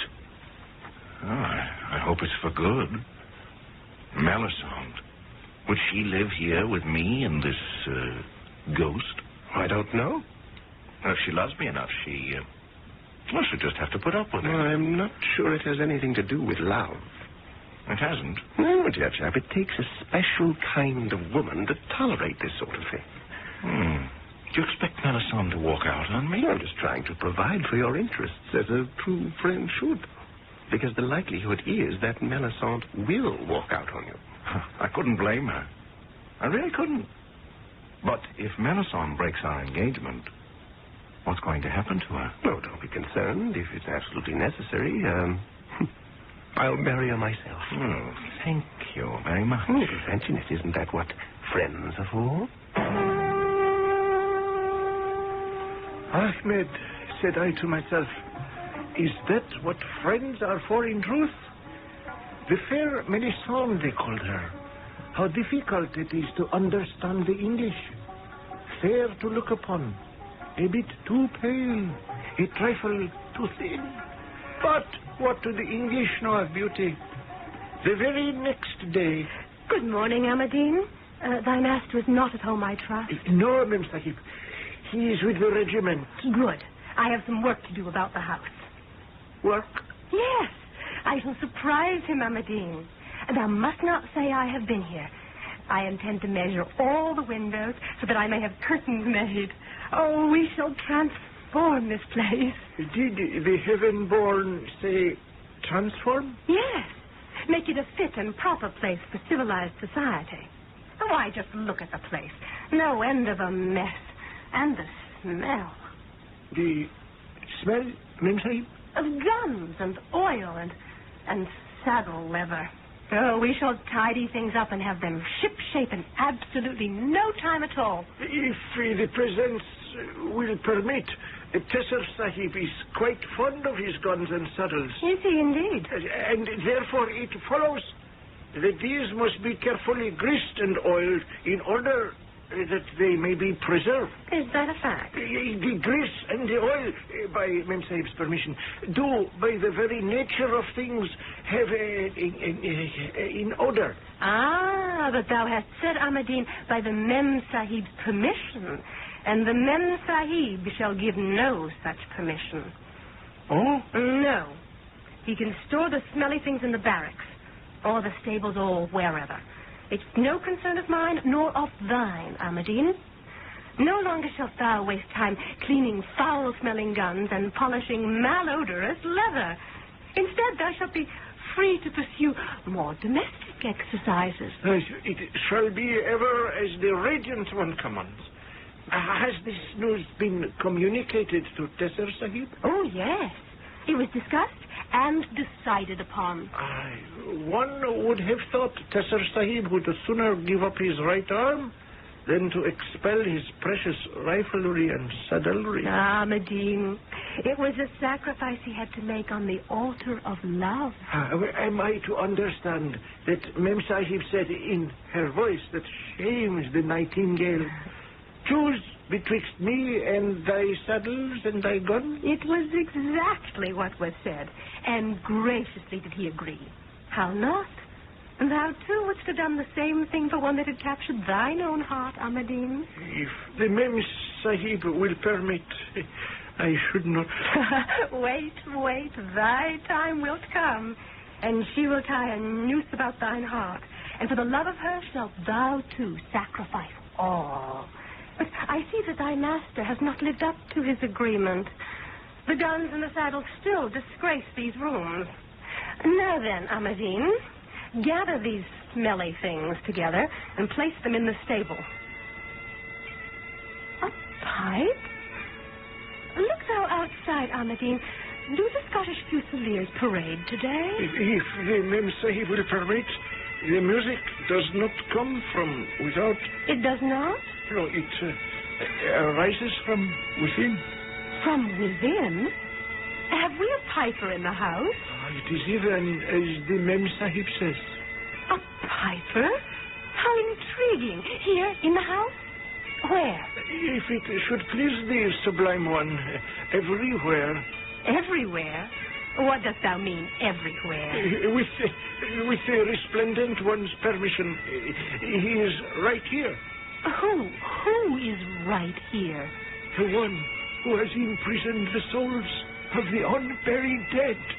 That shall be absolutely enough of that nonsense. A bagpipe is a musical instrument. That is, it is an allegedly musical instrument. It is not a repository for... what superstitious rot. Where is this piper? The piper, if it pleases the glorious one, does not exist. Then how can he play? He is here, in spirit. Oh, is he then a ghost? Oh, how wise is the all-knowing one. I won't have it. I won't have ghosts prowling about. Silent ones are bad enough. But a ghost who is unmannerly enough to play the bagpipes. No, Amadine. Get rid of him. Immediately. The foolish English. Can we, the living, command the dead? I can only say she met my master, Chesterton, that afternoon at Poletti's, where the English gather to take tea, to dance, to flirt, and to get themselves deeper and deeper into trouble. Sorry to be late, Melisande, my darling. I dare say, my angel. Do I detect that small cloud, no larger than a man's hand, forming on the horizon? It is forming right here at this table. My dearest, this is the eve of our wedding. Our wedding is still a month away. No, poetic license. You are not entitled to take poetic license because you are not a poet. You are something even worse. You are a practical joker. My sweet. What is the meaning of that dreadful piping? Oh, that. Yes. Melisande, I don't know what to say. The house is haunted. Yes? By the ghost of a piper. There is no such thing as a ghost. But you heard him, didn't you? Get rid of him. Well, first you tell me there's no such thing as a ghost, and then you tell me to get rid of him. Which isn't consistent. Wasn't it an American who said that consistency is the hobgoblin of little minds? What else could you expect from an American? My beloved, I expect you to get rid of the ghost. My sweetest, how can I get rid of a ghost? Especially one that doesn't exist. My angel, that is your problem. How easily some ladies can clarify the most vexing of situations. However, ghosts do have a reputation for, shall we say, stickiness. Once you get one on the premises, he's very hard to shake loose. Who is this ghost? Assuming, of course, that there is such a thing as a ghost in the first place. Perhaps enlightenment awaits us in Act 2 shortly.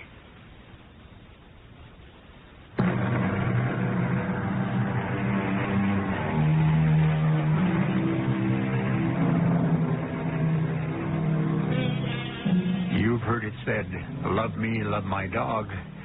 Shall the hero of our story, Lieutenant James Waddington Tesser, be compelled to say to his fiancée, the adorable Melisande, love me, love my ghost? Some ghosts, as you know, are properly polite and unobtrusive, but not Lieutenant Tesser's. This one actually plays the bagpipes. Even now, the lovers are discussing it at Poletti's. But, my darling, you just don't command a ghost to leave. Please, do not involve me in the mechanics of the operation. And you have made absolutely no provision for disposing of those ugly, smelly saddles and rifles. Darling, they're not ugly. They are beautifully wrought. And the smell is the honest, deep, rich aroma of fine leather. I thought we'd already agreed. Well, yes, of course. Then why are we still discussing it? Well, because two mature, intelligent, sensible people who love each other can always reopen any subject. Are you telling me that you intend to break your promise? Oh, no. No. Are you trying to suggest that you shall not get rid of those offensive articles? Of course not. It happens that I am an officer in a cavalry regiment, and I ride horses. Do you find it necessary to keep your horses in the house? Well, hello, you two. Billy, Horace. Oh, won't you sit down and join us? Thank you. Well, Jimmy, as they sing in the old Irish regiment, ah, the days of the Kerry dances, the sound of the piper's tune. I think that will be quite enough, Billy. I hope you've an ear for bagpiping, Melisande, my lovely. You're in for quite a serenade. Nothing of the sort, Billy. Jimmy has promised to get rid of him. Or it. Or whatever. Have you indeed? Jimmy will then consider it done once our James turns his hand to a task. How do you propose to go about it? Will you please get out of here? Can't a man have some peace and quiet with his fiancée? I think you're horrid. And I do want to dance, Jimmy. And all you can do is sit there and sputter all sorts of nonsense about a ridiculous ghost. I'll dance with you, Melisande. Oh, I thought you'd never ask. Excuse us, old man.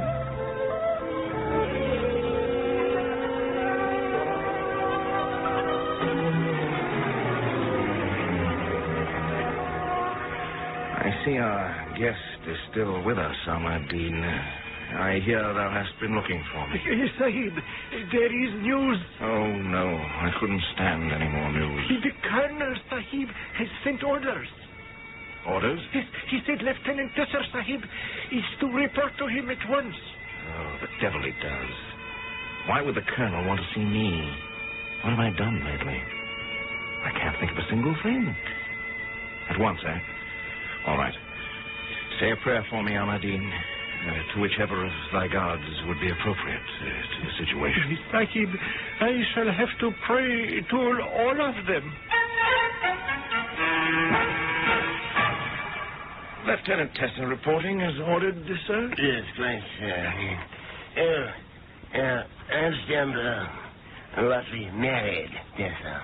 Yes, sir. The girl, I take it, is Melisande Trevor. Yes, sir. Granddaughter of Major Hugh Scott Fairfield Trevor, what? I believe so, sir. Splendid officer. Killed in the mutiny, my first company commander. I feel a sort of responsibility for the young lady. Do you understand, Lieutenant? I think so, sir. No, I don't think you do. You're a young rogue. Don't deny it. No, sir. I don't believe you're the marrying kind. What have you to say to that, eh? If the Colonel will permit, I am in love with Melisande, and I cannot wait for our wedding. Splendid. Because, Lieutenant Tesser, if you do anything to hurt that girl, to disappoint her, to spoil her happiness, in short, should you change your mind about this marriage... But, sir, nothing in the world could ever prevent our marriage. I'm gratified to hear that, because should you leave her waiting at the church, I promise you that I shall make your life hell on earth. Do I make myself clear, Lieutenant Tesser? Yes, sir.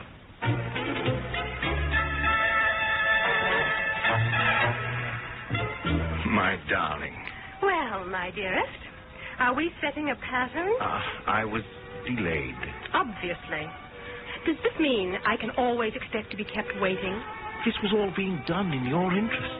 I was examining the house thoroughly, inside and out, top, bottom, in hope of exorcising that confounded ghost. Oh, you were doing it in my interest. I would assume that it was being done in our interest. Yes, well, of course, naturally.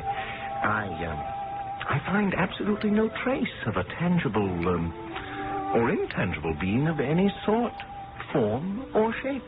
Are you saying you cannot get rid of it? My darling, could there be a chance that perhaps we might become used to it? Used to that infernal din? I'm just trying to make the best of the situation. No, my precious. The way to make the best of the situation is to put an end to the situation. But... Now, let us address ourselves to more pleasant situations. Do you know who I met in Hamilton's just about an hour ago? The Colonel. The Colonel? Your commanding officer. Colonel Desbroses. Dear Desi. Desi? I used to call him that when I was a little girl. He would ride me on his knee. How is that scoundrel Tesser? He asked. If he gives you any trouble, come to me. I'll put the bit between his teeth soon enough. Oh, he's so thrilled at being invited to the wedding. He was overjoyed when I asked if he would give the bride away. Oh, that's such marvelous news. Why don't you devote the rest of the afternoon to getting rid of our little problem? And what shall you do? Oh, I shall sit here. Alone? Oh, I know so many people here. Ah, there's Billy. Billy Horrocks. Come right over. Over here. Well, hello, young lovers. I would have come over sooner, but you know, three's company. Lieutenant Jimmy Tester is going to desert me for the remainder of the afternoon, Billy. Oh, the more fool Jimmy.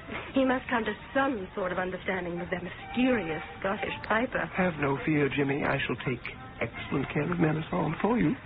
Isn't this perfectly heavenly music, Billy? My toes are tingling. Why don't we dance? Oh, you don't mind, do you, Jimmy? Why should he mind? That's what friends are for.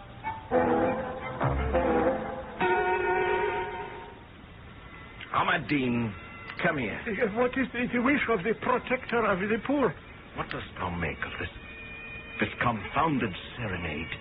The spirits have invaded this house. Assuming that's true, how do we rid ourselves of the blooming creatures? Does the heaven-born wish to drive out the spirits? Something like that. If his unimportant person may suggest, there is but one way. Yes? Burn down the house. No, Ahmadine, I don't think so. Then one must learn to enjoy it. See? It does not play all the time. Only when it is moved by some great sorrow. And then it pours out its heart. Wait. Why do I talk to thee, Ahmadine? This is not one of thy native spirits. What would such kind know of bagpipes? No. This is a Scottish spirit. The thing is plain. Plain, Sahib? Yes. Listen closely. Go thou to the regiment of the red-haired sahibs, those who wear the short skirts of ladies, and tell the pipe sergeant major that I wish to speak with him. At once. Pipe sergeant major, Cathcart McMoney's reporting. Sir! Stand easy, Sergeant Major. This is unofficial business. Yes, sir. Now, can you tell me, is there a piper missing? A piper missing? From the regimental band. No, sir. Well, why would one piper be missing? Well, that's a good question, Sergeant. I was hoping you could answer it. Well, is there news of a missing piper? News? No, not exactly. What we do seem to have is the missing piper himself. Yes, well then, where do you have him? Here. Here, sir? On the premises. Well, might a man ask, where on the premises? Here and there. Everywhere. Sir, would it be asking too much if I should request you to produce the man for me? Well, have a bit of patience, Sergeant, and he shall produce himself. In what way? Here he is now. Oh, is there a man in the next room? No, Sergeant. With your permission, sir. Go look, by all means. Search the room, the house, the grounds.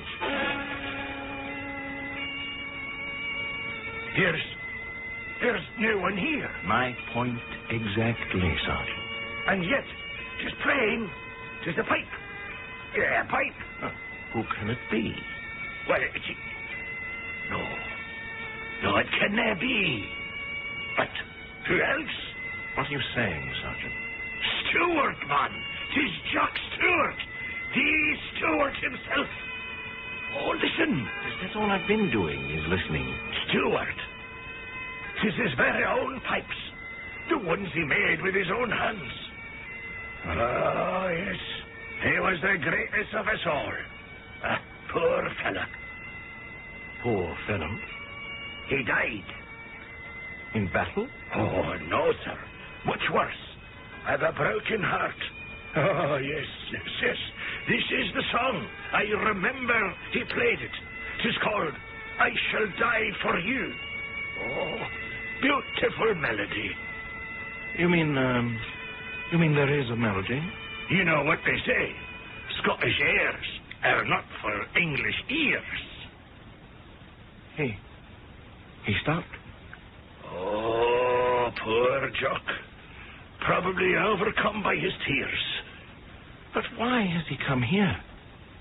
Is there to be a marriage in this house? Yes. Mine.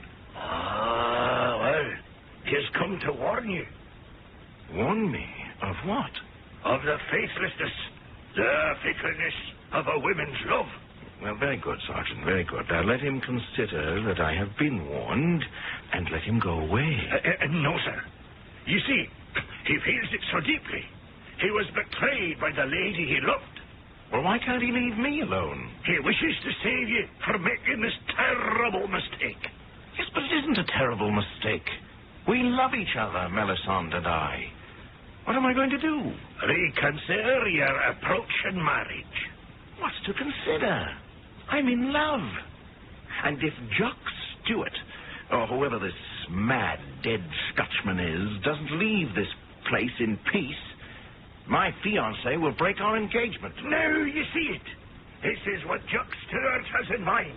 He wants to save you. Yes, but if I don't marry Melisande, my colonel will... I tell you, my career will be ruined.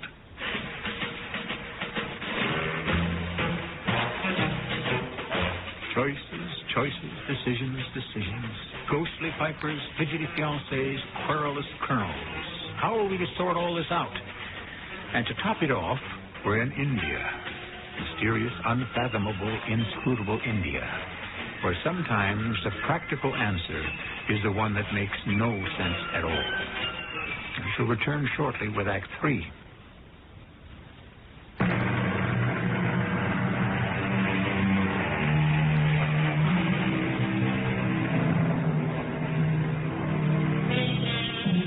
Ghosts are certainly not strangers in our literature. We've had all kinds. We've had ghosts from all walks of life and most occupations. However, musical ghosts are somewhat rarer than most. That is, if you want to call a ghost that plays the bagpipe musical. Yes, 'tis Jock Stewart playing. There can be no doubt. If I may make bold, sir, I should advise the lieutenant to listen to Jock. Listen to Jock and do what, specifically? Break the engagement. Sergeant, I would like to thank you very much. You've been a tremendous help. You're quite welcome, sir.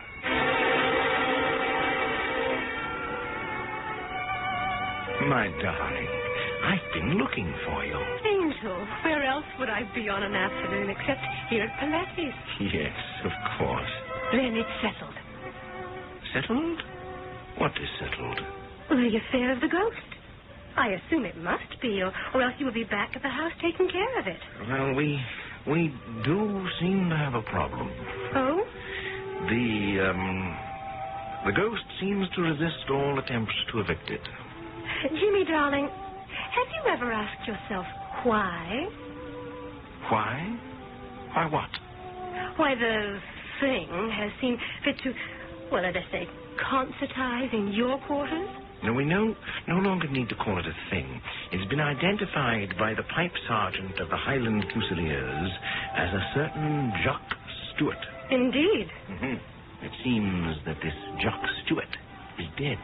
Why should this Scottish bagpiper decide to haunt you, of all men in India? Well, because... Oh, I don't know. You don't? Oh, really, the whole thing is ridiculous. Perhaps not. Now, have you ever murdered anyone? Certainly not. Then, this Stewart, would you have wronged him in any way? I never even knew anyone named Stewart. Well, hello. Oh, Billy. So good of you to drop by. Jimmy, I passed by your quarters just a while back. That ghostly old Highlander still concertizing. Plays some catchy tunes, what? Say, shouldn't you be back at regiment? Whatever for? Don't you have some reports or something of that sort to... No, it's all serene, as far as I'm concerned. Oh, I forgot. Lucky thing you mentioned the regiment. The colonel's been looking for you. The colonel? To me? Whatever for? Oh, I would imagine to talk about your step. My step? Of course, your step up to captain. Captain? Oh, how marvelous. When a lieutenant marries, especially such a beauty as Melisande here, it's time he was promoted and received by his company. And that's why the colonel wants to see Jimmy. No. Somehow I don't think so. Oh, my darling, you're so modest. Go to the colonel. Immediately. But I shall be leaving you alone again. Oh, I shall not be alone. Billy Horrocks is with me. Yes. Billy. I really cannot impose on you to keep my fiancée company. Oh, why not, dear chap? Isn't that what friends are for?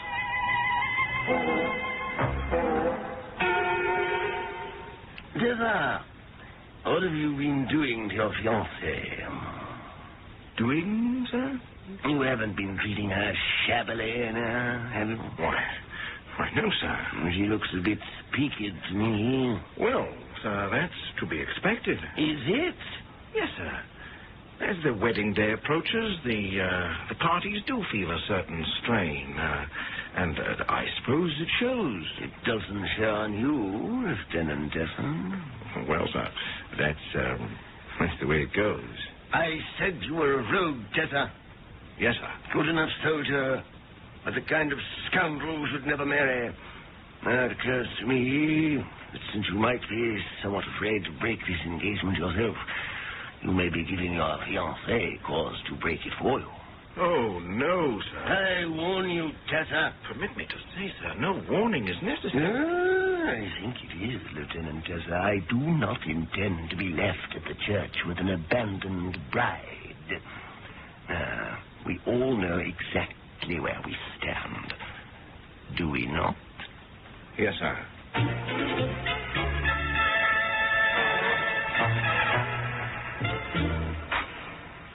Ahmadine. Ah, the presence has returned. Has the music stopped? It comes, it goes. Ahmadine, what am I going to do? How am I going to get rid of this ghost? We must call Hunifa. Who? Hunifa herself, the great sorceress. She will bid thy piper go. And if he refuses? Oh, no one can withstand the magic of Hunifa. Hunifa. She was 100 years old. She knew the charms, the spells, the curses. She was covered from head to foot with silver bells, with golden jewels, and everything tinkled as she walked. And she came to the house of Tisser Sahib, and he told her everything that the red-haired Sahib in woman's skirt had said. Hunifa thought and closed her eyes. Then the pipes began to play. Dost thou hear, Hunifa? The pipes? He is here. Bid him leave. Make him go. Hunifa, I implore thee. Steward! Shock! Steward! I order thee, begone from here! Ah, yes, he's gone. Thou hast done it, Hunifa. He is gone. No, I guess he's not gone. Try it again, Hunifa. Steward! Jacques Steward! I command thee, begone! Please, return to the land of the dead, and take thine unburied spirit with thee. Yes, how they did battle for victory. The dead red-haired Sahib in the short lady skirt, and the magnificent Hunifa, the greatest sorceress of India. And the battle went this way and that. As to him, then to her. But in the end, no one who is alive may triumph over one who is dead. Therefore, it was the music of the pipes that emerged victorious. Sahib, I cannot make him go. But you must. No. He sings the song of Vish, the goddess of true love. But you don't understand. Yes. Vish bids him play in the home where love must fail. And until the Sahib tells his fiancée that all must be over, the red-haired one shall make his music here. But I can't do that. The goddess has spoken. Who can turn the will of the goddess? There was no more that my Sahib could say to her. Oh, my poor Sahib shook his head and then bade me harness the mare to the carriage and drive him to Palettes. Melisande, my dearest. Back so soon? Oh, that must mean good news. Good news. You've finally gotten rid of that silly noise. Isn't he marvelous, Billy? Congratulations and salams, all that sort of thing. The truth is, Melisande, my precious, I haven't gotten rid of it. Oh? And what's more, I'm sure I never will get rid of it. Then, Jimmy, you place me in an extremely uncomfortable situation. I don't know what to tell you, my dearest. Jimmy, I love you. But perhaps I do not love you strongly enough to live with that unearthly wailing forever. I understand, my darling. So, therefore, I must release you from your promise. Oh, no, you can't do that. Well, yes, I suppose you can. Poor Jimmy. He's too much of a gentleman to say that if he breaks the engagement, the Colonel will ruin his career. Oh, no. Oh, yes. But, Jimmy, you're not the one who's breaking the engagement. I am. Doesn't matter. The Colonel will believe that Jimmy drove you to it. Oh, this is awful. I simply could not ruin your career. There may be a way out. Now, listen, the Colonel has said, I do not wish to be left at the church with the abandoned bride. He really doesn't care who marries Melisande. How can you say that? As long as she's happy. And she will be. She'll walk down that aisle glowing, radiant. All we need to do is change the groom. You mean that Melisande should marry someone else? Oh, why not? The present arrangement is making everyone unhappy, isn't it? Well, who should she marry? Me. You? Why not? Melisande, what do you say to all this? It would appease the Colonel. You see, old chap, Melisande would be spared the ordeal of the bagpipes. You could look forward to a glorious career in Her Majesty's forces. Billy, I couldn't ask you to make such a sacrifice just for me. But of course you could, Jimmy. After all, isn't that what friends are for? Aberdeen, where is the saddle soap and the polish? Thou hast long enough neglected thy duties. I even now have them in hand and proceed through the task. Has there been any music today? No, Sahib. The red-haired ghost has released his devils and betaken himself to Gehenna, or to wherever it is that such Sahibs go. She was right, Hunifa. And so was the Pipe Sergeant Major. Each of them said, as soon as the marriage contract to my fiancée would be broken, the piper, poor Jock Stewart, would go away and leave us in peace. Dost thou agree, Ahmad-Din? It is even as the Anointed One suggests. What is that grin? Dost thou make sport of me? Oh, I dare to make sport of the center of the universe? Why, I shall be consumed by flames. Go about thy duties, Ahmad-Din, and do not speculate in matters that concern thee not. But I have speculated already. Did my master rue his decision to marry a woman who would make him get rid of the things he held dear? Did he then arrange somehow to hire a piper whom he was able to hide somewhere? Or did the lady herself rule her choice and plan with Horrocks Sahib along similar lines? Or was there, in fact, and in truth, a ghost? Yes, I know what I believe. And do you, Sahibs and Sahibas, do you know likewise? Well, do you?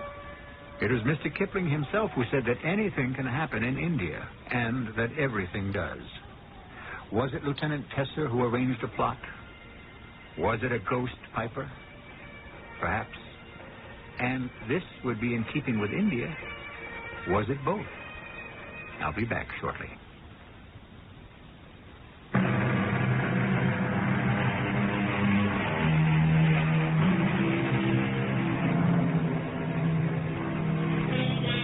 Our story was concerned with magic. But what is magic? The dictionary tells us that it is any mysterious or seemingly inexplicable event or occurrence. Well then, it's all a matter of when you happen to be alive, isn't it?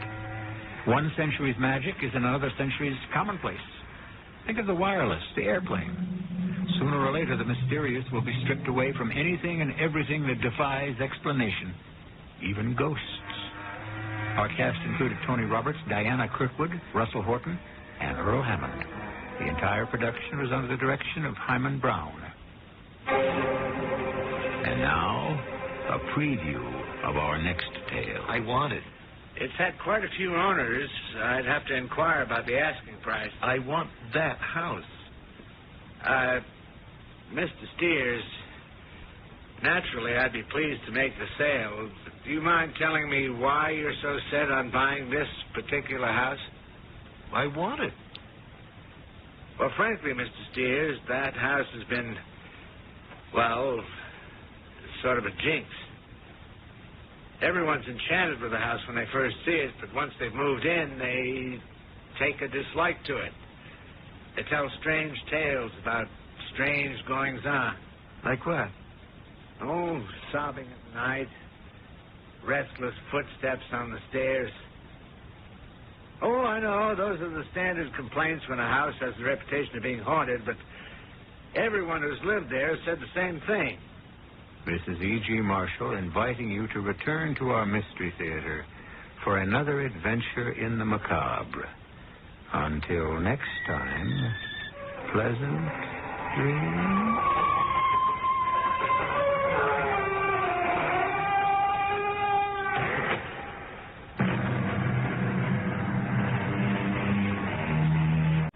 Whitehall, 1212.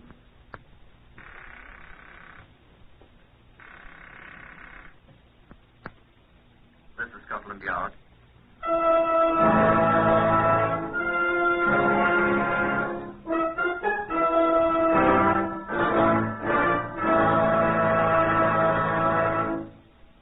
For the first time in history, Scotland Yard opens its official files to bring you the authentic, true stories of some of its most baffling cases. These are the true stories, the plain, unvarnished facts, just as they occurred, reenacted for you by an all-British cast.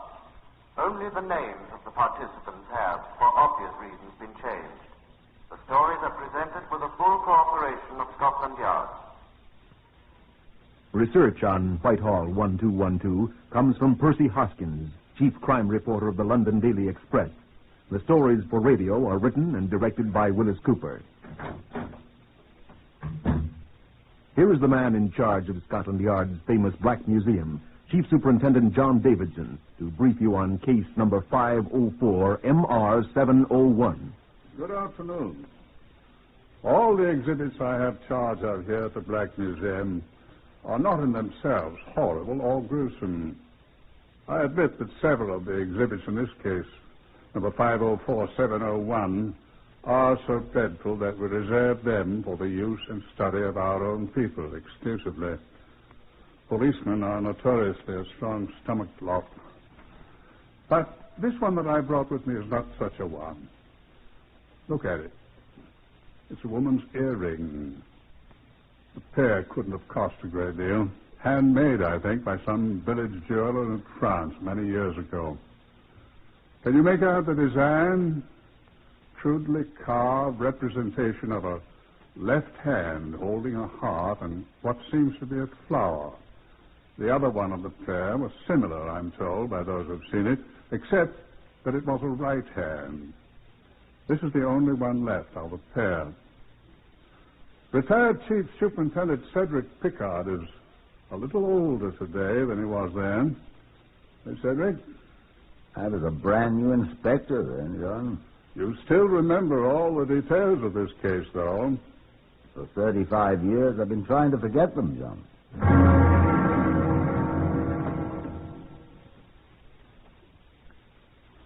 On the 31st of October, 1917, the Zeppelins raided London for the next to last time.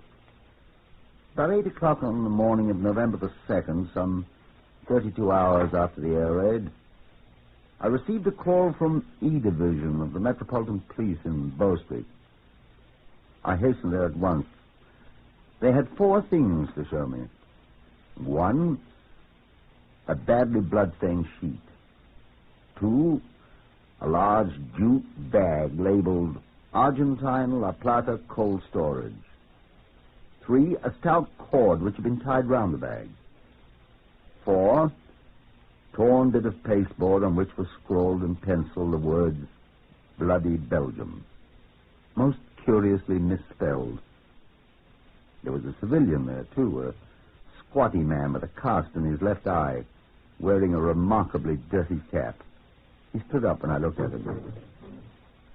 That's Sammy Elwood, sir. I found it. Them things I mean. Oh, did you then? Roadman, I am, sir. I work at Regent Square in Bloomsbury. Where'd you find this? In the central garden in the square, sir, behind the railing. I seen it when I first come to work this morning, sir, but I wanted to have some breakfast first, sir. Good thing I did, too, and then I untied the bag when I come back.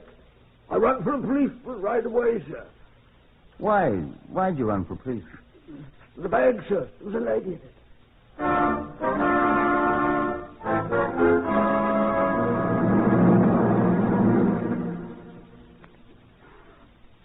The lady, rather the remains of the lady, for she was lacking a head and hands, had been taken to the mortuary. Sam the roadman obviously knew nothing about it except what he discovered when he untied the bag marked cold storage. He went back to work, a faint green tinge still underlying the grime on his face and hands.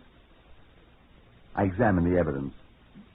The pasteboard on which was written Bloody Belgium, I hazarded, might indicate that someone who disliked Bloody Belgians had caused the death of this one.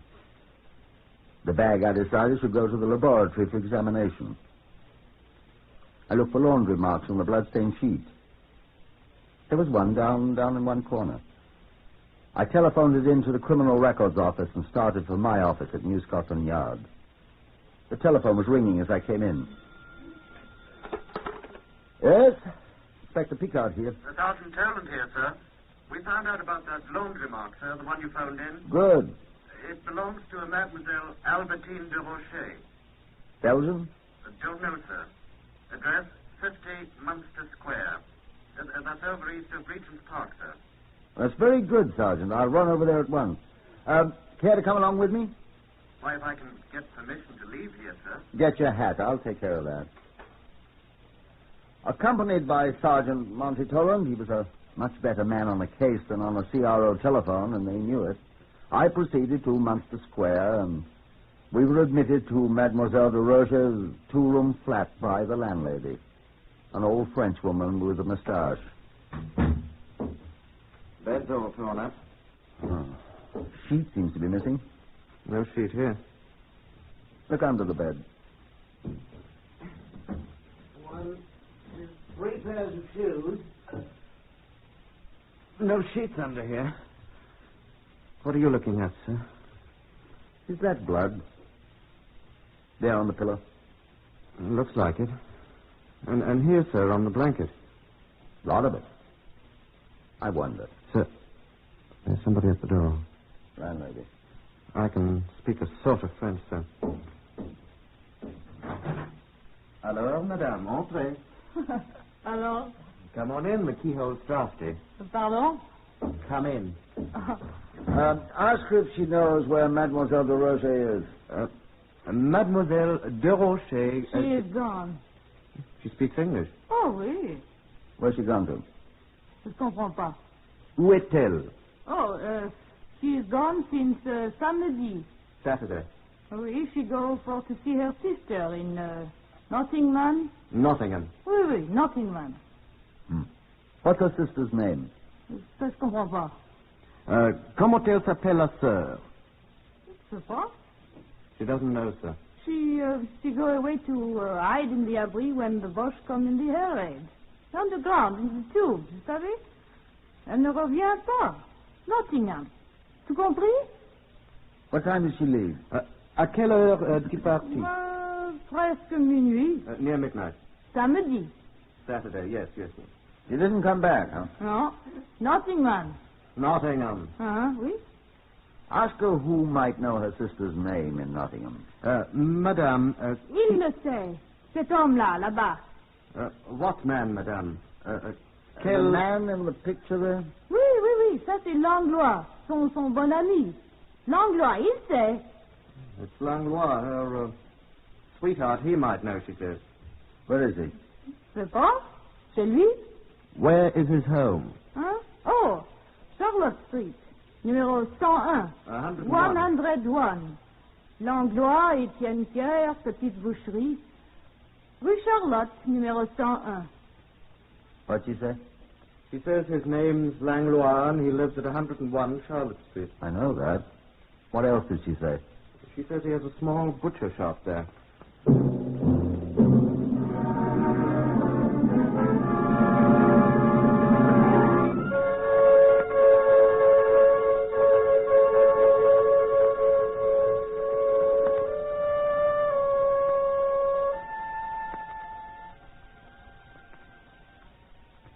The butcher Langlois was not there in his combination living quarters and shop in the basement of 101 Charlotte Street when Toland and I arrived. The heavy door was strongly barred and locked. Toland spoke to an attractive Frenchwoman who seemed to be the charwoman. At least she was armed with broom and pail, obviously recently used. Pardon, mademoiselle. Monsieur Langlois est-il ici? Non, monsieur, il est en train de livrer ses viandes. Je ne sais pas quand il sera de retour. Oh. Non, vous ne pouvez pas entrer. J'ai tout enfermé quand j'ai fini de nettoyer. Quelle saleté. C'est que Langlois a égorgé un veau samedi soir. Oh, le sang était tout partout. À présent, il fait ses ventes. Je regrette, mais je ne sais pas quand il sera de retour. What'd she say? She says he's gone. Oui, monsieur. Who's she? Je suis Françoise Grimard. Mademoiselle Françoise Grimard. C'est moi la fiancée d'Étienne Langlois. What'd she say?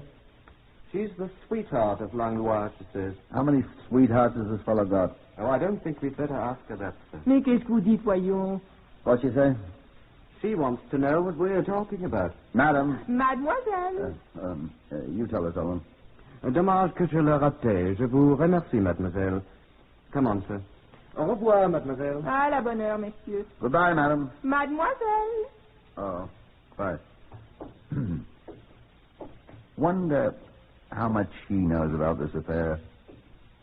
Said she was Langlois' sweetheart, didn't she? That isn't all she said, sir. I gathered that. Said Langlois had butchered a calf in there Saturday night. She did? That's why she had to clean up the place. I hope she didn't clean it up too well. Why, sir? I'd like a sample of that blood. I don't understand you, sir. I want to see if it's really animal blood, my boy.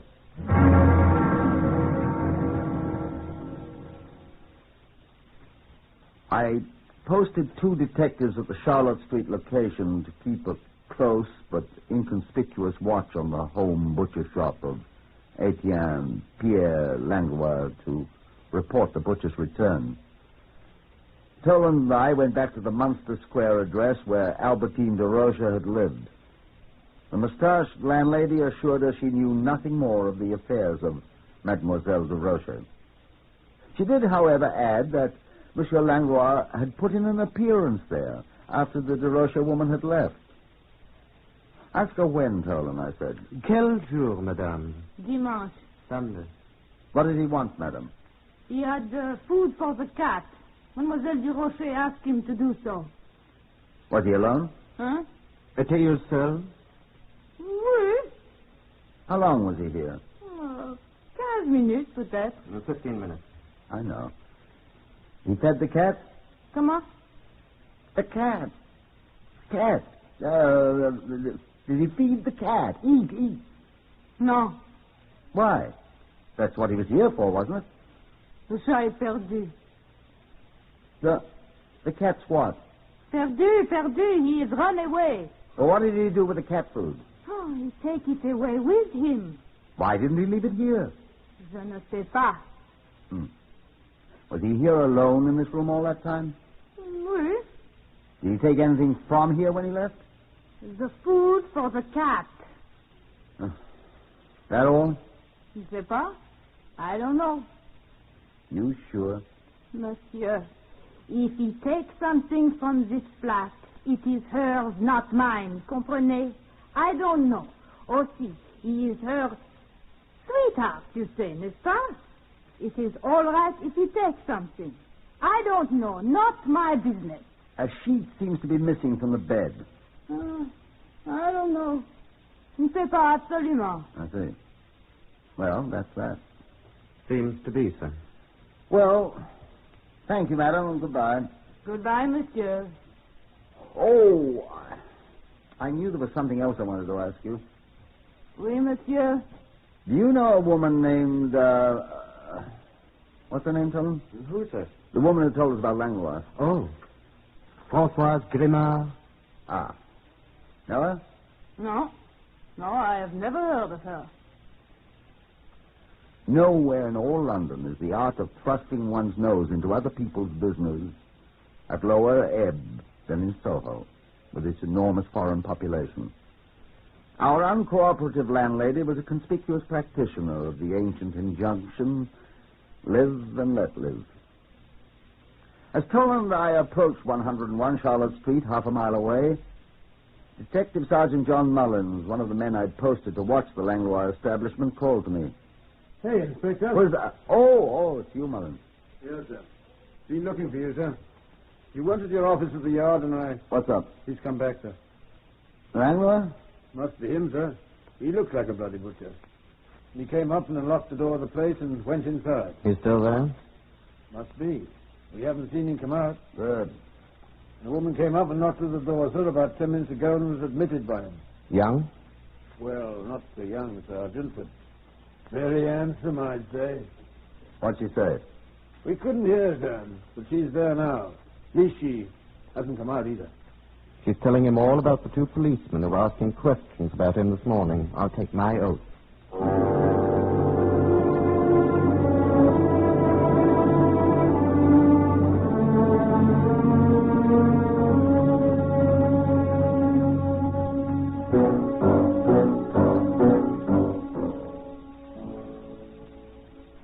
He was there. So was Mademoiselle Françoise Grimard. They had been sharing a bottle of villainous-looking vin rouge, the kind the French soldiers call Pinard. Pinard, right? It is said to dissolve the teeth that's taken in quantity by an amateur. Neither Langlois nor Mademoiselle Grimard were amateurs, apparently. They looked at us a trifle owlishly, however. We gratefully declined the drink. Langlois swilled Pinard. What do you want, policeman? Prends garde, Etienne. What'd she say? Be careful what you say, sir. What? That's what she said, sir. Oh. What do you want? We'd like to ask you a few questions, Monsieur Langlois. Ask them. I do not guarantee to answer. Qu'est-ce que tu dis, Etienne? Je dis que je ne promets rien. Mademoiselle Grimard told us that she'd cleaned your place out. He did not clean it well enough, I'm afraid. Oh, fiche-moi le camp. It is so dirty, François. Si au moins tu faisais plus attention quand tu égorges tes bêtes. What did she say? She says I should be more careful when I butcher.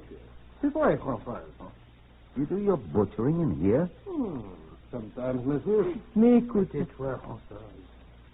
This blood on the walls here, on the floor. It's animal blood, then. From the calf I slaughtered. Would you mind if I take a small sample of it? qu'est-ce qu'il dit? Il veut du sang. Pourquoi pas? Yeah, why not, monsieur? You will find it is calf's blood. N'est-ce pas, François? Bien sûr. Oh, monsieur, take what you like. If you please, Dolan. Yes, sir. Just scrape some of those stains in. You take this envelope. Yes, sir. Label it. Thank you. Now, if you'll open the door and hand it to Mullins, ask him to hurry it back. You don't mind, Monsieur Langlois? I don't mind. Yes, sir. He's to take it to Sidney Belloc in the laboratory and have him tested at once to see if it is animal blood. It is, monsieur. And rush me a report here at once. I'll wait. Yes, sir. Thank you, Monsieur Langlois. But is that all you wish, monsieur? I should like to ask another question or two, if I may. Oh, monsieur. Prends garde, Etienne. Let me alone. Monsieur. Now, you are not required to answer this question, Monsieur Langlois. I know that. Ask it.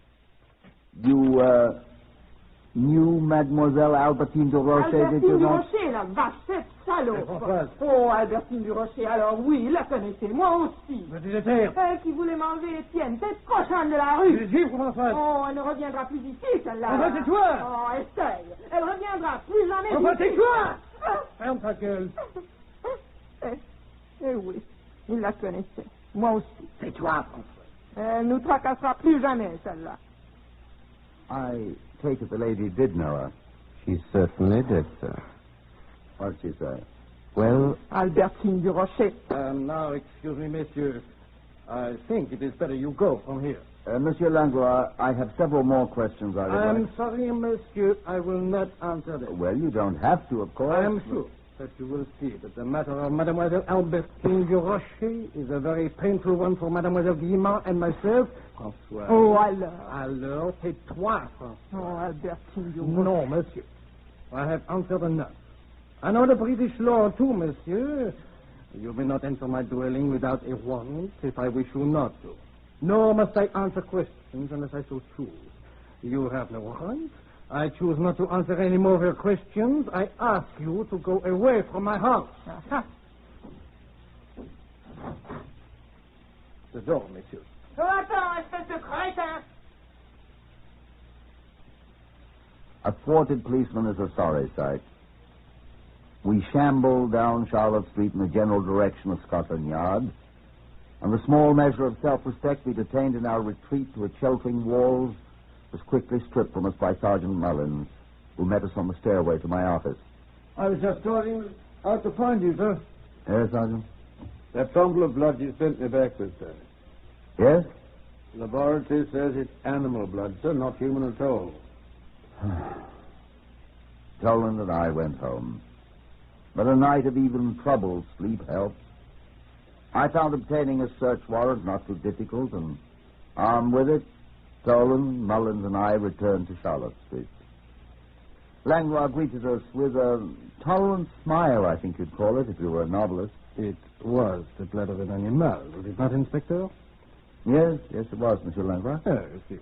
I did not lie to you, n'est-ce pas? I have brought a search warrant. Is there any other room or building on these premises which you use for slaughtering? May as well tell me. We shall find it anyway. There is a small shed.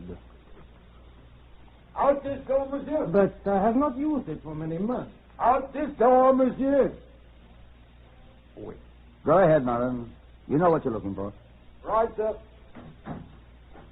Is there a basement here? It is used for storage. We'll have a look at it later. Toland. Yes, sir. Have a good look round the other rooms first, Toland. Yes, sir. Monsieur, I assure you... Oh, on the second floor, Toland. Just run round to Munster Square, will you?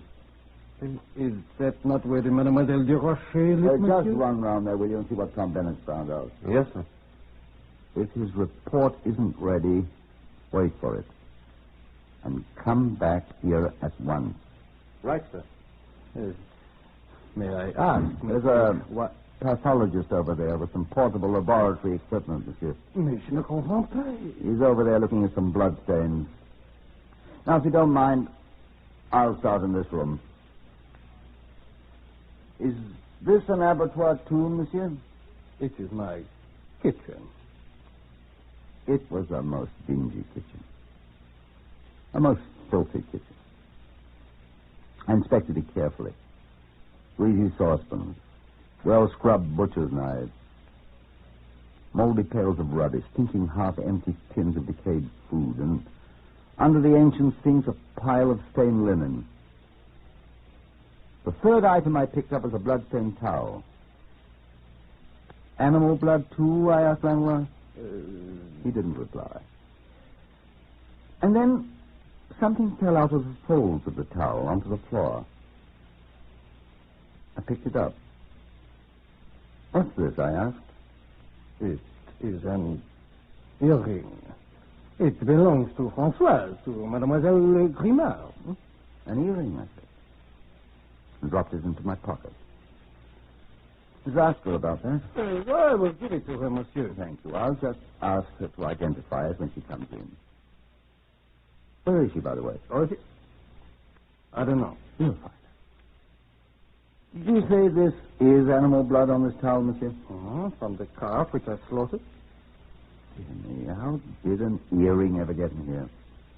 She lost it. Saturday night? While you were slaughtering the animal? Monsieur. Who's that? Me, sir. Sergeant Mullins. Oh, come in, Mullins. You find anything? These bags, sir.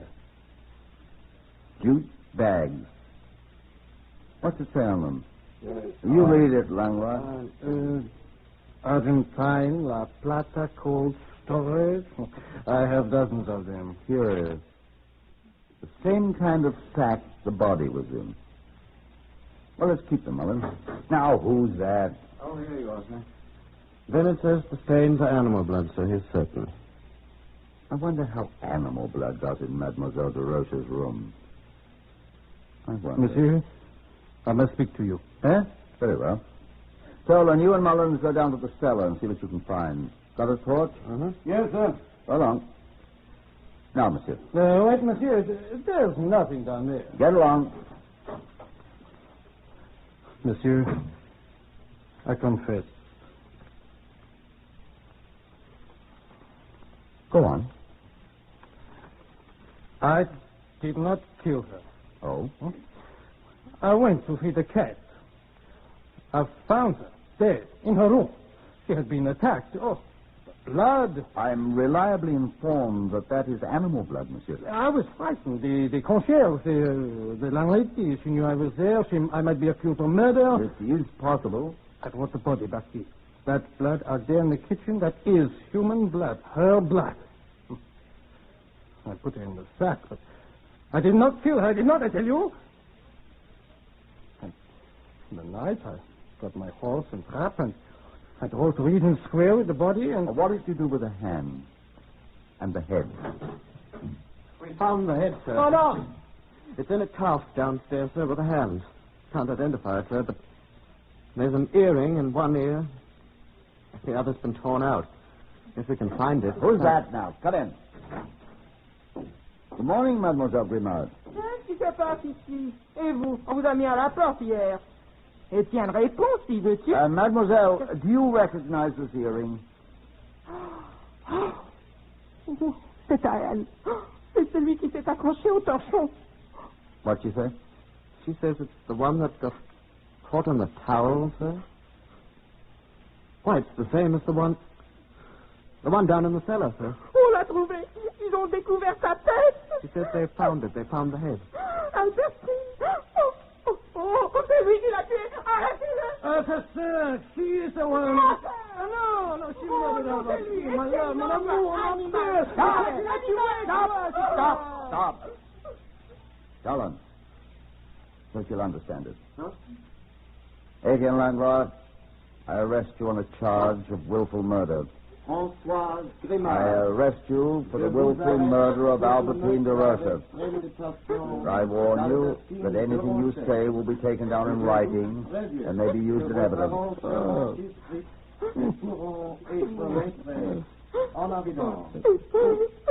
Come along, both of you.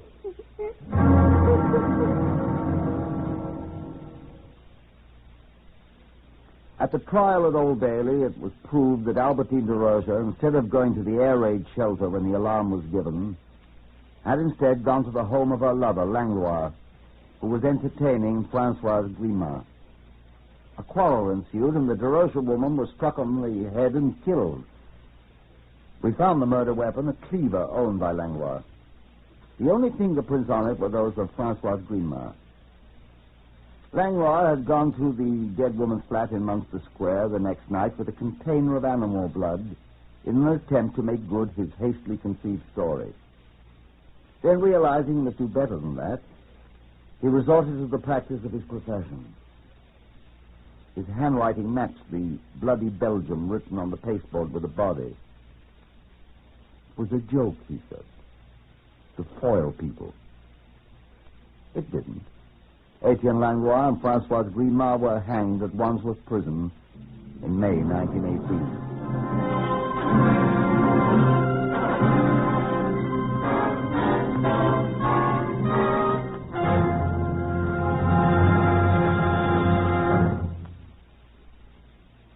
You have heard another in the series Whitehall 1212, compiled from the official files of Scotland Yard.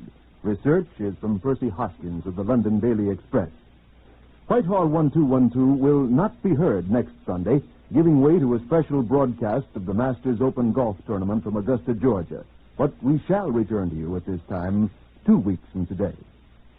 Among those heard in this reenactment of a celebrated case were Horace Brame, Harvey Hayes, Lester Fletcher, Evan Thomas, John Durst, Patricia Courtley, and Elizabeth Eustace. The stories for radio on Whitehall 1212 are written and directed by Willis Cooper.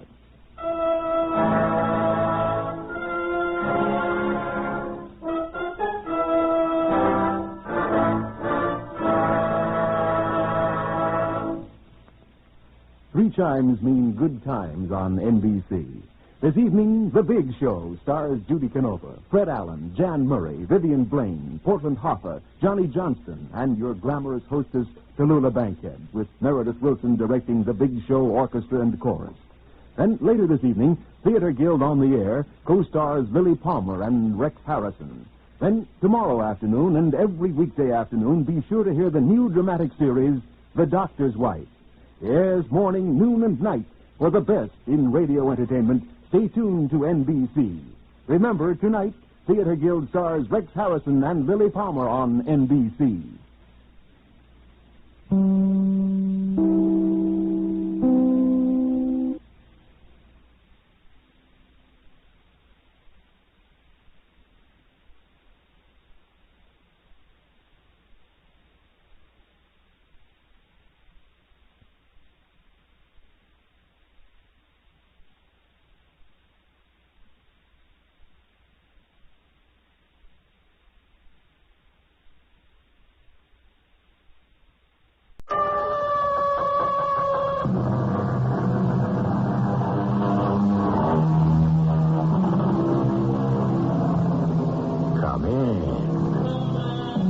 Welcome.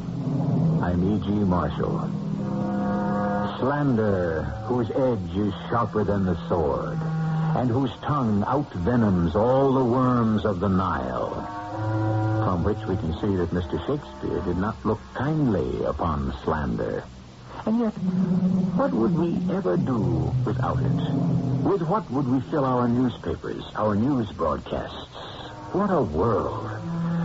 Somebody's always eager, willing, and able to give us the dirt about somebody else.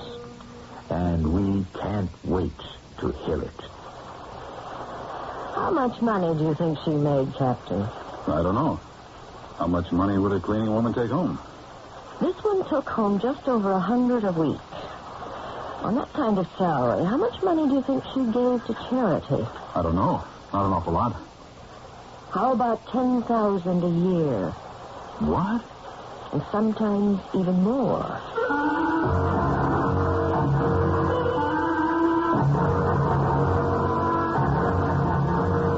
Our mystery drama, Waste Paper, was written especially for the Mystery Theater by Sam Dan and stars Kim Hunter. I'll be back shortly with Act One.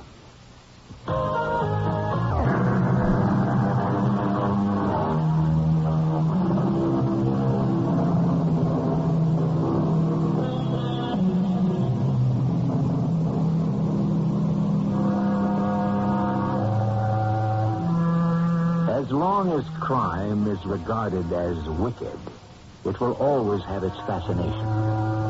When it is looked upon as vulgar, it will cease to be popular.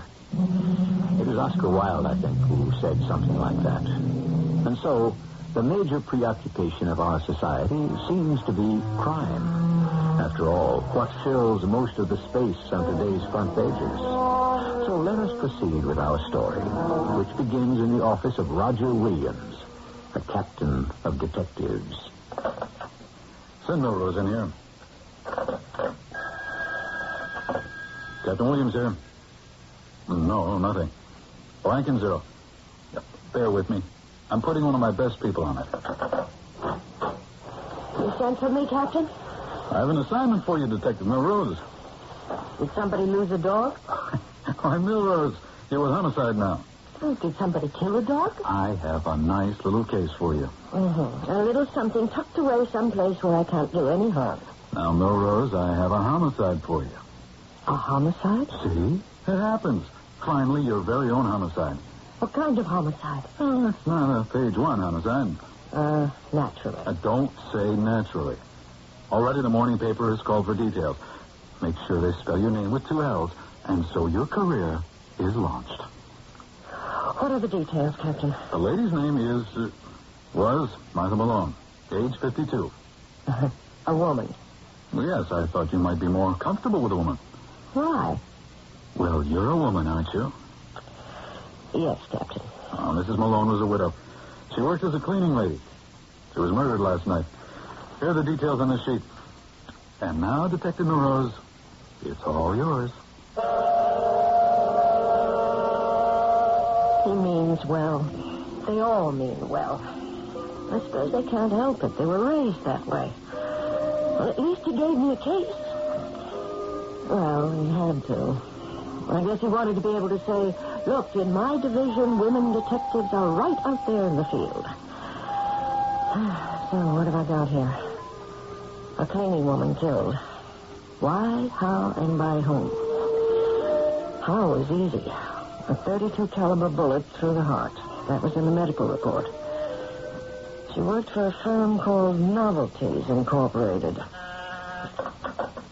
Yes. Who? Oh, well, yes, have him come in. Yes? I'm Detective Melrose. You're Detective Melrose. Well, I thought that, nothing. You are, Stanley J. Drone? Yes, that is correct, yes. You're president of Novelties Incorporated? Well, to be accurate, and I suppose we must in these things, I am vice president and chief executive officer. You employed a Mrs. Martha Malone. Oh, yes, terrible thing, just terrible. How long did she work for you? 9 years. Did you know Mrs. Malone very well? Well, just as the char lady, or the cleaning woman. And then you didn't really know her? Well, I was aware of the fact that she existed some evenings. Yes, I might stay late, and there was this lady, drably dressed, in a working costume, yes, and she would be going about her business. Did you ever speak to her? Well, in more than 9 years, what did I ever say to her? I said, good evening, and yes, I'm through here, and you may start to clean. That was the extent of your conversation? Yes. Isn't it remarkable? This building, Do you occupy all of it? Yes. It's mostly offices, but we use some space for warehousing. What is the nature of Novelties Incorporated? We import merchandise from the Far East, from Hong Kong, Singapore, Taiwan, Korea, and so forth. What sort of merchandise? Little novelties, drinking glasses, and music boxes, small figurines, and so forth. What's worth stealing? Not very much. You'd have to load a very large truck with enough of the merchandise to make it profitable. Mm-hmm. Money? Oh, no. None to speak of. We're a wholesale house, and we're paid, and we pay by check, and various commercial paper. There isn't any cash worth considering. Mr. Drone, I understand you were the one who found the body. Yes. You see, I'm usually the first to arrive in the morning. Can you describe what you saw? Well, I told the police officer. I know. Please, tell it again. Yes, that makes sense. Well, I arrived here at 6:30, and I drove my car around to the back entrance. I took out my key, and I opened the rear door, and I walked in. And I heard it. The vacuum cleaner. Oh, my goodness, I said to myself, is the cleaning lady still here? Just a minute. When you described this to the police officer, you didn't mention a vacuum cleaner. Well, the state I was in. You heard the vacuum cleaner. This one here? Yes. I haven't had a chance to, well, anyhow, it has a certain sound to it. Yes? Let me turn it on. You hear it? Usually the sound goes up and down because it's moving around and working. But when it's just on, it just has that same steady hum. Do you mind if I turn it off? Well, honestly, every time I hear a vacuum cleaner again, I'm going to have a nightmare. It was coming from my office, so I walked in. And there she was, lying on the floor, and I could see blood. And I knew she was dead. That vacuum cleaner is very loud, isn't it? Yes, something's loose there, I think. I've been meaning to have it fixed, but I guess now I'll just get rid of it. Thank you, Mr. Drone. There's nothing else you want to ask me? Not at this time.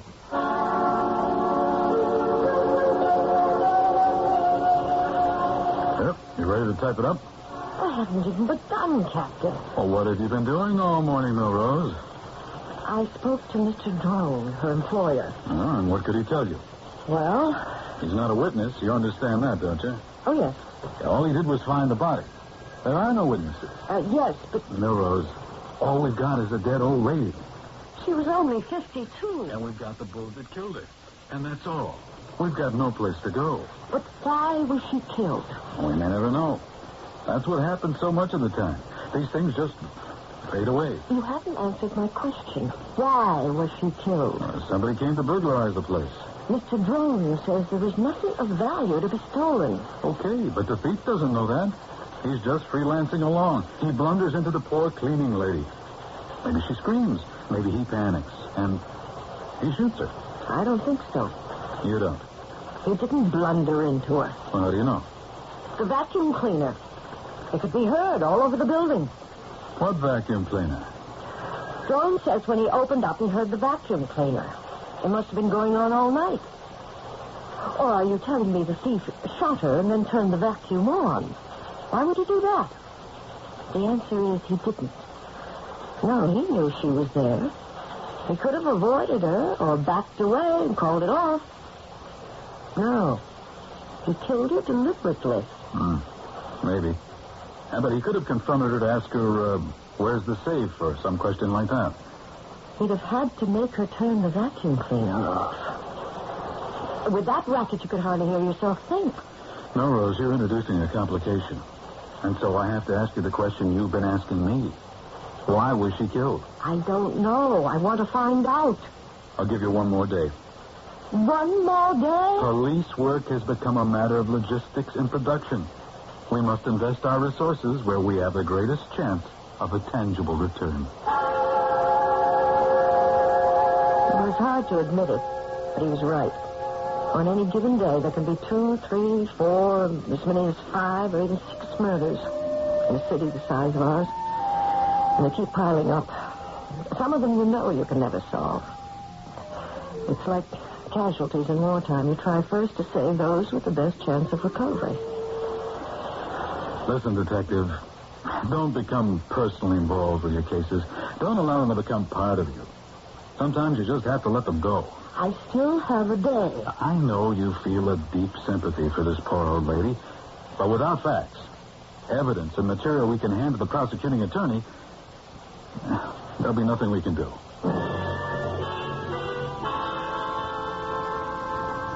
May I help you, Detective Milrose? Father Lisinski, one of your parishioners, Mrs. Martha Malone. Ah, yes, poor Mrs. Malone. What can you tell me about her? Detective, we are talking about a saint. A saint?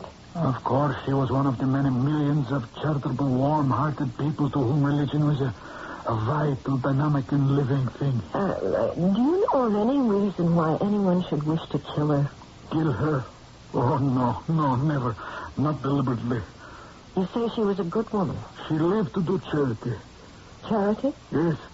The most wonderful of all charity.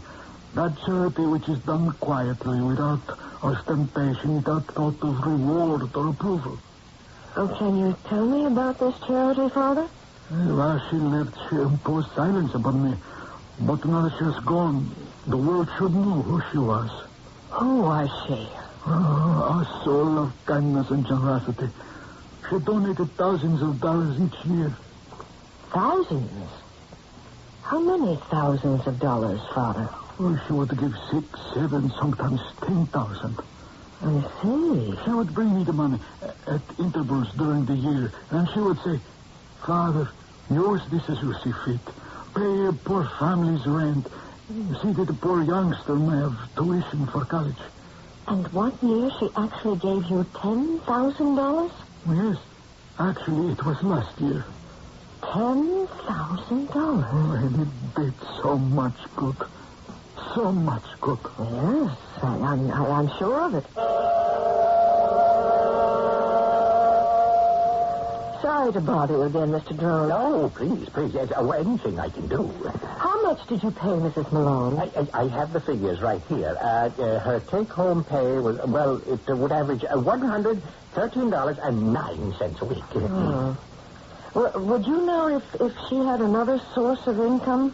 Well, I would assume that if she had another source of income, she would work as charwoman. Or perhaps, yes, I have no right to make that assumption. How did you pay? Cash or check? Oh, a payroll check.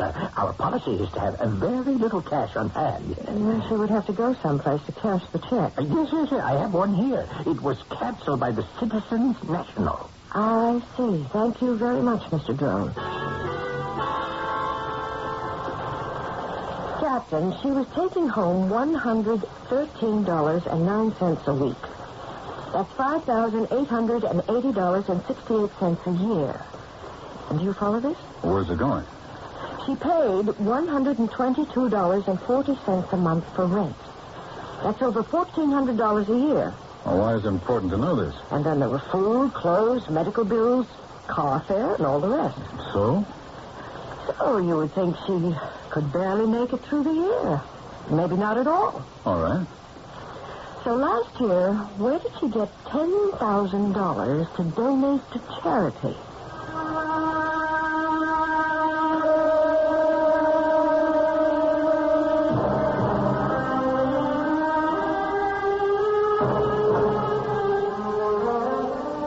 That's a good question. Certainly it's thought-provoking. Where is she, or was she, getting that kind of money?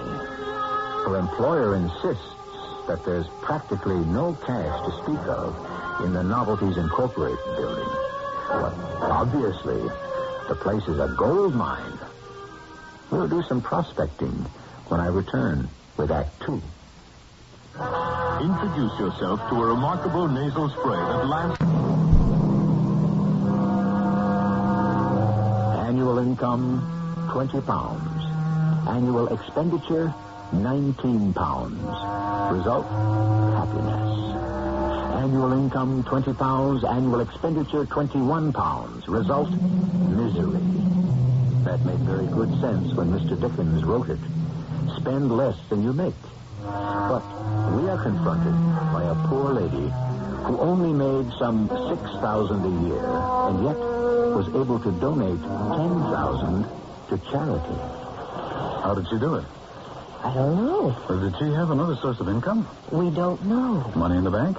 She cashed her paychecks at Citizens, but she didn't have an account there. Did she have an account anywhere else? A safe deposit box? I don't know. Well, why don't you find out, Detective Milrose? I'll need more than a day, Captain Lee. Take 2 days. I needed 3, and I even had help. There was nothing. We searched her flat. No sign of any money or any place it could be coming from. Where'd she be getting that money? She could have stolen it from the building. But Mr. Drone assures me there's nothing to speak of on the premises. Merchandise. She took the stuff home and sold it. She'd have to steal so much it would have been noticed. Especially enough to add up to $10,000.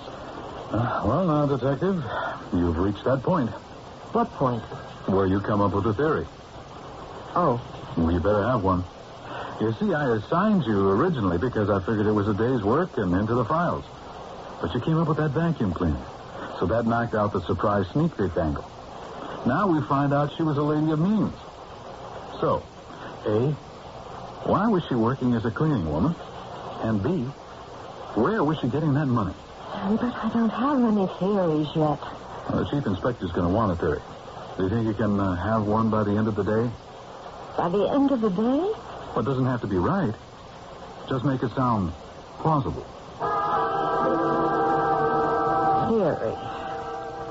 Whoever came into the building that night came to see Mrs. Martha Malone, and not to rob the place.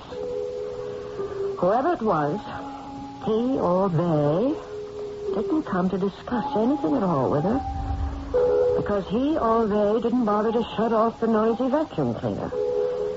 So she was marked for death. Therefore, it was an execution. But for what reason? I have to talk to Mr. Drone again. Sorry to bother you, Mr. Drone. Don't, Detective Milrose. Is that the proper way to address you as a detective? Yes, Detective Milrose. As far as we know, you were the last one who saw Mrs. Martha Malone alive. Yes, I believe you could say that. Yes. Except for the killer. Oh, well, naturally, yes. You worked late that night? Yes, until about 9 p.m. We have so much paperwork, even with computers. It was absolutely staggering. You say you worked till 9 p.m., and Mrs. Martha Malone arrived while you were still there? Yes, I could hear her at work. Then, when you left, you said goodnight to her? Oh, yes, certainly.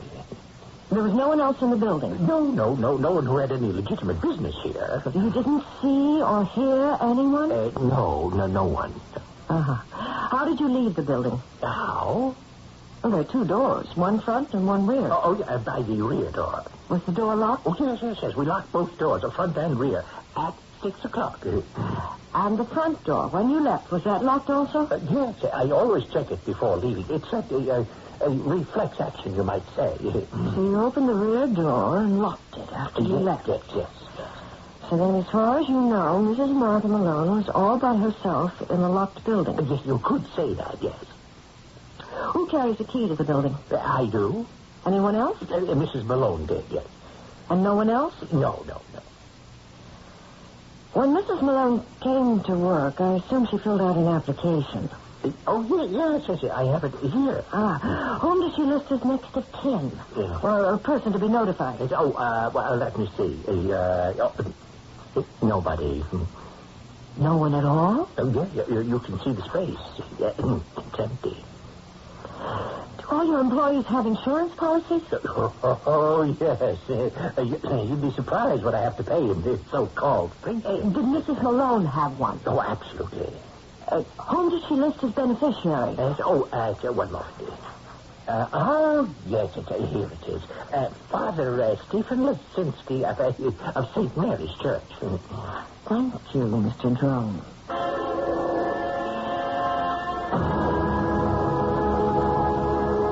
I checked with the morgue. Who had claimed Mrs. Malone's body for burial? The answer, Father Stephen Lisinski. After all she had done, I was not going to allow that beautiful soul to disappear into a nameless pauper's grave. I see. Father Lisinski, are you aware that you are the beneficiary of her insurance policy? Oh, yes. She told me to use the money for those in want. Why should she leave you the money? It's not uncommon for people to leave their money to the church.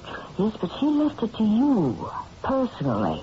Even to the most devout, the church can sometimes seem extremely large and impersonal.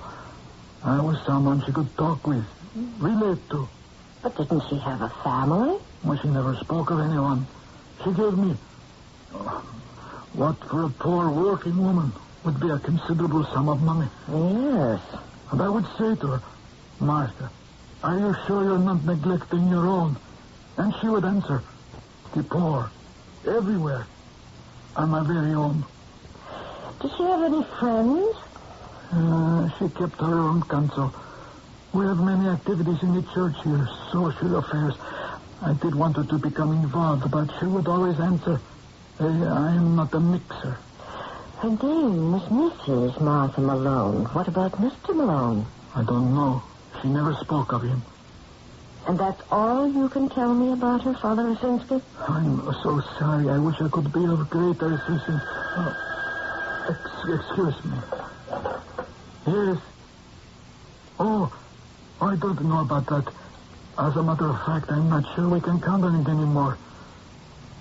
Now, perhaps I can call her former employer and explain the situation. Yes, I have to let you know. Goodbye. Talking about Mrs. Malone, this was another example of her good works. This call I just received. Yes? You see, there was considerable waste paper at her building. Very nice quality. The small packages that they imported would be wrapped in it. At the end of the day, she would gather all these wrappings and bring them here. Why? It would be part of our scrap drive, and it would be worth some money when we disposed of it. Over the years, he demanded to a respectable sum. I must call her employer to see if he'll permit us to continue. Well, thank you very much, Father.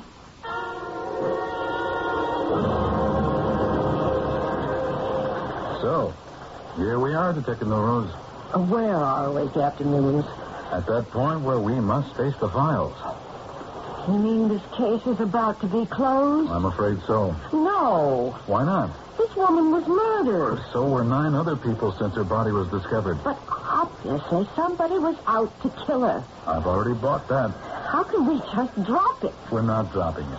We're merely concentrating our resources in areas which may be more productive of results. Look, no matter how you slice it, Captain. Okay, I know. It sounds like a great case. An ordinary cleaning woman dispenses large sums of money to her church charities. Where does she get it? That's number one. And that's not all. She's deliberately murdered. Why? That's a very good question. Furthermore, this woman is absolutely alone in the world. No friends, no family, no criminal record. There's too much in this case to just drop it. Give me an angle to let you follow. Open up a lead. Right now, knowing all you do, fired up as you are, where are you going to go? What's the next thing you're going to do? I don't know. Well, this is the critical moment, Detective Rose.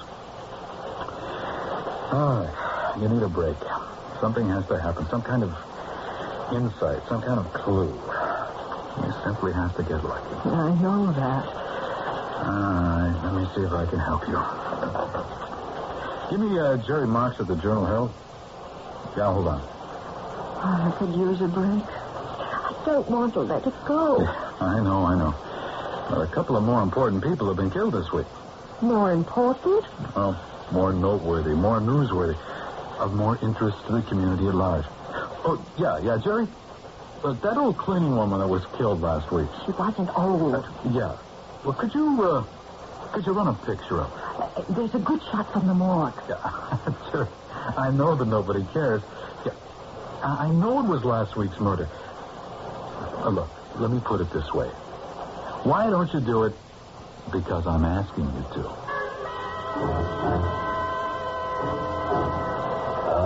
Are you Detective Rose? Yes? My name is Poster. James Poster, Jr.?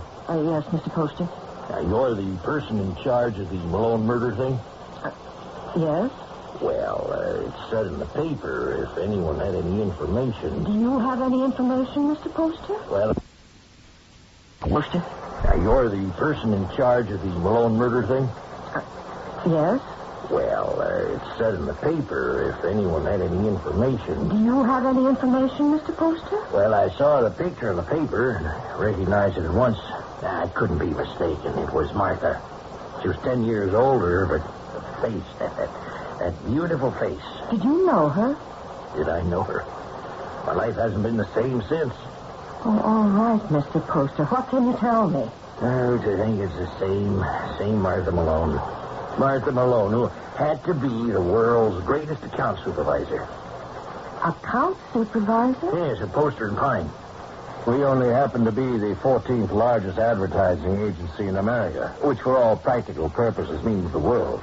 And she was an account supervisor? Could she ever turn and twist a client like a lump of inert putty?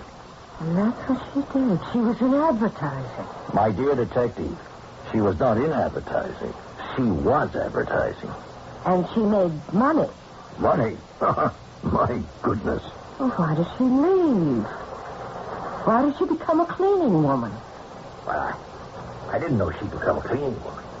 I only know she dropped out of sight completely. Why? Well, it happened after Walter had been killed. Walter? Yes, her husband.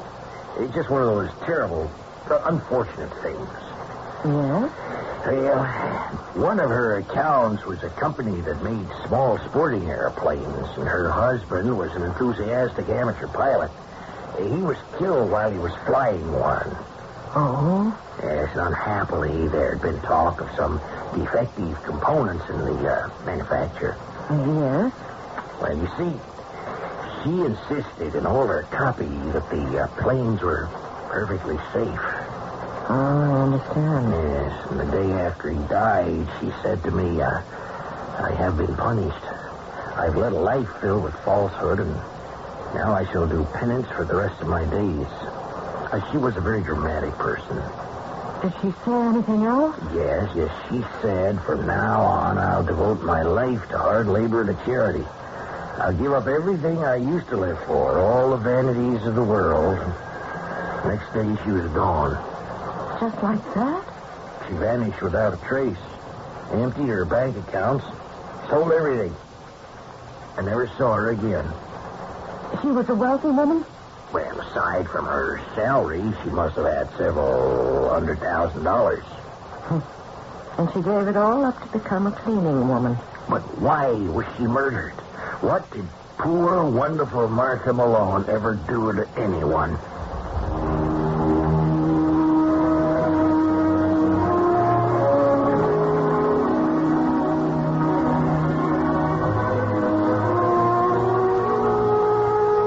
Well, that's the problem. And it's been the problem since the very opening moments of Act One. And it seems that the more we learn about Mrs. Martha Malone, the less we really know about her. Well, all we can do now is wait for the third act.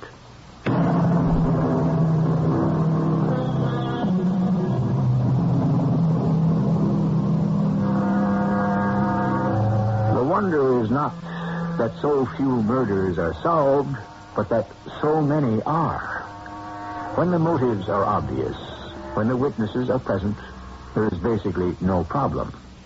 It's that random killing of someone for no apparent reason, by no one we know of, that usually slips into the back of the file folder. It may be filled with fascinating possibilities and intriguing twists and turns, but there is nothing solid for the police to investigate. So, since they can't, they don't. Is that what's building up here?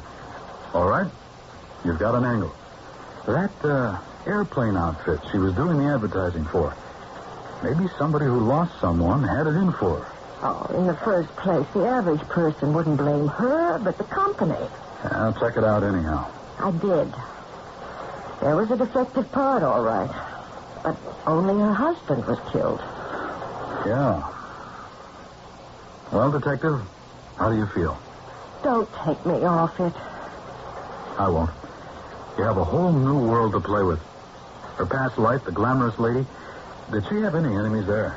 Oh, this Mr. Poster says she was well liked. An attractive woman is never well liked by everyone. We could assume that someone from her past tracked her down after 10 years and managed to get into the place where she worked and shot her. I say she was killed because of a situation in the Novelties Incorporated building. Well, you've already established there was nothing to steal there. I thought we both agreed the object was not to steal anything, but to kill her. Why? I'm ruling out the past. Yeah, but the public doesn't. See here? Tonight's paper. You're on page 3. Murdered cleaning lady turns out to be former top drawer advertising executive. You gave that to the press? Well, why not? Can't do any harm, and it keeps them happy. It also keeps you on the case. And we have a lead we can justify. But it's all there, in that building. What's all there? I don't know what, but she was murdered. I looked at her picture. Not the mugshot from the morgue, but a glossy portrait that Mr. Poster had let me have. It showed a spectacularly beautiful woman in her early 40s. Her face was not only lovely to look at, but you could sense that she was a woman of keen intelligence. And she had chosen to spend the rest of her life on her knees, doing penance. Oh, that I could understand. But murder, why was she murdered? Go back over the same ground. But I've been over it and over it. I can only talk to 2 people, really, Father Lisinski and Mr. Drone. Talk to them. But they've already told me everything they know. People are always remembering little things. Drone told you something he neglected to mention to the first cop on the scene? No, you mean the vacuum cleaner. That vacuum cleaner is what put you in business. All right, I'll try again. It's your very own little case, detective. You have to nourish it. Keep it alive. No, Detective Neros. I know nothing of her past life. And therefore you would know none of her associates or her problems there, if any. None at all. Excuse me. Yes. Oh, no, I haven't. Oh, well, why don't I take care of it right now while I'm thinking about it? Let me call you back. That was the chairman of our scrap paper committee. Would you excuse me? I have to call... Oh, where's that number? I looked it up. Here it is. That you should be here. This has to do with Mrs. Malone indirectly. Mrs. Malone? I'm trying to continue her good work. Hello, Novelties Incorporated. May I speak with Mr. Drone? Yes, I'm Father Lesinski of St. Mary's Church. Thank you. Hello, Mr. Drone. Yes, as you know, Mrs. Malone used to supply us with some very nice paper from your plant. Well, nice as it was scrap which was being thrown out. We were selling it to raise money for our parish charities, and I was wondering if I could have a man pick it up. Well, yes. Oh, I understand. Oh, yes, of course. Well, thank you, sir, in any event. He says he can do it. Oh? He says he has made arrangements with a scavenger who pays him for the paper. Of course, I can see his point of view. Yes, that's true. It's odd. What is? It may have been my imagination, but he seemed quite frightened. Frightened? I think so. You're sure the word is frightened? Detective Neros, I'm more than sure. I know. Was this the break? The lead? The sudden flash of insight? I looked at Father Lisinski. I smiled to myself. If something really came of this, I would call it the revelation.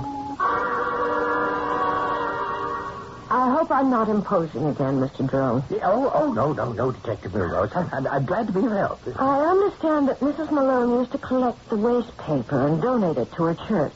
You mean the wrappings? Yes. Yes, that's true. I understand that since her death, you've made other arrangements to dispose of them. Yes. I now sell them to a private scavenger. I see. A fellow comes by with a van at the end of the day. Who is he? Well, I believe I told you he's a private scavenger. Uh-huh. What made you choose him? Did you go looking for a scavenger? No. As a matter of fact, he was, I would assume, going about soliciting business. He came in off the street, you might say. Well, that was rather something of a coincidence. What was? That right after Mrs. Malone died, he should call on you. Oh, no. It wasn't really. He called on me before. Oh. Yes, several times this past year.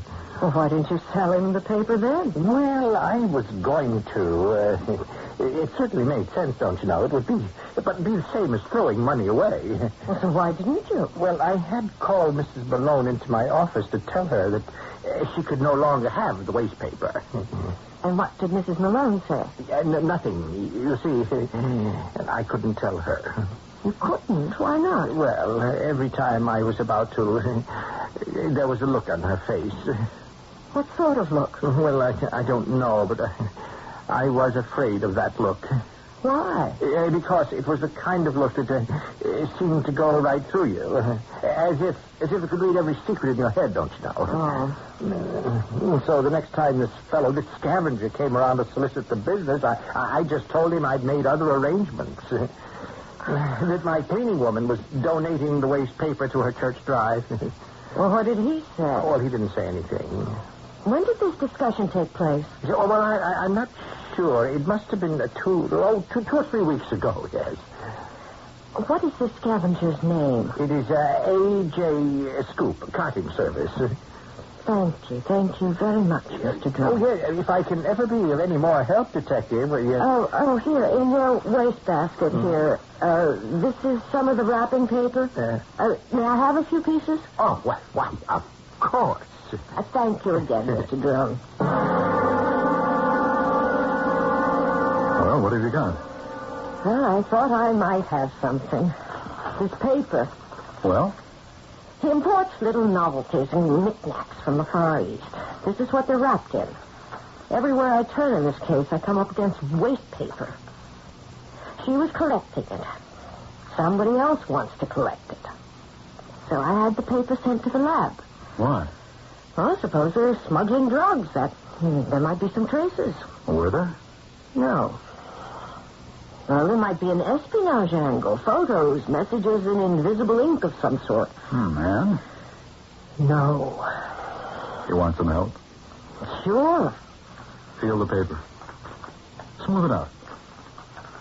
Okay. And now crackle it in your fingers. Well? I should have known. It's okay. You're entitled to a little help in your very first case. Hey, look. We would have never gotten here without you.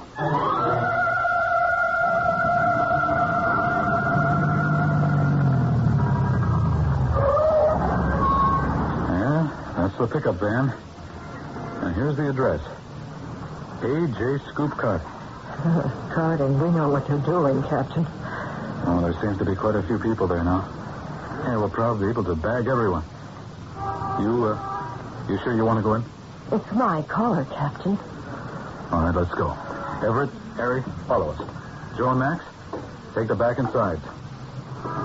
You know what you ought to do now, don't you? You've got to get a warrant, so you're entitled to do it. What? The cops do this all in the movies. Kick in the door. I'm wearing high heels. You want me to do it? It'll still be your collar. Go ahead. Police officers, stay where you are.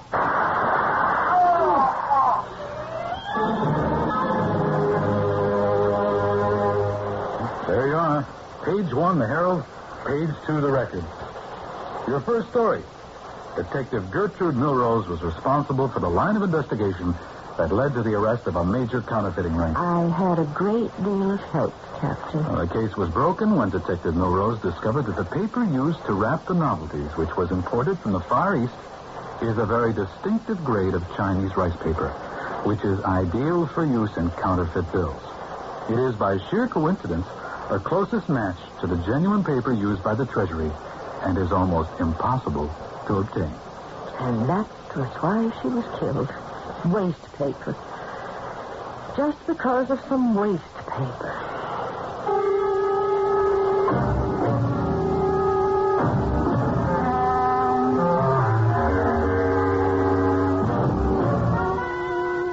Waste paper. Have you any concept of the staggering amounts that pile up every day? So much paper. Indeed, waste paper may be truly said to be the basic debris of our society. Well, we may waste paper, but not time. So in a little while, I shall be back with you. Hey, buddy, can you give a fella a break? Sorry, fella, I only give at the office. I'm not looking for a handout. What can I do for you? Help save my life and breath. You need mouth-to-mouth breathing? I'm not the type. No, but you're smoking. And your smoke is hitting me where I breathe. And what with an allergy and pollution, you're not helping any. Sorry, I didn't mean to bother you. Sure, but the fact is that your smoke is getting in my eyes and nose and throat. And that's not a good song for my lungs. Well, you could always move away. I do, and then there's another one puffing away in my face. How about a deal? Well, like the Lung Association says, smoke if you must, but make smoking a private affair. Or quit. Secondhand smoke is truly offensive for non-smokers. Well, I'll give it a try. I wish you would, otherwise they're going to hang a tag on you. A tag? Yeah, cigarettes are a health hazard, and so are you. Gotcha, buddy. Now, about that handout. Save it. Well, let me give you one. Your Lung Association says that giving up smoking is a matter of life and breath.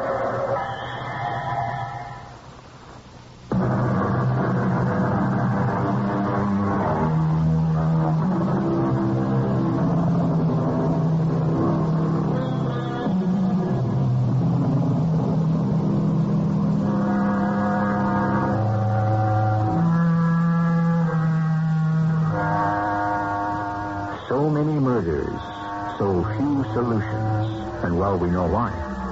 Needed is the flash of insight, that crystal moment of clarity when everything comes together. Indeed, it is like the vision of creativity to the artist. Artists and detectives, we don't tend to think of them in the same terms, but why shouldn't we?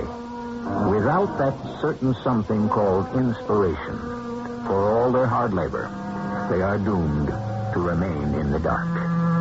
Our cast included Kim Hunter, Lloyd Batista, and Earl Hammond. The entire production was under the direction of Hyman Brown. And now, a preview of our next tale. Now, these gems, do you generally keep them here in your apartment in a jewel box on your dresser? No, I usually have them in the vault. Except tonight, I was at a formal dinner, and I thought I would... Do you mind if I use the telephone? No, I don't mind. Thank you. Is it possible he could have seen me and followed me home? I understand jewel thieves. Scout, is that the word? Places where wealthy people go. Excuse me. This is Lieutenant Severio. I'm at the Patterson place. Yeah. Oh, I got away with a few nice things. The MO fits our old friend, the cat burglar. Yeah, the one who can climb up and down the walls. The cat burglar? Yeah, Jerry. I think he can chalk up another one. This is E.G. Marshall inviting you to return to our Mystery Theater for another adventure in the macabre. Until next time, pleasant dreams.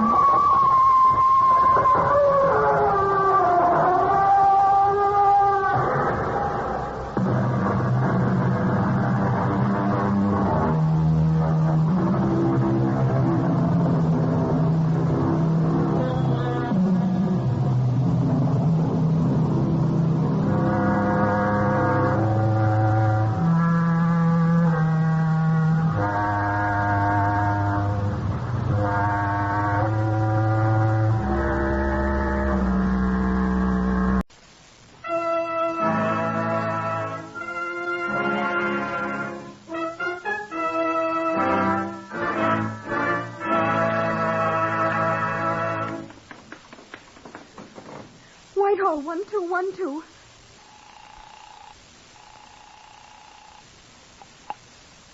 Scotland Yard.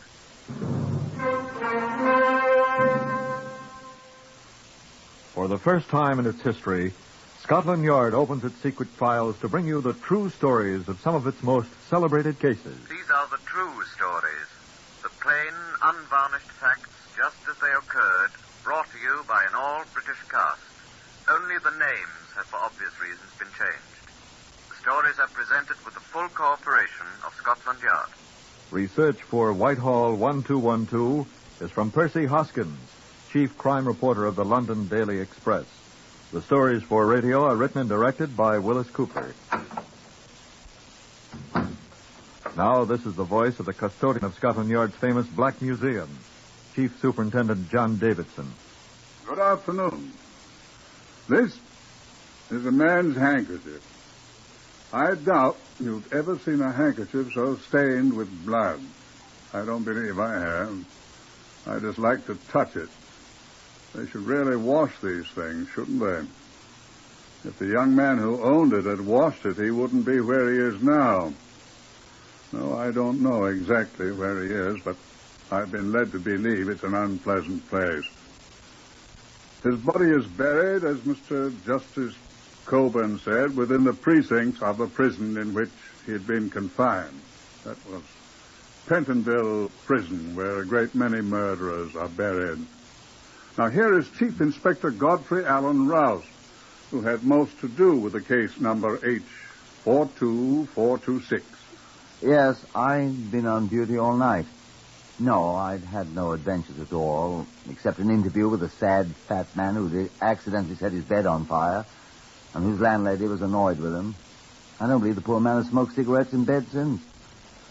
I was shambling sleepily along a certain street in the West End, thinking how nice it is to go to bed at the height of the full, fresh, fragrant morning, when my arm was rudely seized. My thoughts of bed vanished with a minor popping sound as I recognized the features of Mr. Alistair Crumbine, proprietor and chief clerk of the nearby Forensia Hotel.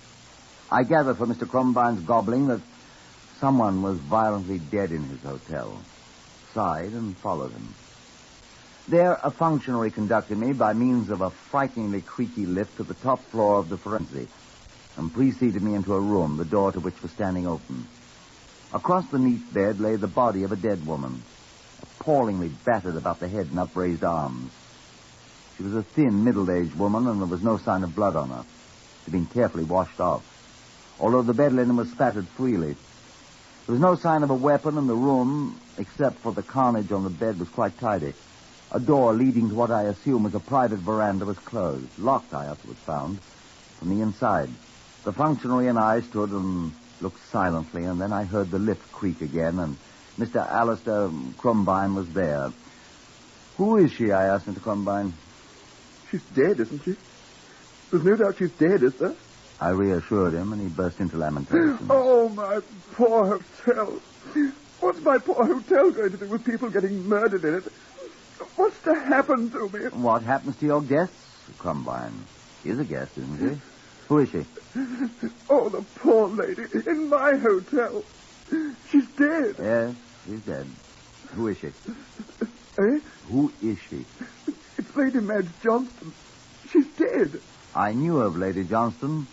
Lady Madge Johnston, a well-known philanthropist, widow of Sir Lawrence Johnston, a former member of the London County Council, reputed to keep a large box of crisp £1 notes for handing out to indigents at all times.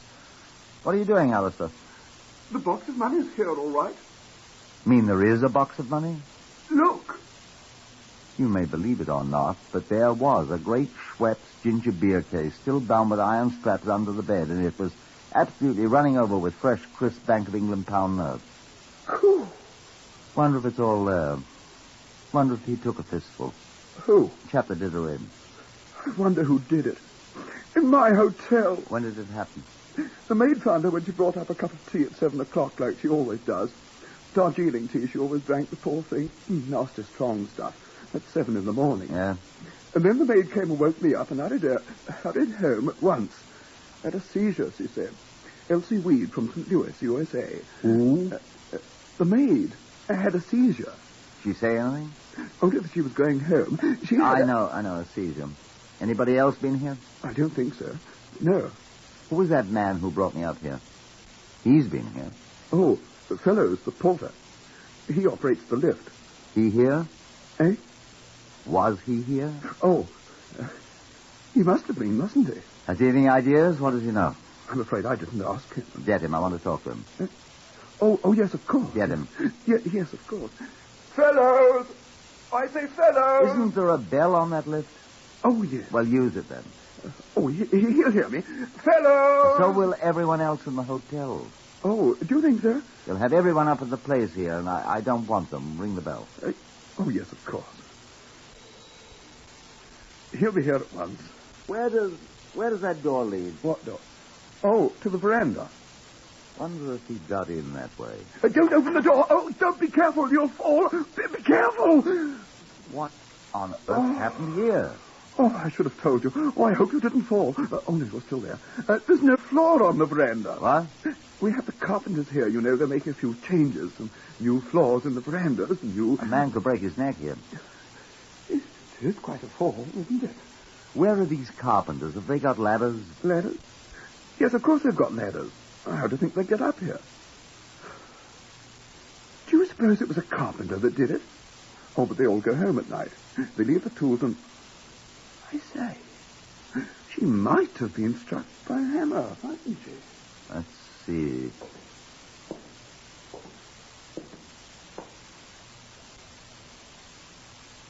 Might very well have been. What about their tools? I was saying, they leave them in a storeroom, locked down on the ground floor. We shall go down there and look presently. Best send for these carpenter chaps. Do you suppose... I say, do you suppose one of them could have done this? Good heavens. They do use hammers, don't they? We shall see. I think we should have them here at any rate. Oh, by all means, old boy. Oh, here's the lift. I'll tell Fellows to ring up the carpenter foreman and have him... Oh, Fellows, would you... Oh, it isn't Fellows, is it? Oh, good morning, Sepperly. Where's Fellows? Good morning, sir. He went home. His time was up. I'm on duty now, sir. I'm here. Oh. Oh, dear. Who is it? Sipperly, sir. I'm the day man. Fellows went home. Get him back here at once. Yes, sir. But I don't know where he lives, sir. In Southend, I think, sir. Or Hammersmith. Or perhaps it's Shepherd Bush. I'm not sure, sir. Houston? Well, do you know where that carpenter foreman lives? Get him at once. Yes, sir. So I'm not sure... Here. Wait a sec. Yes, sir. Yes, sir? Sipperly isn't as bright as he might be. No, sir. But there's Lady Johnston. Morning, Lady Johnston. She's sick. Well, what's the matter with Lady Johnston? Please go, Sipperly. Run along, old boy, do. Yes, sir. Shall I, sir?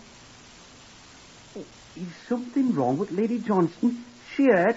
Is she? What shall I tell the boy? He'll find out sooner or later. She's dead, son. Oh. What's the matter with her? She's been killed. Who killed her? We don't know, Sipperly. Now, please go on. I know. It's one of them carpenters has killed her. That's why you want me to go find them. I know what you're talking about.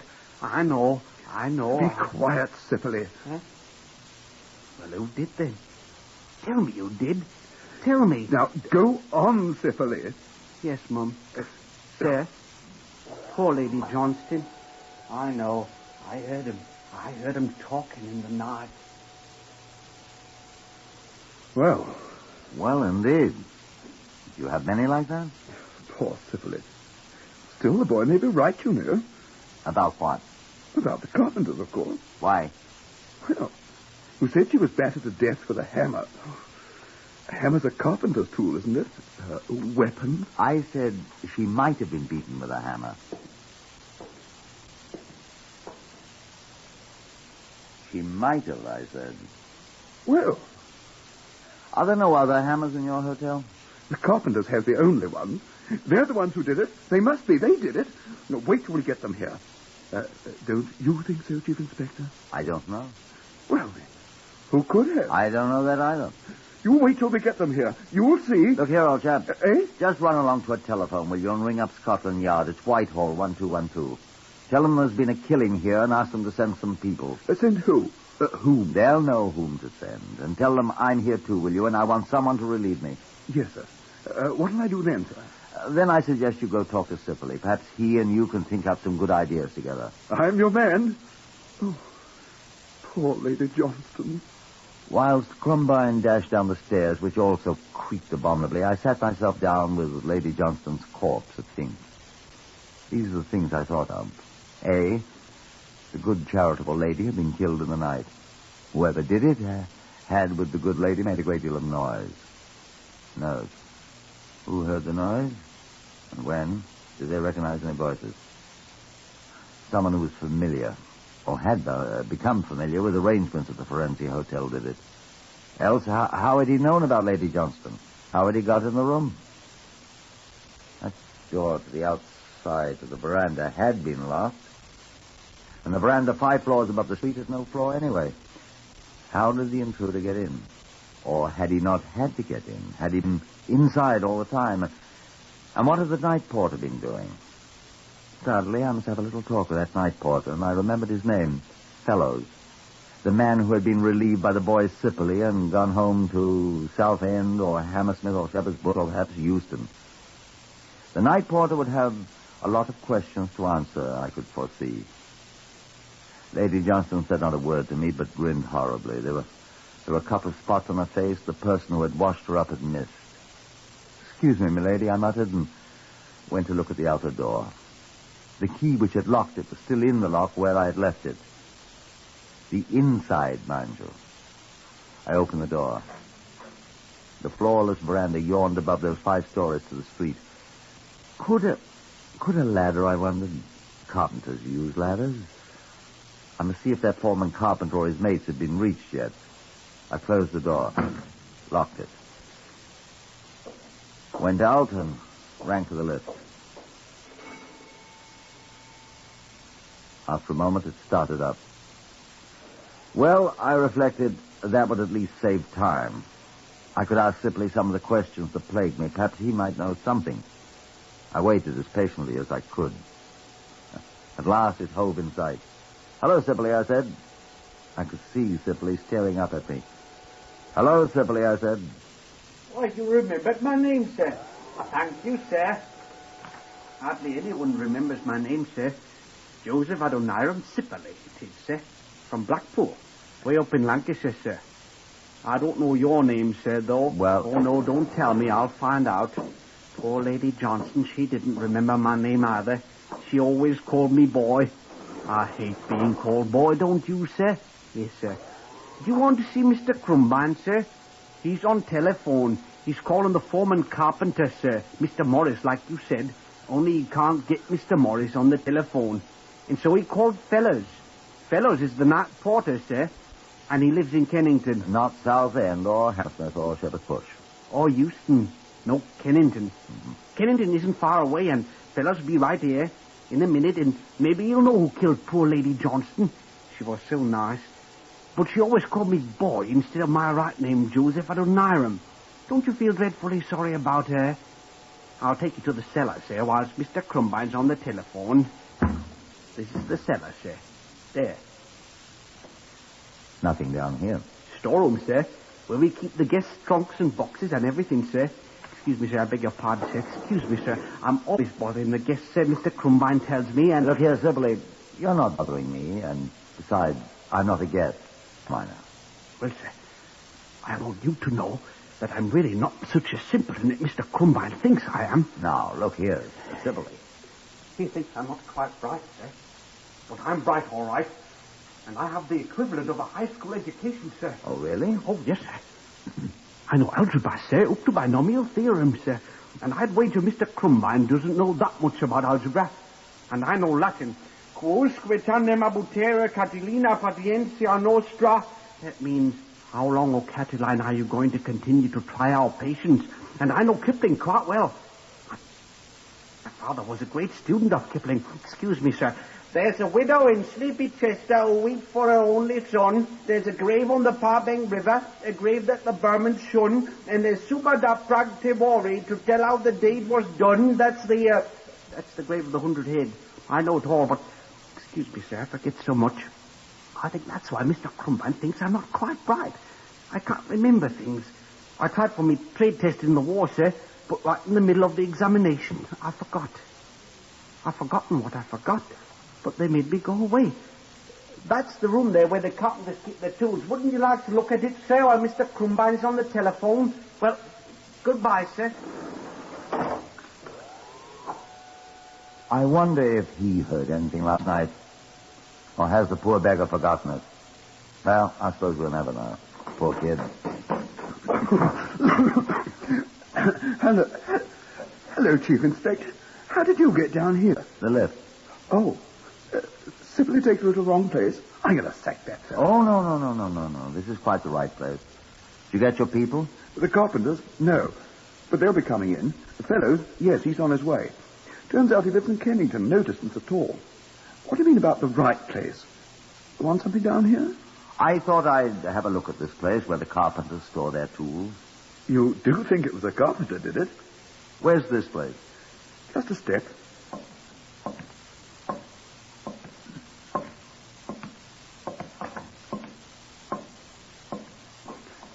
Here. Not locked up? Well, they go in and out all day. Come on, I'll show you. Here they are. The carpenters? No, chap. The tools. Let's have a look. Saws.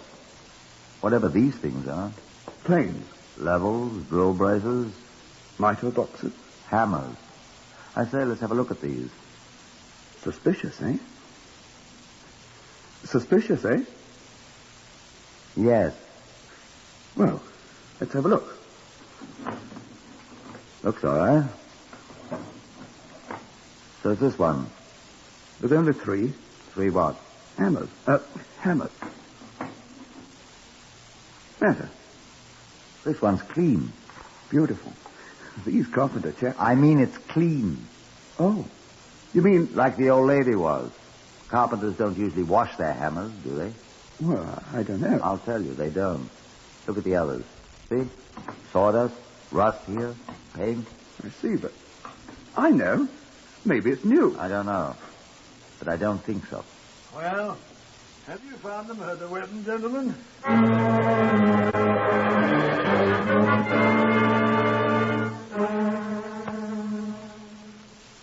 Whitehall 1212, to which you are listening, is compiled from records of authentic cases from Scotland Yard. The research is prepared by Percy Hoskins, chief crime reporter of the London Daily Express. The stories for radio are written and directed by Willis Cooper. In today's story, Chief Inspector Rouse has just discovered what may be the murder weapon in a cellar storeroom. Now, back to the story itself.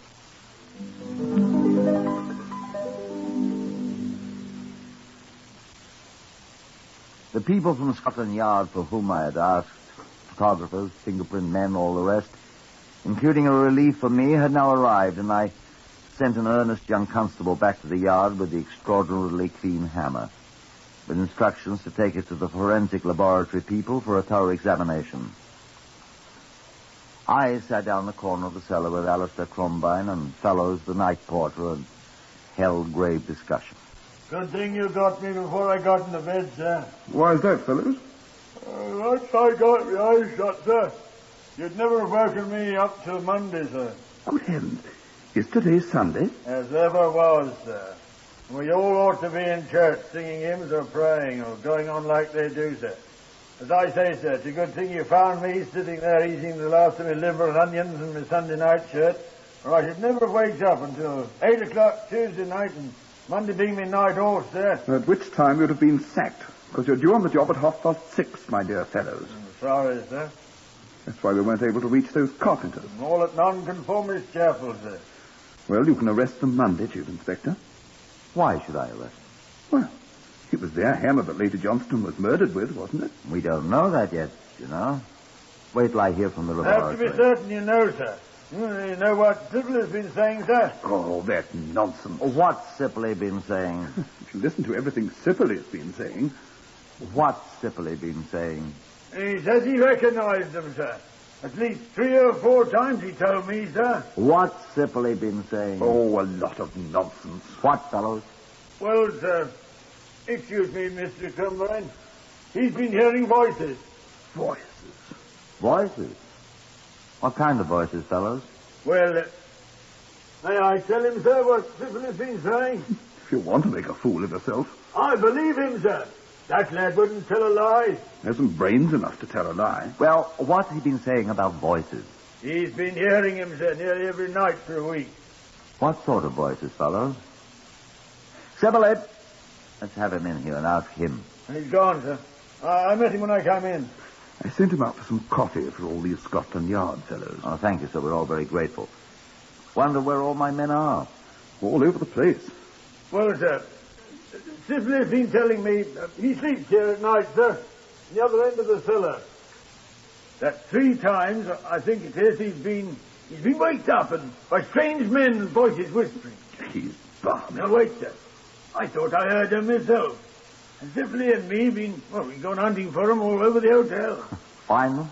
Well, no, sir, but I believe they're the ones who stole that hammer, if they did, and killed poor Lady Johnson with it. Sybil swears he's heard them. Unless it's an hallucination. Might be, you know. He's been waking me up every night, practically. You don't believe it. Well, clues sometimes come from the strangest places. Well, there might have been somebody planning to. Yeah. Still, we never found anybody. It'd be extraordinary if you did, fellows. Beg your pardon, sir?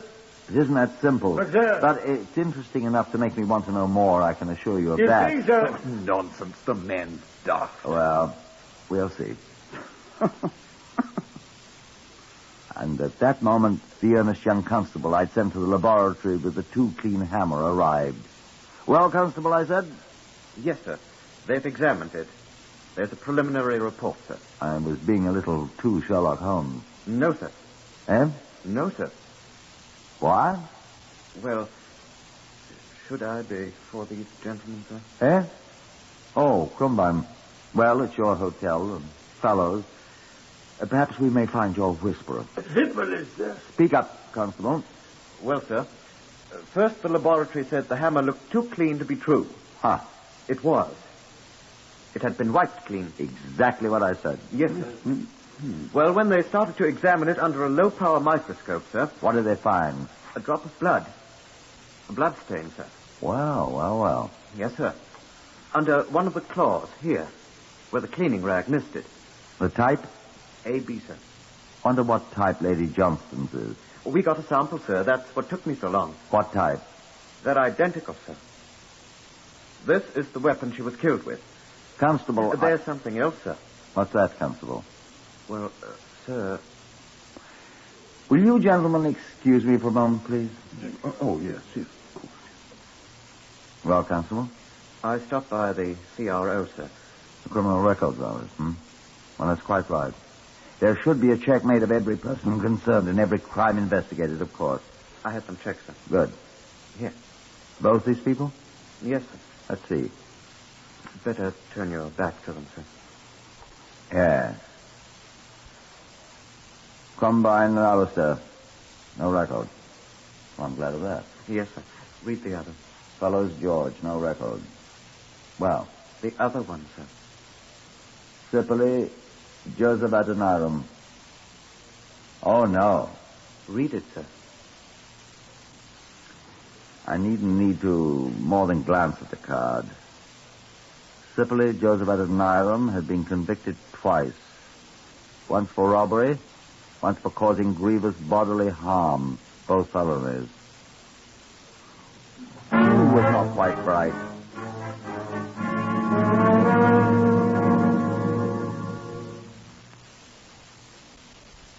And when Sipoli returned with the coffee for the Scotland Yard men, the earnest young constable and I called him aside.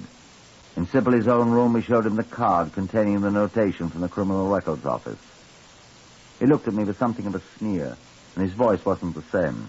Well, copper, I suppose you want to search me. I turned away while the constable frisked him, as the Americans put it. Nobody said anything. When I turned back, Sipoli was grinning at me. The constable looked at me in horror. There on the little table before him lay a blood-stained handkerchief. It was in his pocket, sir. Don't let that give you any ideas, Chief Inspector. I was boxing the day before yesterday with good old fellows, and he blooded me nose. Ask him. Get him, Constable, please. Yes, sir. Mr. Fellows. Hello! Come in here, please, Mr. Fellows. Right! Come in!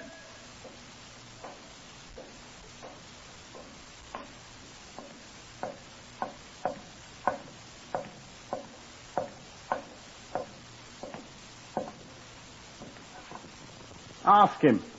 What's wanted, sir? Fellows, were you boxing with Sipperley here the day before yesterday? Yeah. Oh, yes, sir, I was. See? Did you... Give you a bloody nose, didn't I, sir? And here's the handkerchief I sopped it up with.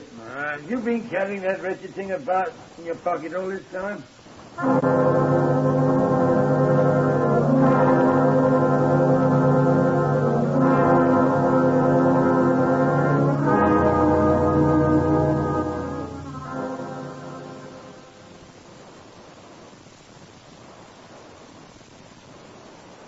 But when we sent the blood-stained handkerchief to the laboratory, they found the blood on it was not type A, Sipperley's own, but type AB, which was Lady Johnston's.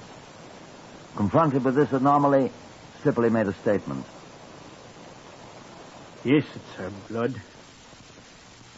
Yes, I killed her. I'm sorry I didn't get all of the blood off the hammer.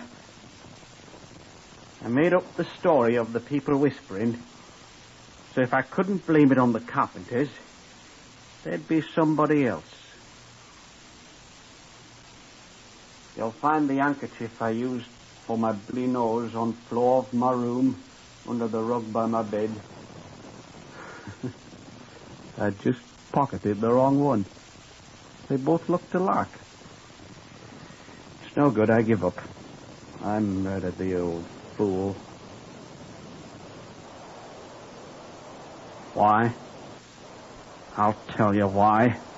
Because everyone said I wasn't quite bright. Because nobody would bother to learn my name, Joseph Adoniram Sipperley. They called me boy. Just like the old lady did. Boy. So I killed her. I wish I could kill all of you. I didn't get any of the money, though. Fellows came along too soon, looking for the people that whispered. So I went along with him. We didn't find anybody. Boy indeed. Not quite bright indeed. Well, I almost got away with it, didn't I? Almost. Joseph Adoniram Sipperley was hanged at Pentonville Prison, and his body's buried in the precincts of the prison. The boy who was not quite bright. He wasn't a boy, though. He was 27 years old, though he looked much younger, as the prison surgeon who made the post-mortem examination said. Heard today on Whitehall 1212 was Horace Braham as Inspector Rouse. Others in the order of their appearance were Harvey Hayes, Morris Dollamore, Gordon Stern, Evan Thomas, and Lester Fletcher. This is Lionel Rico speaking. Whitehall 1212 is written and directed by Willis Cooper.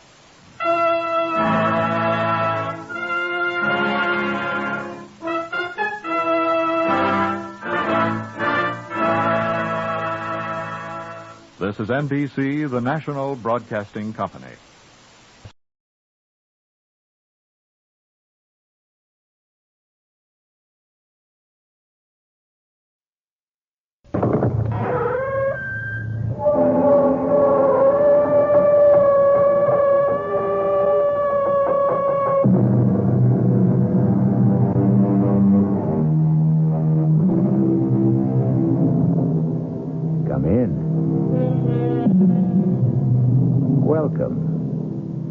I'm E.G. Marshall.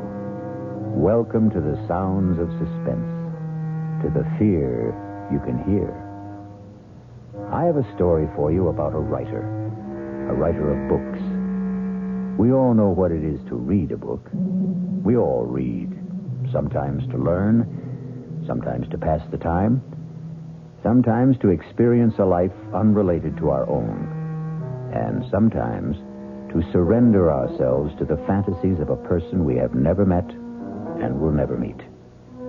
But what is it to write a book? That's another thing altogether. But what difference does it make? All the difference in the world.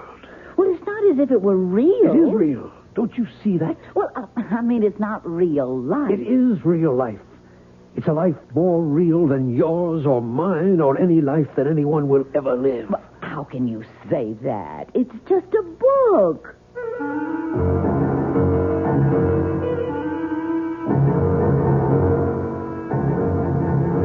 Our mystery drama, 3 Women, was written especially for the Mystery Theater by Elspeth Eric and stars Ruth Ford. It is sponsored in part by Anheuser-Busch Incorporated, brewers of Budweiser. I'll return shortly with Act 1.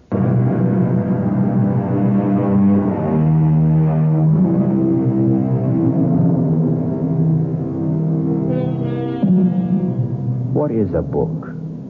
200, 300, 400 pages of words lying side by side in rows. That's all. Words we all know. Many of them we use. Nothing mysterious about the words themselves. But they are not thrown helter-skelter on the pages, are they? No, they lie there in a certain order, each one following on the one before. And who prescribed that order? Who put this word here and that word there? A writer. And this is the story of a writer named Stephen Lake and the book he wrote.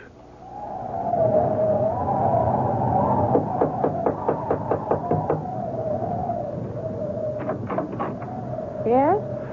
Does Mr. Lake live here? Yes? Is he home? Yeah, he's home. Could I see him? Well, he's working.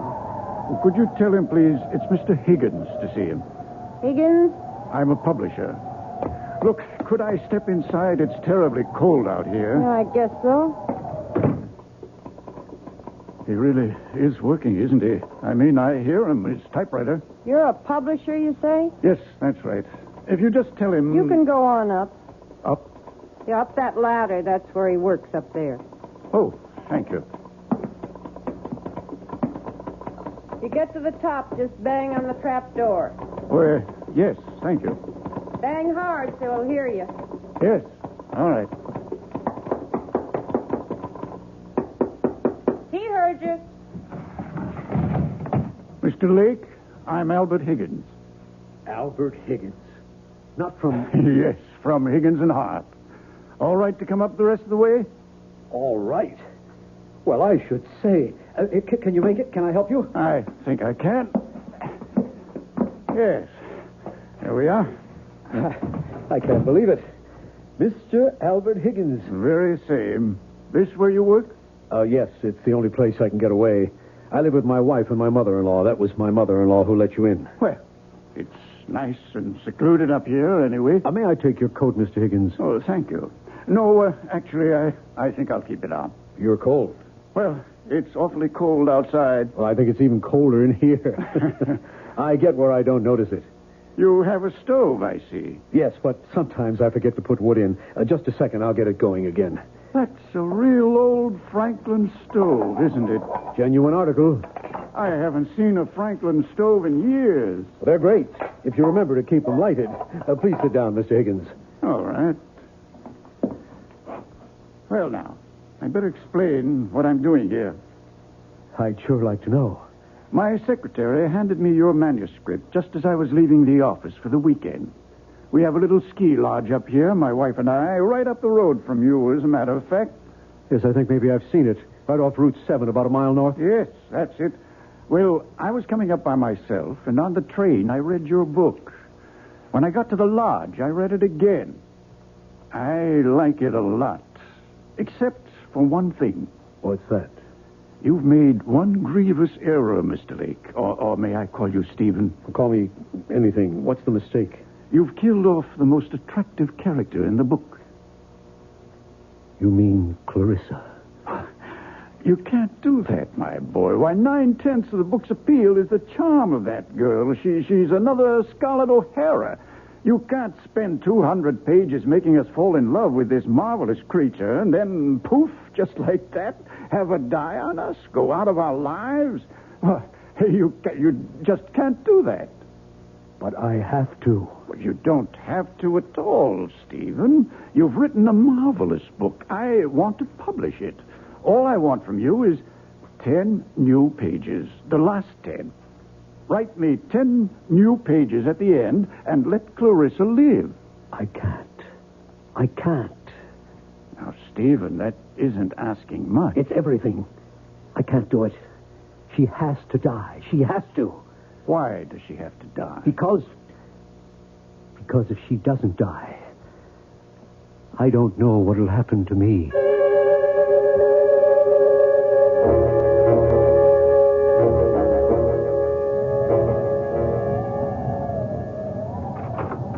Mama? That you, Loretta? It's me. Well, get your boots off. Dinner ready? Just about. You call Stephen? He gets so wrapped up in his writing. Well, he's not wrapped up now. Listen to him. He's thinking, Mama. He's walking up and down to help him think. Well, he can't be putting words down every single minute. He's been walking up and down like that ever since that man left. What man? Was somebody here? Mr. Higgins. Higgins? Albert Higgins? From Higgins and Hart? I believe he did say he was a publisher. Oh, Mama, it was our last hope. You know, every other publisher turned down Steve's novel, and he sent it to Higgins and Hart. But Mr. Higgins was here? They were up there together for about 15 minutes, and then the great Mr. Higgins came tumbling down the ladder like the devil himself was after him, very red in the face. Looked at me like everything was my fault and catapulted out of here. Well, you didn't ask Steve what happened? Loretta, when have I ever asked Mr. Genius-type novel writer Stephen Lake anything? If he feels like telling me, he'll tell me, which he never does. I'm going to find out. Good luck is all I can say. Stephen? It's impossible. Absolutely impossible. Stephen! Impossible, Clarissa. I can't. Darling, are you all right? Loretta? Oh, you just get home? Mrs. McGinnis wanted her windows washed. Darling, Mama said... I don't want you washing windows. Stephen, Mama said there was a man here today, a Mr. Higgins? Albert Higgins. He really was here? He has a ski lodge up the road. Well, he didn't just drop in, did he? What did he want? He read my book. He wants to publish it. Oh, Stephen, well, why didn't you say so? He wants me to change it. Well, does he want you to change it a lot? Completely. Oh. Well, would that be a lot of work? The last 10 pages. He wants me to let Clarissa live. Is that all? Oh, Stephen. What do you mean, is that all? Clarissa is supposed to die. It's all been decided. She has to die. I can't let her go on living just to please Mr. Higgins. But it's not just Mr. Higgins. Oh, Stephen, I wasn't going to tell you yet, not for a while. But I can't go on doing housework for other people much longer. I never wanted you to do housework for other people. But pretty soon, I won't be able to. I'm going to have a baby, Stephen. You're not. You must be wrong. Oh, no, I'm not wrong. Not about this. You must be. Well, Stephen, aren't you glad? Just a little bit, and coming right now. What with Mr. Higgins wanting to publish your book, why, in the spring, we'll both be having babies. You'd be having your book, and I'd be having... I can't let Clarissa live. I can't do it. She has to die. Just the way I wrote it, she has got to die. Stephen, you're frightening me. I'm sorry. What difference would it make if you let Clarissa live? All the difference in the world. It's not as if it were real. It's just a book. It's not just a book. Loretta, I can't talk about it anymore right now. Well, you think about it, won't you? About rewriting it? I'll think about it. Well, Mama says dinner's almost ready. I'll be right down. Well, don't be long. I won't. Clarissa, I can't let you live. Oh, yes, you can, darling. I can't. You can do anything you put your mind to, Stephen. Anything at all. You're such a great man, darling. You can do anything. Absolutely anything at all. You know you can. Mr. Higgins, this is Stephen Lake. I have to see you, sir. No, right away, if that's possible. I'll come to your place. Yes, it's better that way. In an hour. All right, sir. I'll be there. Oh, that's my sweet Stephen. My dear love. My own brilliant boy. My Stephen.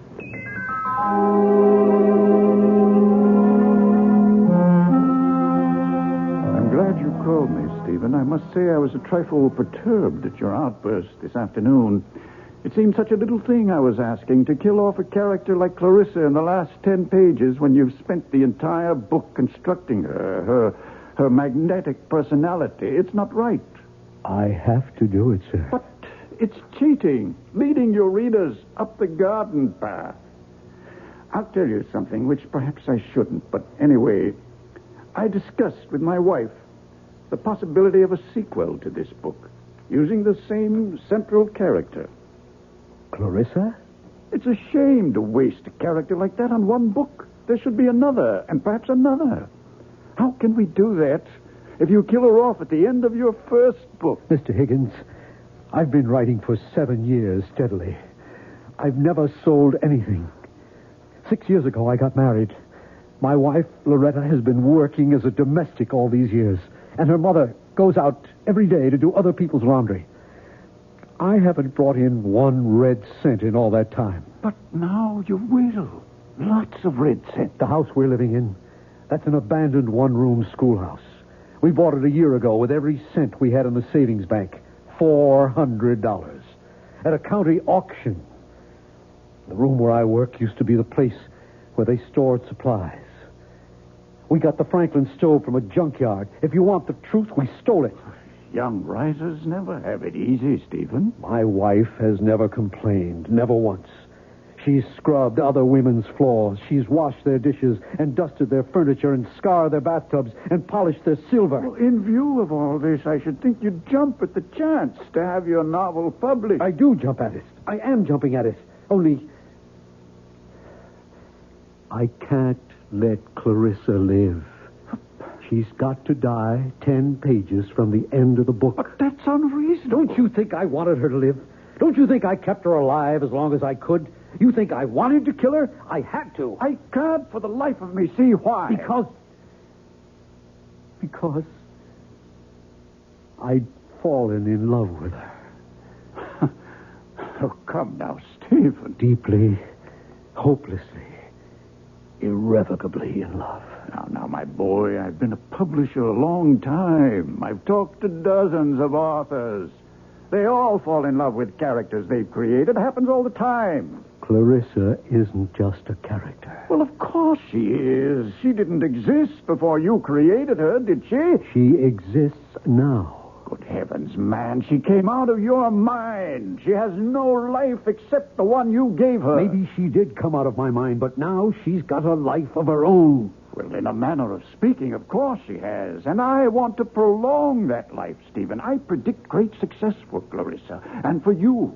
You and Clarissa are one, you might say. No, we are not one. We must never be one. I want her dead. And out of my life. On my word, I can't follow you. Mr. Higgins, if Clarissa is allowed to live, I shall desert my wife. Desert your wife?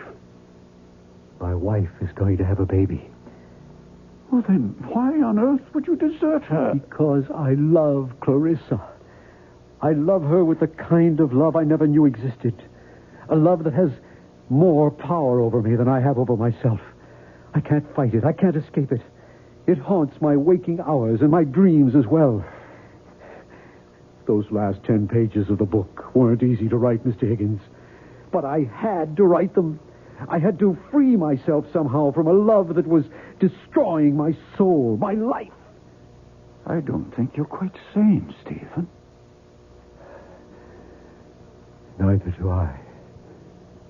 Suppose we were to publish the book as it is. Oh, if only you would. And Clarissa dies. What then? Why, then, she'd go back to being a character in a book. And if you let her live? Then I would follow her. My life, my body, even my talent would belong to her. I myself would belong to Clarissa and to her alone.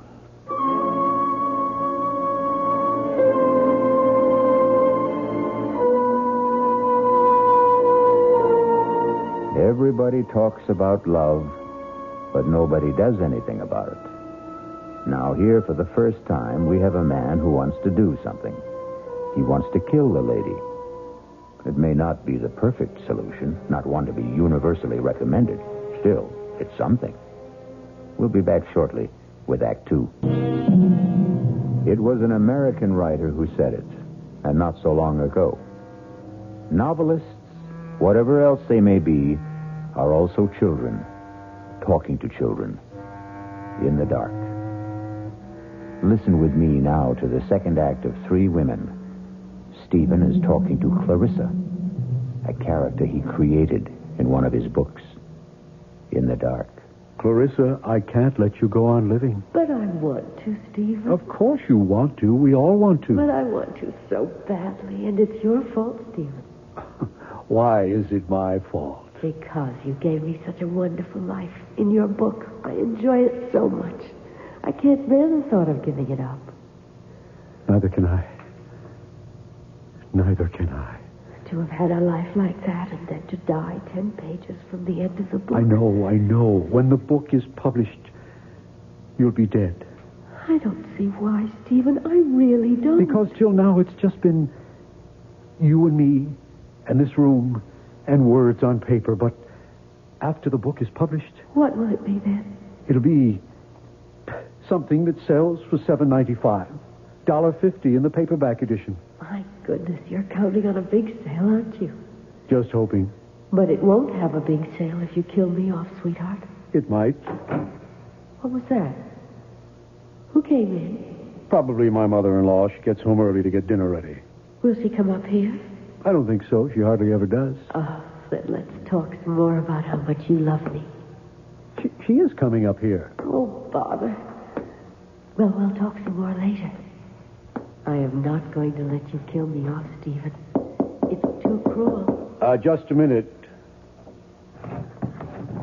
All right to come up? Of course, Mother. Give me your hand. What a place. How do you stand it? I like it. It's cold, too. Your fire's gone out. You been working? Oh, no, not much. Well, what have you been doing? Figuring something out? Well, trying to. Figuring out what to do with the last 10 pages of your novel? More or less. Stephen, it's not up to me to tell you what to do. Then don't. I don't know one book from another, but this book of yours, it's a novel, isn't it? It's a novel. About made-up people, right? Yes. So what's the difference? You can do what you want with made-up people. They can live as long as you're alive to write about them. True? Is that true? Yes, that's true. So, if Mr. Higgins says you should let this character, this Clarissa, go on living, what's the difference? Let the lady live. Who cares? Also, and I don't mean this as a reproach, we can use the money. Believe me, I know that. So, if a little lady is worth more alive than dead, I say let her live. Yeah. It's not a lot of work, the way I understand it from Loretta. I mean, you don't have to write the whole book over. Just the last 10 pages. Well, what's that? You can knock that off in no time. Well, I better be getting on down and get dinner started. It'll be ready in about half an hour. I'll be down.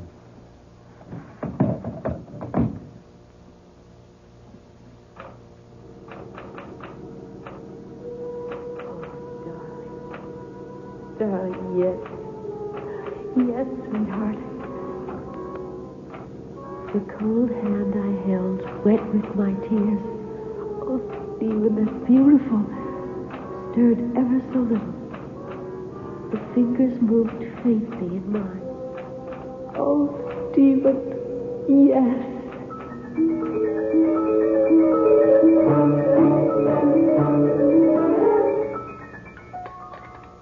That was a very good dinner, Mother. How would you know? You hardly tasted it. Well, what I did taste was awfully good. Nobody's going to eat anymore. I'll clear. Well, let me help, dear. Oh, don't be silly, Mama, and I'll finish up. You go back to work if you want to. Well, all right. I guess I will. Poor Stephen. He looks awful. He hardly eats anything anymore. I had a talk with him today about changing the book. What did you say? I said, what's the difference? Character in a book can be alive or dead. Who cares? Stephen cares. Well, why should he? Oh, Mama. He's a writer. Writers care about these things. It has something to do with, artistic integrity. You think maybe somebody's putting things into Stephen's head? Artistic notions, things like that? Who would do that? Mr. Higgins wants him to change the book. I wasn't thinking of Mr. Higgins. I was thinking of some woman. What woman? I don't know what woman. I don't suppose I should say this, but lots of times I hear him talking up there. Oh, Mama. Steve talks to himself all the time when he's trying to work things out. This isn't talking to himself. This is talking to somebody. There's a big difference. And another thing, that mattress he has up there, it looks to me like there's two people been lying on it. Mama! All right. I told you I shouldn't say it. Now I'm sorry I did. He didn't seem very happy about the baby. I should have kept my mouth shut. Oh, that's all right. You finish up the dishes. I'm going up to talk to him. Don't say I said anything. Don't tell him we've been talking. I won't. Yeah, just a second. I'm not disturbing you, am I? Of course not. Well, I didn't hear the typewriter, so, Stephen, do you love me? What kind of a question is that? It's the kind of question wives are always asking, even if they never say the words. Yes. I love you. Are you glad we're going to have a child? Yes. Yes, I'm glad we're going to have a child. Well, ask a straight question and you get a straight answer. That's the way it should be. So, I'll ask you another one. Why don't you want to change the book? Loretta, I just don't. Well, it's not a straight answer. I know it isn't. I just can't. Stephen, I'm going to ask you another straight question. Are you interested in some other woman? Interested? No. Because if you are, I'll go away. No, I don't want you to go away. I'll go away and have the baby someplace else. Till you get over this other woman, then I'll come back. Or if you don't get over her, I'll stay away. Oh, Loretta. Stephen, can you swear to me that there's no other woman in your life except me? Can you promise me that? Loretta, I swear to you, I promise you that I love you. That I love you, that I want you for my wife for always, for as long as we live. I guess I'll have to be satisfied with that. It's the truth. All right. I'll let you work now. Oh, I thought she'd never leave. Please, Clarissa, I don't feel like talking to you right now. Why didn't you tell her about me? How could I tell her about you? She wouldn't believe me. Nobody would. Darling, you know what I was thinking while Loretta was going on and on about herself and you and the baby she's going to have? thinking, why don't I have a baby? Oh, not in this book, of course, but later on in some other book. I'll have this perfectly gorgeous child who'll have my sweet disposition and your marvelous brains. How about that?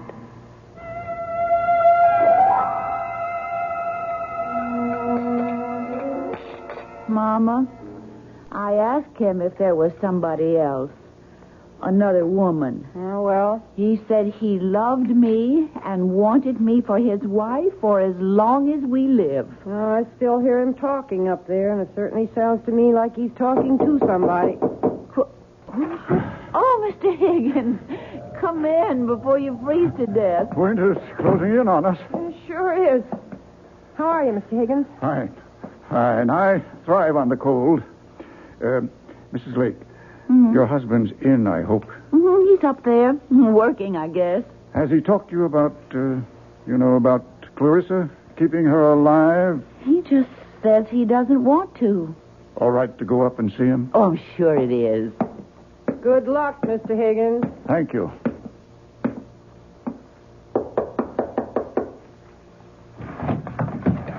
Oh, Mr. Higgins. Okay to talk to you for a few minutes, Stephen? I guess so, sure. I thought I'd like to see how you're getting along. I'm not. You haven't done any work? None at all? Oh, a few pages. They're over there next to the typewriter. Okay to have a look? If you want to. Mr. Higgins, if you're here to talk to me about letting Clarissa live... I most certainly am. I'm not sure I can take it anymore. My mother-in-law is talking to me about it. My wife talks to me about it. Stephen, this is very good so far. And the hardest thing of all is Clarissa talks to me about it. Do you know what she wants now? She wants a baby. My baby. We could probably work in a baby later on. Mr. Higgins, if Clarissa has a baby, am I going to love it more than Loretta's baby? Stephen, these pages are very good. Now write the last couple of pages. I've got to kill her off, Mr. Higgins, and never write about her anymore. Never. Oh, now, Stephen, stop it. Calm down and try to be reasonable. I can't be reasonable. I love my wife, Mr. Higgins. I want to live with my wife and our child. I can't live with her and Clarissa, too. No, Mr. Higgins. Clarissa has to die just the way I wrote it in the first place.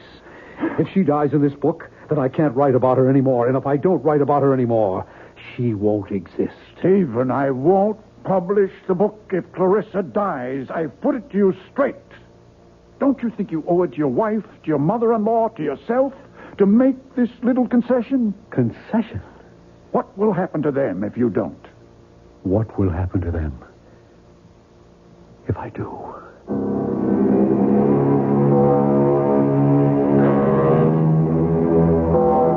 Money is the root of all evil, and killing is certainly evil.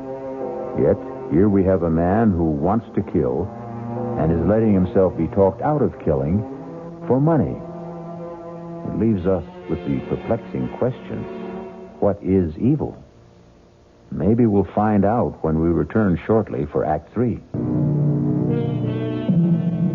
Pity the poor novelist, alone with his thoughts, his visions, his conceits, his fancies, his only solid, substantial companion, his typewriter. Stephen? What is it, Clarissa? Everybody wants me to live except you.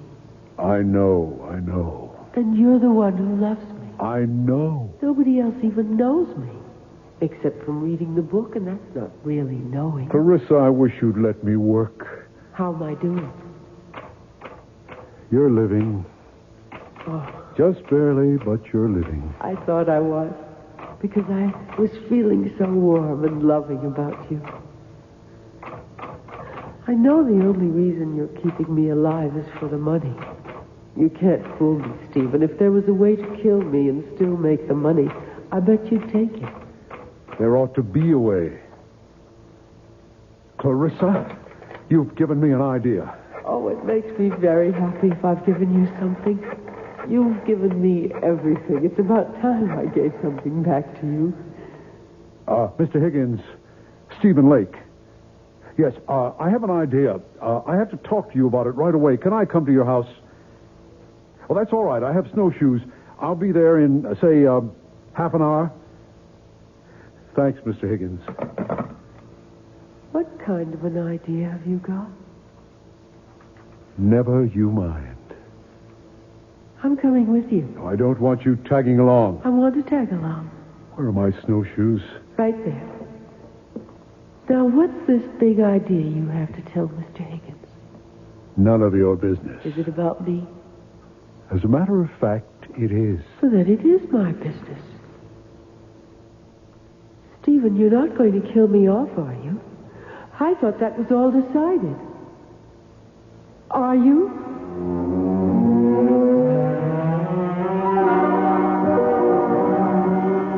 Now, my idea is this, Mr. Higgins. I'll finish up the book just the way you want it. Good. Clarissa stirs and comes to life.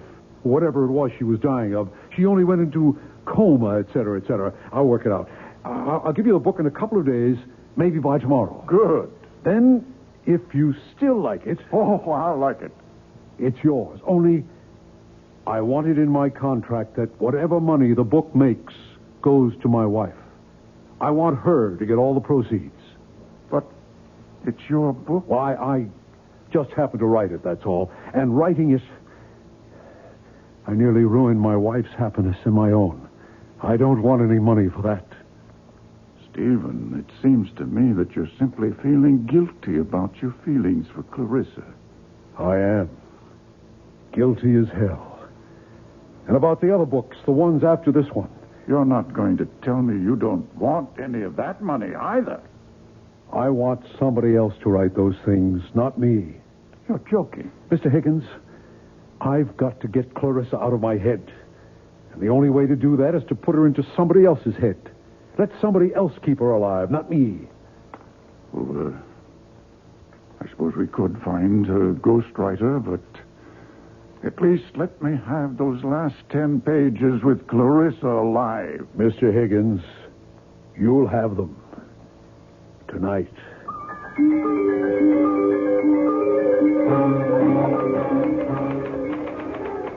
My, you are busy, aren't you? Very.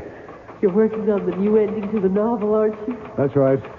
And I get to live and live and live and... Clarissa, it's cold in here. Why don't you do something useful, like putting some wood in the stove? I don't know how. You don't know much, do you? Enough. Okay, I'll do it. Make a nice big fire, and then we can sit and talk about what's going to happen next. What do you mean by next? And all the other books, the ones you're going to write after this one. Now blow on this fire, will you? Oh. At least you can do that. Okay. Go on, tell me about the other books. I don't know anything about the other books. Would you like to hear some of my ideas? Not really. Well, that's enough. You can stop blowing. It's caught fire. That feels good. I think the next novel ought to be in Venice. Clarissa, I have made a deal with Mr. Higgins. When I finish these 10 pages, thereby keeping you alive, I shall turn them over to him to replace the original 10. And then I shall write no more books. Well, no more books about you, anyway. But Mr. Higgins thinks I'm wonderful. He wants lots of books about me. He's going to get lots of books about you, but they won't be written by me. But who'll write them? A ghost. A ghost? I don't want to be written by a ghost. I'm part ghost myself. Oh, he'll be a real live man. A ghost writer. That's what they are called in the publishing business. But it won't be you? Definitely not me. But it will be a real live man. Yes. And now, if you'll excuse me, I'd like to get back to work. I wonder, Will he be as handsome as you? Handsomer, probably. I wonder, will he love me the way you do? For his sake, I hope not. I wonder, will I love him? Why should you love him? Why not? You never loved me. Oh, that's the way you wrote it. I couldn't love anyone. Except yourself. But he might write me differently, mightn't he? He shouldn't. He should follow the character exactly as I've set it down in the first book. But if he falls in love with me, he might want it changed so I could fall in love with him. It would be so much more convenient for everybody. Clarissa, you wouldn't. Wouldn't what? Fall in love with the ghostwriter. Would you? How should I know? Well, you wouldn't have his child. You wouldn't do that. I think I'll put another piece of wood on the fire. Or would you rather do it? Clarissa, would you have his child? There. Oh, look. That's a nice fire. Lovely. Answer me. Would you have his child? Well, Stephen, if that's the way he writes it, I guess I'll have to. Stephen, what are you doing? Oh, no. You're not going to have his child. No. Stephen. You're going back to where you were in the original. You're going to die 10 pages from the end of the book. You're not going to burn the new pages, Stephen. You're not. Don't! Help! Help! Someone help me! I'm on fire! Help me! The quilt! Get me the quilt, please! Help me!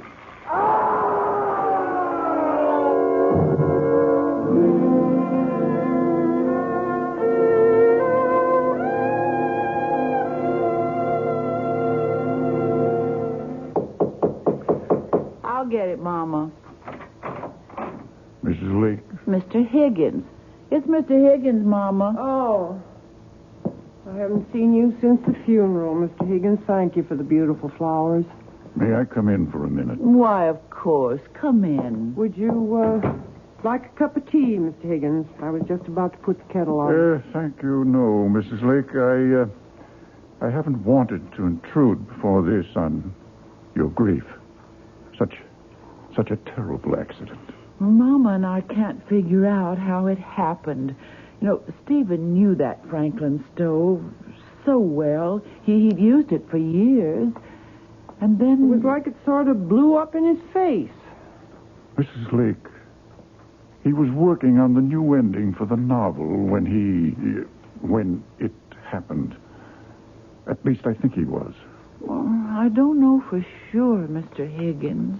He promised me I'd have the new pages that same night. He acted as though he couldn't wait to get started. Oh, then I imagine that's what he was doing. Mrs. Lake, would you mind if I'm not intruding? Could I go up and take a look? You see, if I can find them, I can just substitute them for the original last 10 pages, and we can go right to work. I think we might be able to publish the book this spring. Why, that would be wonderful. At least you'd have a little money coming in. Stephen would have liked that. So, is it all right if I take a look? Why, surely. You don't mind if I don't go up there with you? I haven't wanted to somehow since the fire. No, that's quite all right. I'll go up by myself.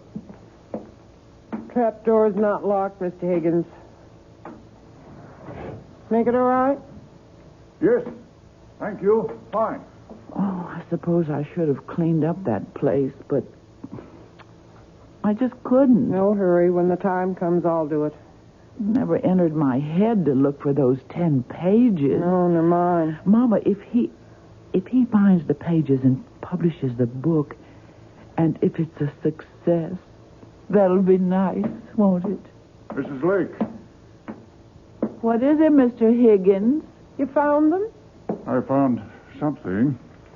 I found these 10 pages. Oh, thank the good Lord. All neatly stacked beside his typewriter. Oh, I'm so glad, Mr. Higgins. Glad? Have you read them? Well, no. Well, listen. Lovely, gorgeous Clarissa lifted her beautiful head. She wasn't dead after all. Well? But that's not the way Stephen writes. I could hardly believe my eyes. That creamy complexion was beginning to pinken. Pinken? There's no such word as pinken. My adorable sweetheart had only fainted and wasn't dead at all. My goodness, but I was happy. Now I ask you... Stephen didn't write that way at all. Nothing like that. And who did? Who did write this awful trash? Mr. Higgins, you don't think that... Well, somebody wrote it. It's typed on his typewriter. You don't suppose it is possible that Stephen went mad and wrote this awful stuff while he was unbalanced? Mr. Higgins, if Stephen was a certified lunatic, he couldn't write 10 pages like those there. Do you want them to keep for any reason? Oh, I don't think so. Well, I'll take them home with me and burn them. Mr. Higgins, does this mean that there won't be any book at all? Why, I hadn't thought... I would so like to have a book of Stephen's published.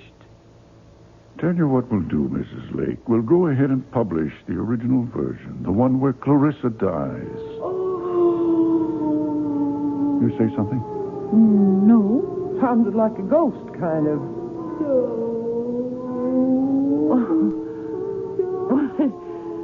It really does sound like a ghost. Must be the wind. Huh. Well, I'll be getting along. And don't you worry, you two. There'll be a little money coming in. It's still a good novel, even with Clarissa dying. Too bad, though. I'd hoped Clarissa would have a long and happy life, but such is fate.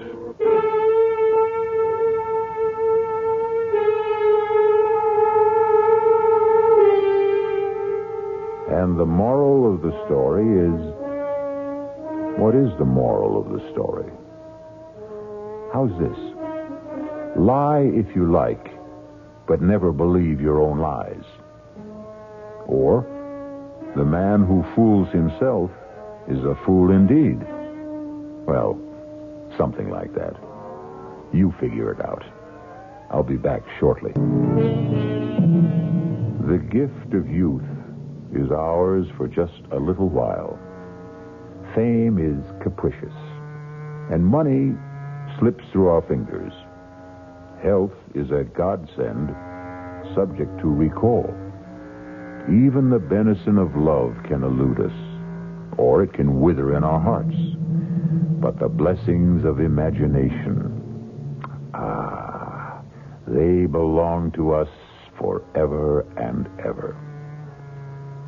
Our cast included Ruth Ford, George Petrie, Elspeth Eric, Joan Loring, and Roger DeCoven. The entire production was under the direction of Hyman Brown.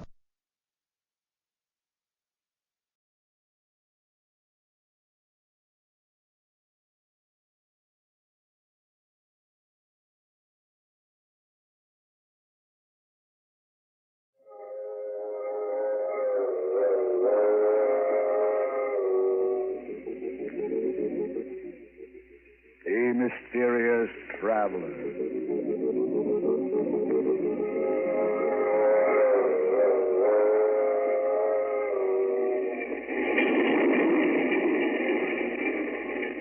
This is the Mysterious Traveler, inviting you to join me on another journey into the realm of the strange and the terrifying. I hope you will enjoy the trip, and it will thrill you a little and chill you a little. So settle back, get a good grip on your nerves, and be comfortable. If you can. Where are we going? Well, we're going to join Walter Cabot as he takes a little excursion into crime. I call the story Murder Goes Free.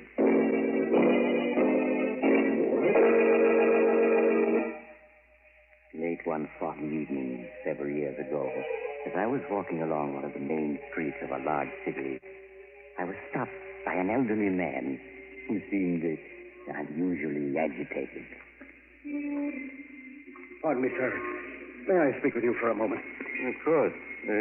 Here, perhaps this will help. Oh, please. It isn't money I want. I just want someone to listen to me. No one is interested in seeing justice done.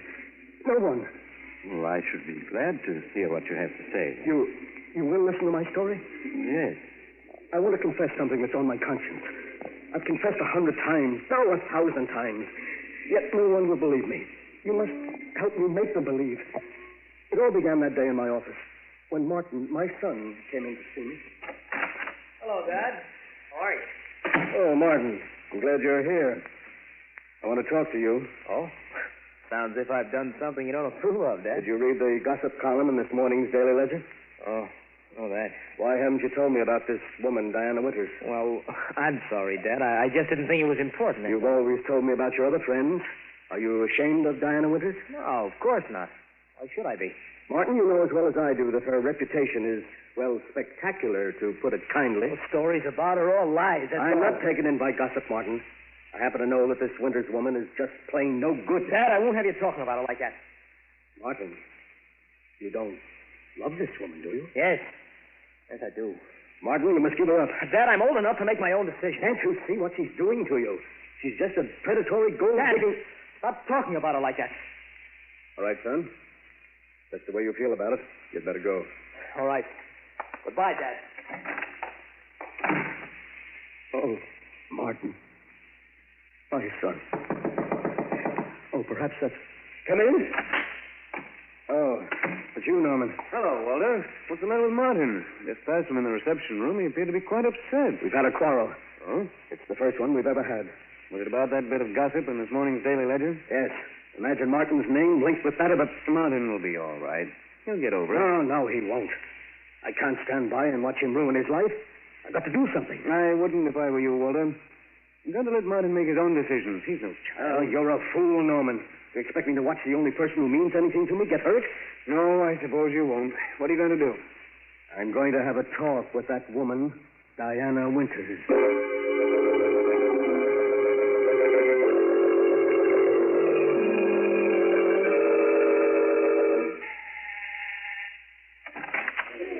Hello. Oh, good evening.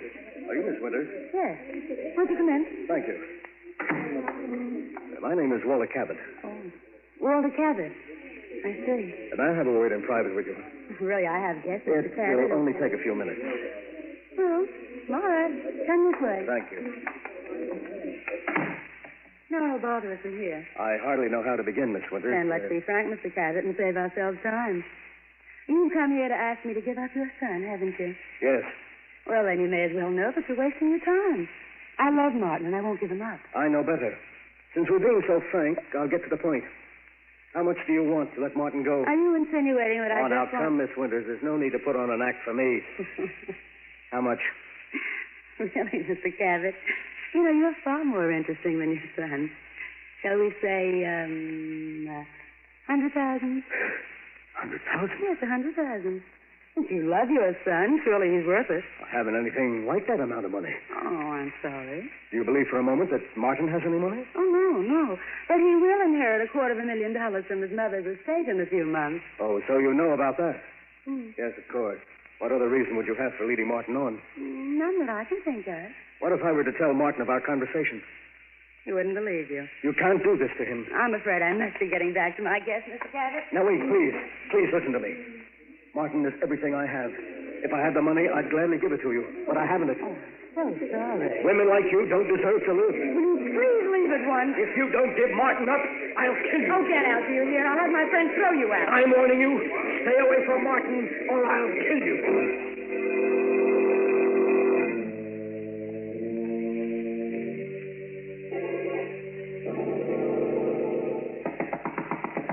Come in. Dad, Diana told me you tried to bribe her to give me up. Is that true? Yes, Martin, it is. You did that after I told you I loved her? Yes, because I know she doesn't love you. And why weren't you able to buy her off? Because she wanted $100,000. You're lying. She never asked you for 1 cent. Have you ever known me to lie to you? Dad, I told you I was fully capable of making my own decisions, and I meant it. An hour ago, I asked Diana to marry me, and she accepted. You're going to marry her? Yes. Just a few days. So you're going to ruin your life for a cheap gold digger? Dad! I told you not to speak about it like that. If you feel differently, Diane and I will be happy to see you. Get out. Get out, do you hear? All right, I will. After all these years and everything I've tried to do for him. Well, Walter, were you able to do anything? No. I'm not going to let him ruin his life, do you hear? But what can you do? If there's no bride, there can be no wedding. If there's no bride? Walter, you don't mean you... Why not? You think of anyone who deserves less to live? You're mad. For years, my hobby has been the study of famous murders. I've studied hundreds of cases closely.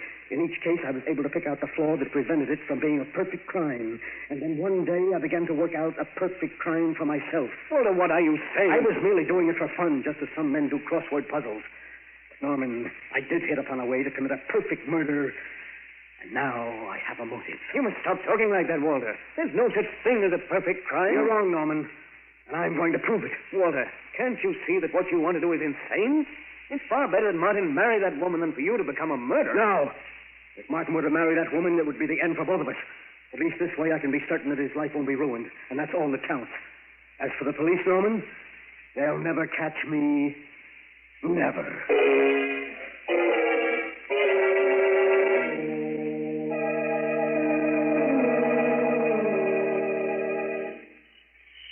Pardon me, sir.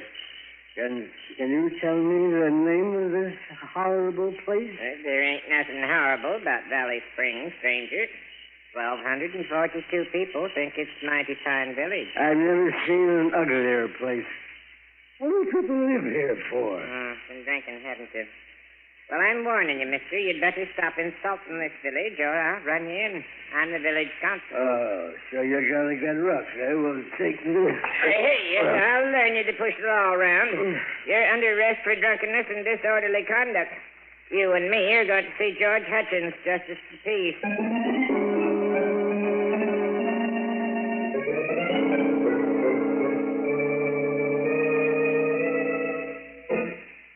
And after insulting our village half a dozen times, Your Honor, he attempted to attack me. And that's when I arrested him. Did right, Pete. What you got to say to the charges, Mr. What's your name? I'm not going to tell it. He sure had a jug full, Your Honor. Charge is drunkenness, disorderly conduct. How do you plead, stranger? Gilly, Your Honor, Gilly. Yeah. Well, stranger, seeing you admit your guilt, I'll only fine you $20. Well, if I don't want to pay? Well, I'm afraid in that case you just spend the night in cash. I won't be intimidated. I'm not going to pay my fine, and you can't make me. Oh, dear. Pete, looks like you'll have to lock 'em up tonight. Take 'em away.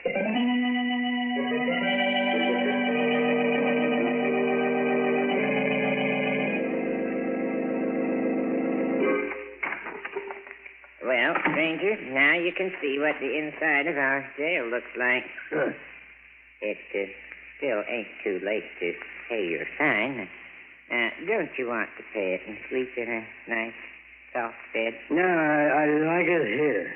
Which of the two cells is mine? Well, you take the one on the right, and I'll sleep in the other. I got to guard you.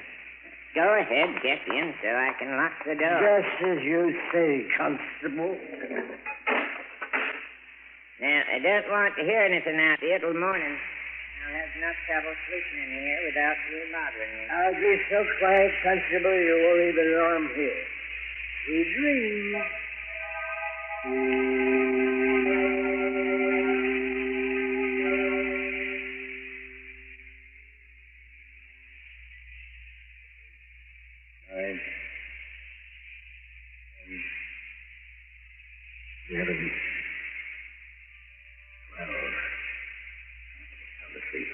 So far, everything is working out perfectly.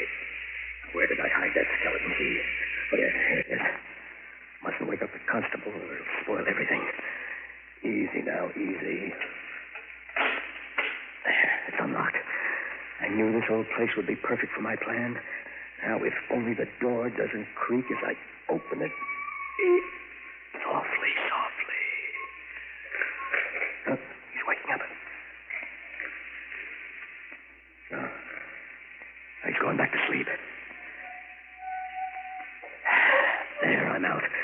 Now to get to the car and drive to the city for the most important part of the plan.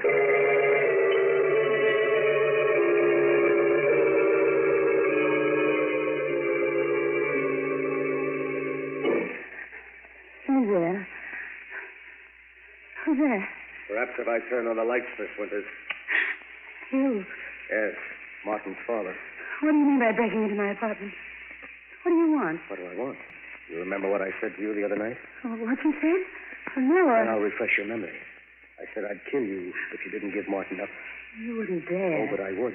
Oh, my friend said you threatened me. You get the chair. I don't think I will, Miss Winters. Why are you looking at me like that? You're just trying to frighten me, aren't you? I tried to reason with you, but you wouldn't listen. You should have. No, you can't kill me. Stay away from me. Stay away from me, you hear? It's no use trying the door. I locked it when I came in, and I have the key. Please. Please listen to me. I'll do anything you want. I'll give Martin up. I'll go away. You had your chance. You wouldn't take it. No. I'll keep away. Don't touch me. I'm free.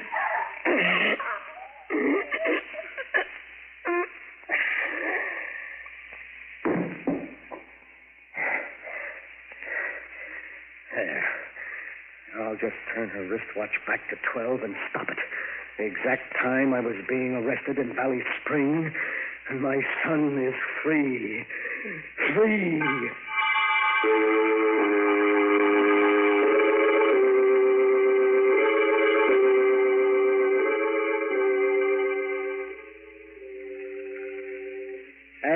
Hey, Constable. Constable, wake up. I want another drink. Wake up, will you? Wake up. What's all this noise about? Oh, my back. Hey, what's the idea waking me up, boy? It ain't even dawn yet. I want another drink, and I'll take it straight. Oh, go to sleep, you hear? It's 4 o'clock, and you ain't getting out of here till late in the morning. You got 4 hours yet. I don't want to hear any more out of you. Oh. Just as you say, Constable. Anything to oblige your gentleman. 4 hours more.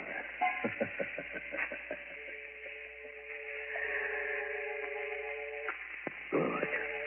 Now I've established the fact that the constable spoke to me at 4 o'clock in the morning in my cell, and that I was very drunk. Oh, the perfect crime. Everything's worked out exactly as I planned. The police will never be able to prove a thing. In a few months, the murder will just be a thing of the past. And Martin and I will once more be as close as ever.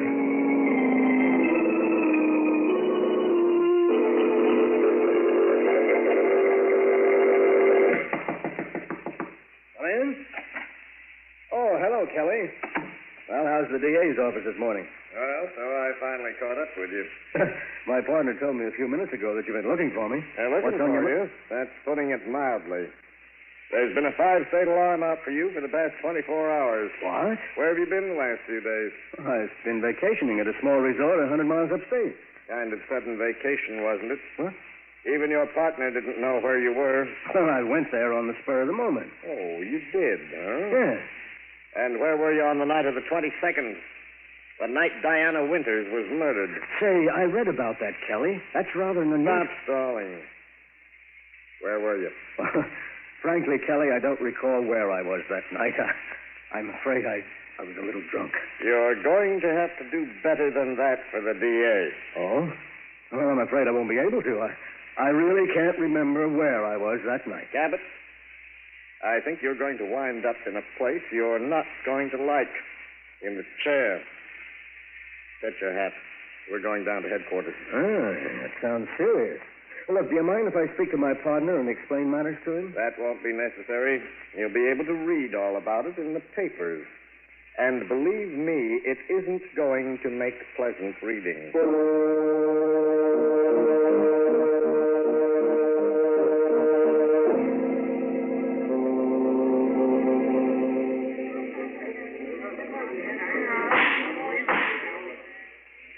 A dozen witnesses have testified that the defendant, Walter Cabot, threatened to kill Diana Winters. And how has the defense replied to the charges of the state? It hasn't. Can we accept the flimsy story of the defendant? that he was drunk the night of the murder and hasn't any recollection of his actions? Perhaps Walter Cabot doesn't know where he was that night, but I do. He was in the apartment of Diana Winters, where he cold-bloodedly strangled her as he vowed to do before a dozen witnesses. There is only one verdict you can render. Guilty of murder in the first degree. The state rests, Your Honor. Since you've insisted on defending yourself, are you ready for the defense's summation, Mr. Cabot? Your Honor, I've often observed the strange twists of fate by which a man is saved or condemned. My inability to recall any of my actions on the night of the 22nd left me without a defense.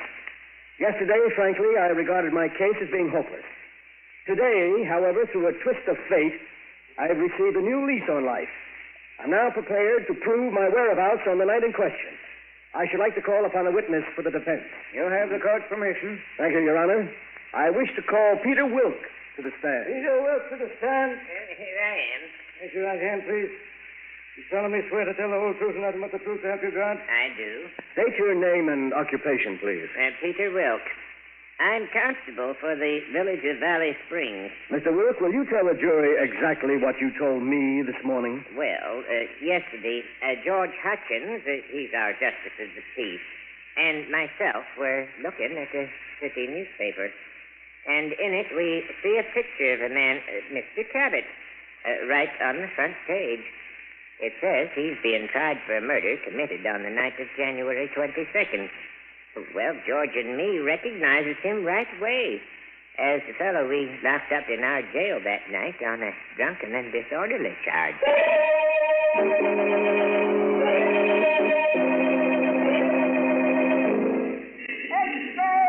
Extra, get your reading in papers. Walter Cabot acquitted. Read all about it. Read all about it.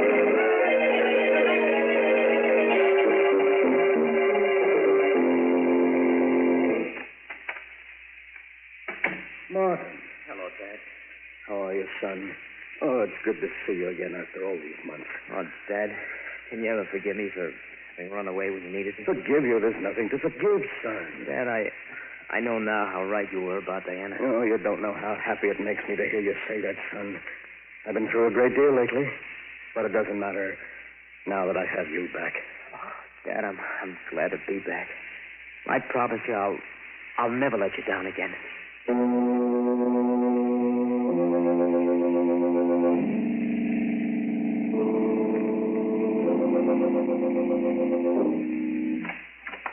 Oh, hello, Kelly. Come in, have a seat. Been quite some time since I've seen you. Yes. Last time you were here, you put the cuffs on me for the Winters murder. Well, mistakes will happen. Anything on your mind, Kelly? No, nothing special. Just friendly call. Oh.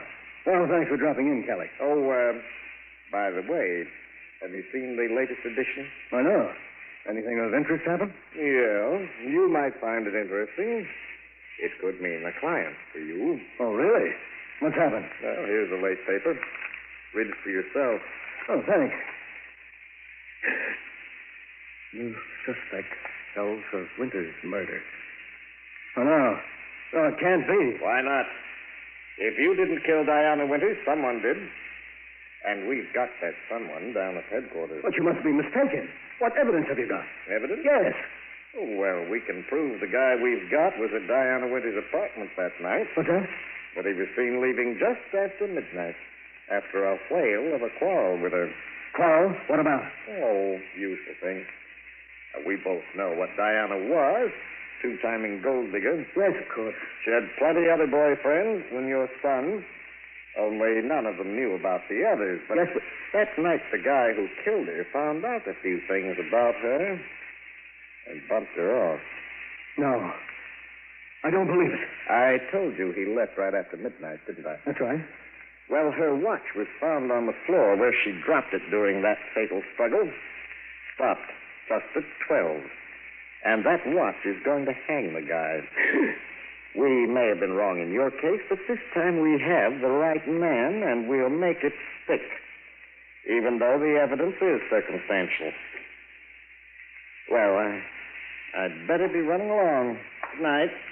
Good night. Keep the paper. You might want to read the whole story. New suspect held for Winter's murder. District Attorney uncovers apparently conclusive evidence of guilt. That can't be. I had it planned perfectly so that no one could be held for it. There's no such thing as a perfect crime, Walter. The murderer always overlooks something. No such thing as the perfect crime. Murderer always overlooks something. Norman said that. But I knew better. And now an innocent man has been arrested for my crime. Whoever he is, he's innocent. I must save him. Yes. I can't let him die.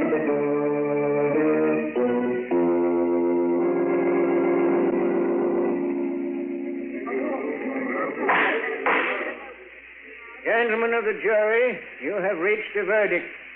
You have found the defendant guilty of murder in the first degree. Silence in the courtroom. No, it can't be. You're wrong. Silence in the courtroom. I'll have it cleared. Mr. Cabot, you'll kindly refrain from such outbursts. But, Your Honor, I protest. The evidence submitted by the state was purely circumstantial. There was no real... May I remind Mr. Cabot that this case may be appealed. Your oratory is quite uncalled for. But the prisoner is innocent, Your Honor. You haven't any right to... Another such outburst, Mr. Cabot, and I'll hold you for contempt of court. Your Honor, the defendant was convicted on purely circumstantial evidence. But I have positive proof of his innocence. Why did you wait until after the jury rendered a verdict to make this statement? I hoped, Your Honor, that the defendant would be acquitted and I wouldn't have to reveal my proof of his innocence, but I would like to do so now. Yeah, this is highly irregular, Mr. Cabot. But since the jury has already rendered its verdict and cannot be influenced, you may proceed. Thank you, Your Honor. I know for a certainty that the defendant is not guilty of the murder of Diana Winters. For it was I who committed the crime. In the courtroom. Mr. Cabot, you say you confessed the murder of Diana Winters? Yes, Your Honor. I and I alone am responsible for her death. You must believe me. Mr. Cabot, only 3 months ago you were acquitted of the murder of Diana Winters. You well know that a man may be tried only once for a crime. This confession now can do you no harm. The court sees your confession as being motivated only by your desire to see the defendant go free. No, Your Honor, that isn't true. I did murder Diana Winters. Then I broke her watch, and I set it back to 12 o'clock. You must believe me, you must. Bailiff, have Mr. Cabot escorted from this courtroom. Prisoner will remain in his cell. No, wait, Your Honor. Listen to me. He isn't guilty. I am. I know it.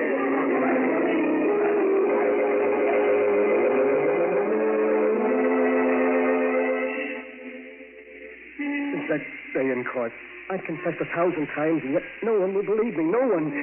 But you, sir, you will help me, won't you? We can't let an innocent man die for a murder I committed. No, of course not, but I hardly see how Every minute that passes brings him closer to the end. We must save him. We must. If you only help Hello, Cabot. Oh, Kelly, I was just telling this gentleman here my story. We can't let an innocent man go to the electric chair. Kelly, you're a smart man. You believe I murdered Diana Winters, don't you? Yes, I do. You do? Then you'll help me save him? People wouldn't believe me any more than they do you. But they would, Kelly, they would. Why should they believe your story? You can't be tried again for the murder of Diana Winters. And what man in your position wouldn't confess to save his own son? But he's innocent, Kelly. Martin, my son is innocent. He was convicted only because he was near her apartment that night. And now there's so little time to do anything. The execution is set for midnight, and it's already... It's 12 already. No. I'm sorry, Cabot. May his soul rest in peace. Oh, my son.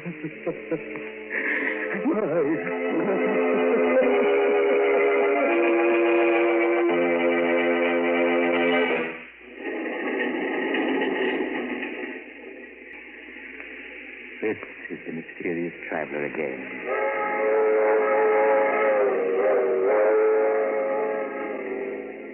Did you enjoy our little trip? Too bad about poor Walter Cabot, wasn't it? Such a brilliant man. But his own intrigue sent the one person he loved to the electric chair. As the city hall clock tolled midnight, Walter Cabot must have heard his partner's warning. There is no such thing as the perfect crime. The murderer always overlooks something. So, if by any chance You're contemplating murder. I'd suggest that you stop and think it over. Lest you'll find to your sorrow that you... Oh, you're getting off here. I'm sorry. But perhaps we'll meet again soon.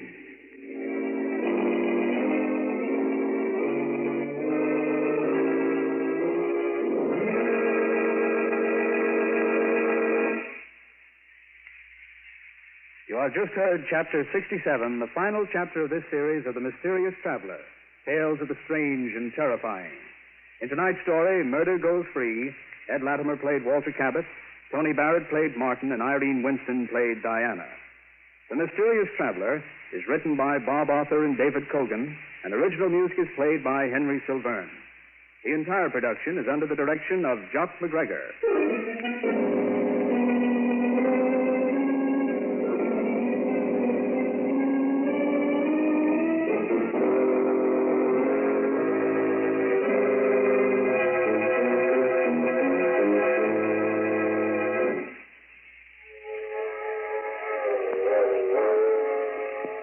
The Mysterious Traveler is presented from our New York studios.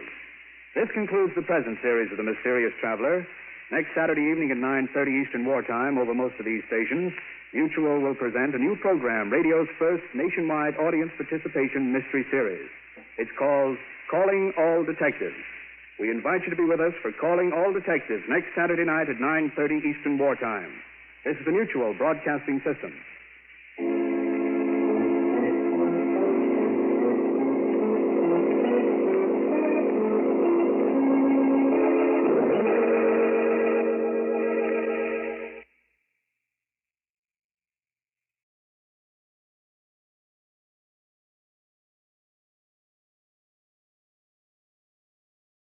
CBS Radio Mystery Theater presents...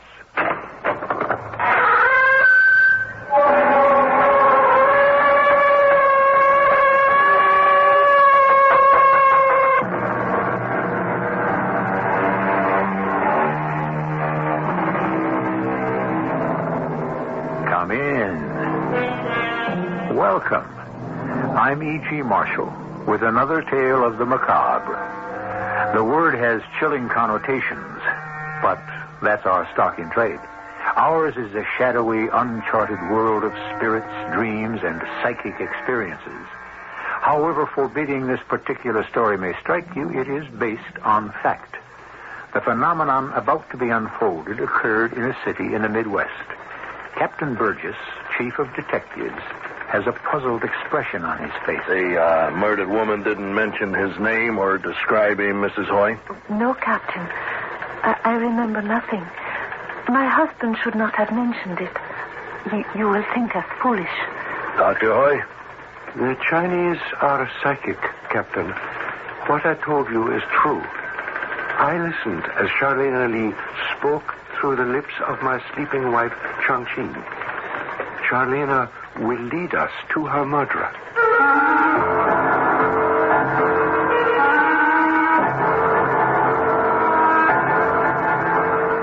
Our mystery story, The Voice from the Grave, was written especially for the Mystery Theater by Roy Windsor and stars Earl Hammond. I'll be back shortly with Act One.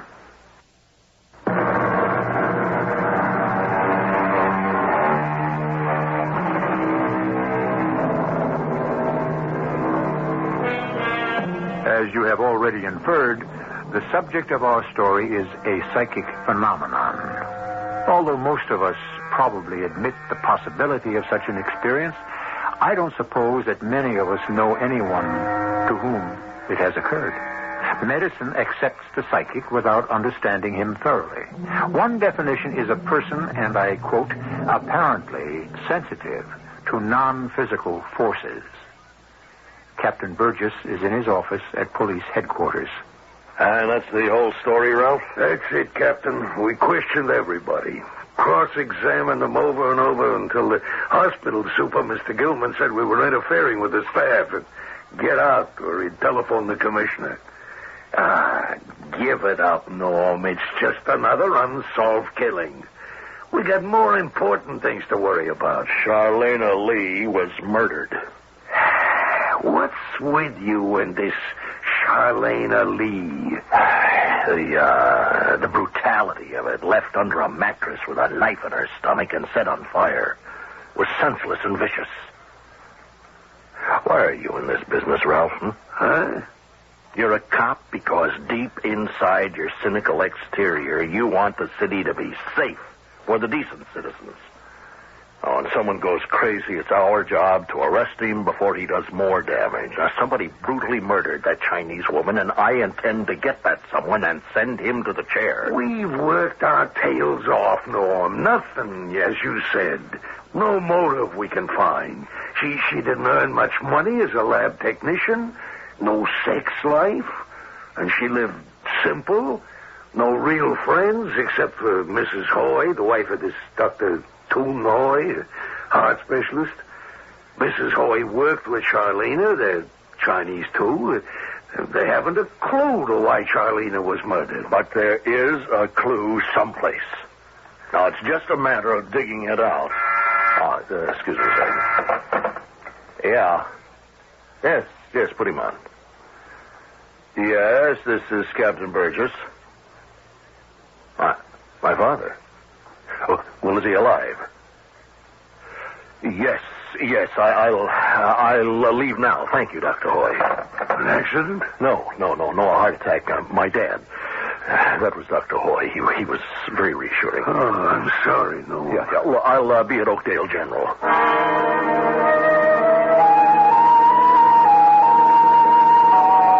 Captain Burgess, please sit down. Oh, yes. Thank you, Doctor. Thank you for telephoning me personally. You're welcome. You have seen your father? Yes. He even winked at me from under the oxygen tent. How is he really, Dr. Hoy? Well, it's too early to tell. He appears to be strong. I have every hope he will recover. It is a matter of rest. Your mother has requested special nurses for the next few days. Oh, yes, of course. Please, do everything you can for him. How long will he be hospitalized, Doctor? 3, perhaps only 2 weeks. Then he must rest at home. Oh. Well, I'll drop in to see him once a day. That will be a tonic for him. Yes. Doctor, while I'm here, I want to apologize for the investigation which has, disrupted the hospital staff. The superintendent... Yes. Dr. Gilman's been very upset. The police have persistently questioned every one of us. Technicians, nurses, my wife, me, the interns, everyone. It has been distracting. Well, so is murder. Yes. Poor Charlena Lee. Have you made any progress, Captain? Well, we're still searching for a clue, and we will find it. And by a clue, you mean a fingerprint or an alibi that can be broken, or someone who can place a murderer close to his victim? No. Those are routine. In the case of Charlena Lee, none of them apply. There were no fingerprints. The alibi seemed to be legitimate, and no one saw anybody near the victim's residence. It's close by, as you know. So you conclude that one of Miss Lee's co-workers committed the murder? Oh, no. It's not a conclusion, but a working basis in the investigation. Now, what stumps us is the motive. Unless it was a senseless murder by someone deranged, there was a motive, and we have to find it. You still have no idea what it might be? No. You've thought about the murder, of course, Dr. Hoy. What is your opinion? I hesitate to offer it. Our conversation is confidential, Doctor. Oh, I realize that. I have hesitated to come forth because I don't want what I would say to prejudice you against someone who might be innocent. You do have a suspect? No. But I do have some information for you. Well, why have you withheld it until now? Because we do not want to appear foolish. We? My wife, Changqing, and I.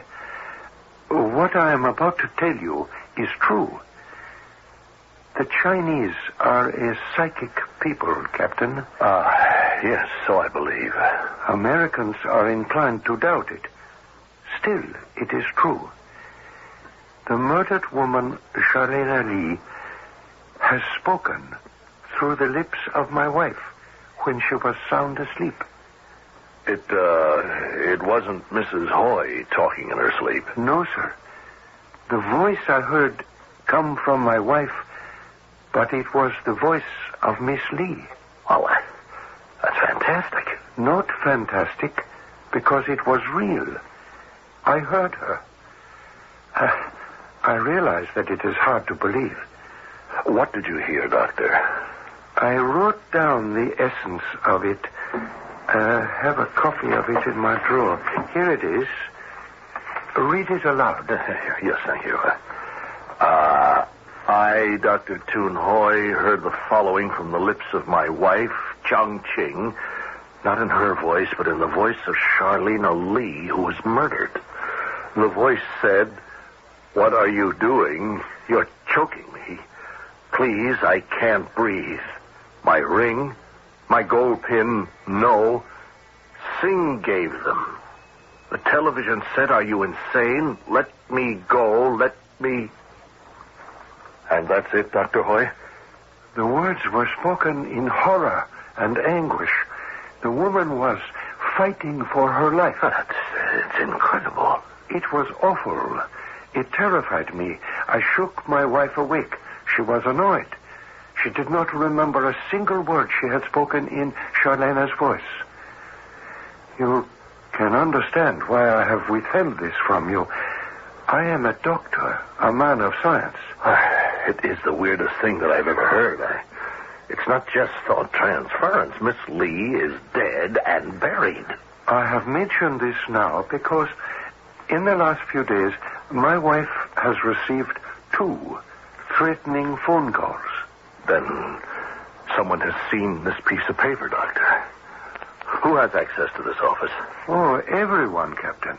My cardiology team, nurses, maintenance personnel, visitors.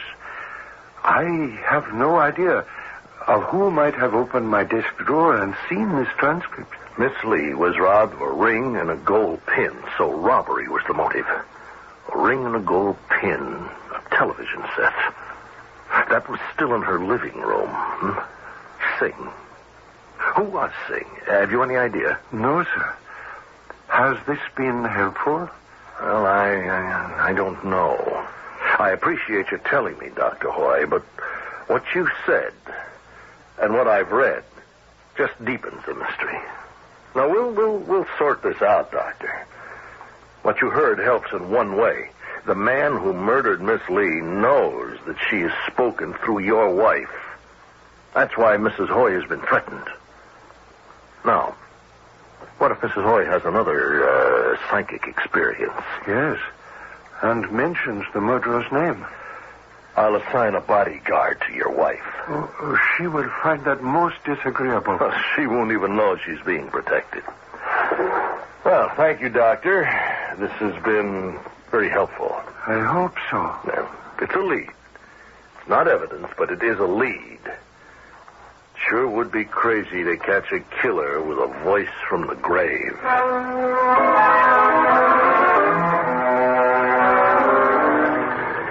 You believe it, Norm? Oh, I don't disbelieve it. Why would Dr. Hoy make it up, huh? Well, Mrs. Hoy's got a real imagination. She was this Miss Lee's friend. The murder weighs on her. She imagines stuff. But she spoke in Miss Lee's voice. Okay, if you say so. Just don't mention it to the DA. You get the big haul. No, there is nothing to mention. There is no evidence. It's only a lead. Lead? What lead? Well, we start with the fences in town. Oh, Norm. By the time we've checked every one of them, I'll be ready for retirement. Anyway, how do we know the ring and the pin were sold? We don't. Maybe the killer kept them. But we got to start somewhere. And another thing, what happened to Miss Lee's things? Her personal things? There are none. Oh, a worn suitcase, dresses, Hospital uniforms, a few books. Most of them about stargazing, life after death, that kind of stuff. Where are they? Well, gosh, I don't know. Find out and bring everything to my office. What for? A clue. I want to know about that ring and that pin and a guy named Singh. There's 100 Singhs in the city. Well, that should keep you busy. Give me a description of the ring and the pin. I'll have an exact one for you after I speak with Mrs. Hoy. I'm going up there at 6. In the meantime? Find Miss Lee's belongings. Go through them. All right. What am I looking for? Well, if you're lucky, reference to this guy, Singh. I thought she didn't have any men friends. That's what I've been told. Do I have to believe it? Captain Burgess and my wife, Chongqing. Oh, I'm pleased to meet you, Mrs. Hoy. You interest yourself in Charlene Ali? Yes, and you have been helpful because of what she said through you. It does not amuse you, Captain? Oh, no, I take it seriously. It's the only lead we have. I do not recall anything that she said through me. My husband... I wrote down what she said. After you telephoned, I wrote down again about the jewelry. My wife remembers it. The description is there. Thank you. They were her only treasures. Those 2 pieces. A sapphire set in a silver band. On which finger did she wear it, Mrs. Hoy? The 4th finger on the left hand. And the pin? Gold, in the form of the leaf of a clover. It was delicately made. A lovely pin. Very expensive. We understand that she had no men friends. None that we knew of. But who was Singh? The ring on her wedding finger says... Singh? Did she ever mention him once? No, not to me. Charlene was secretive. Is it important? Yes, it could be. If we had his full name. A disappointed lover? It's possible. Or a man she loved. Did he buy the ring and the pin? See, if I had his full name, we could trace him. And then there's the mention of the television set. Now, what could that mean? Charlene had trouble with that set. Someone was always repairing it. Any idea who he was, Mrs. Hoy? It could have been one of several men who work for the hospital. I will try to find out for you, Captain. Yes, thank you. I appreciate it. I think we're getting somewhere. Oh, one other favor, Doctor. Yes. Is it possible that Mrs. Hoy might have another psychic experience? I cannot tell. Why do you ask? Because if she does, I want to be notified. I'd like to be here when Charlene again speaks through her.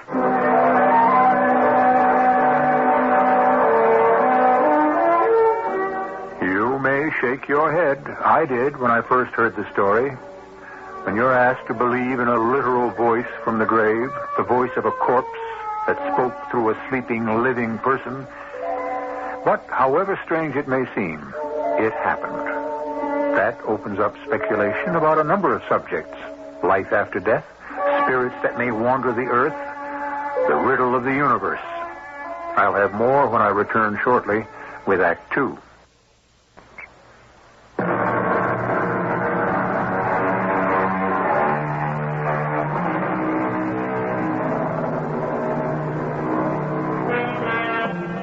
Almost without exception, the exception being those who believe that everything is finite.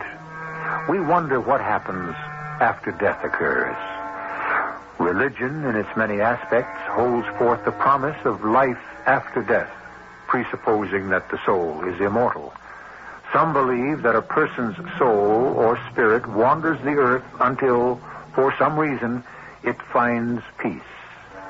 Until then, can it manifest itself?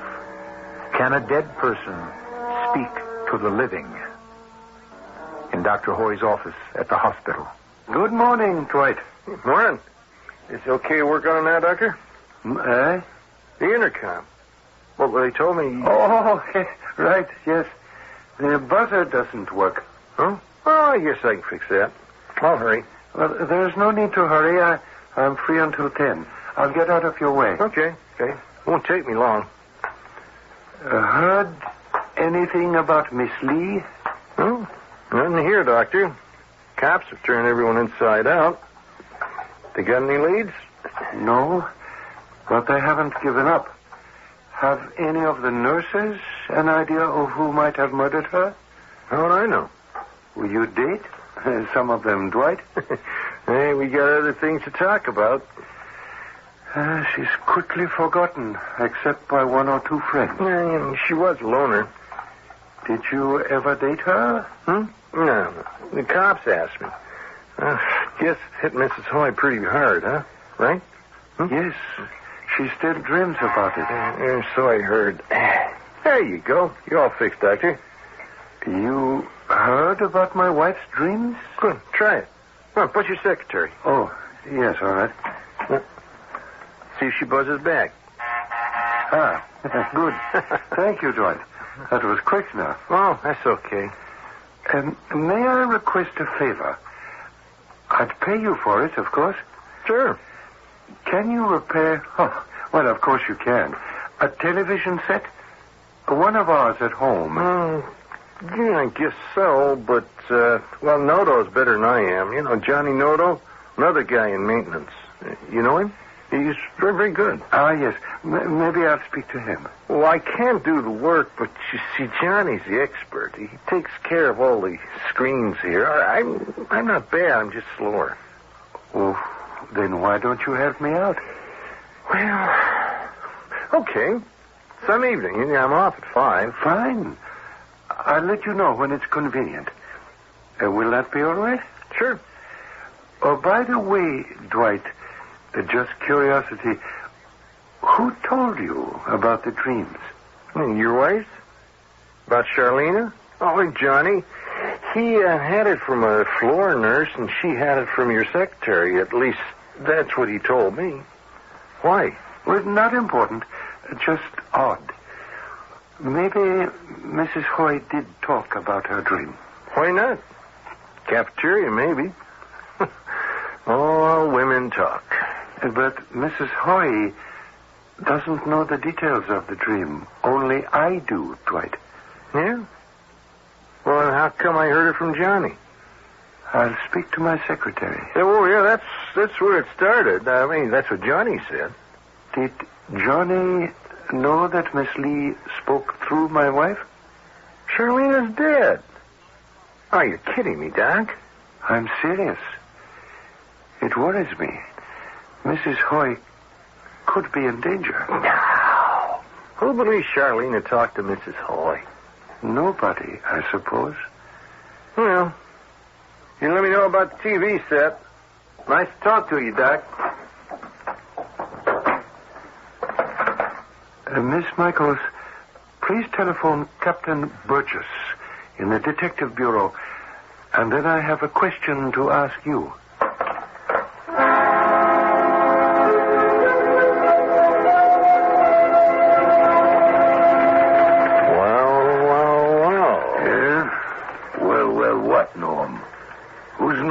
Taylor.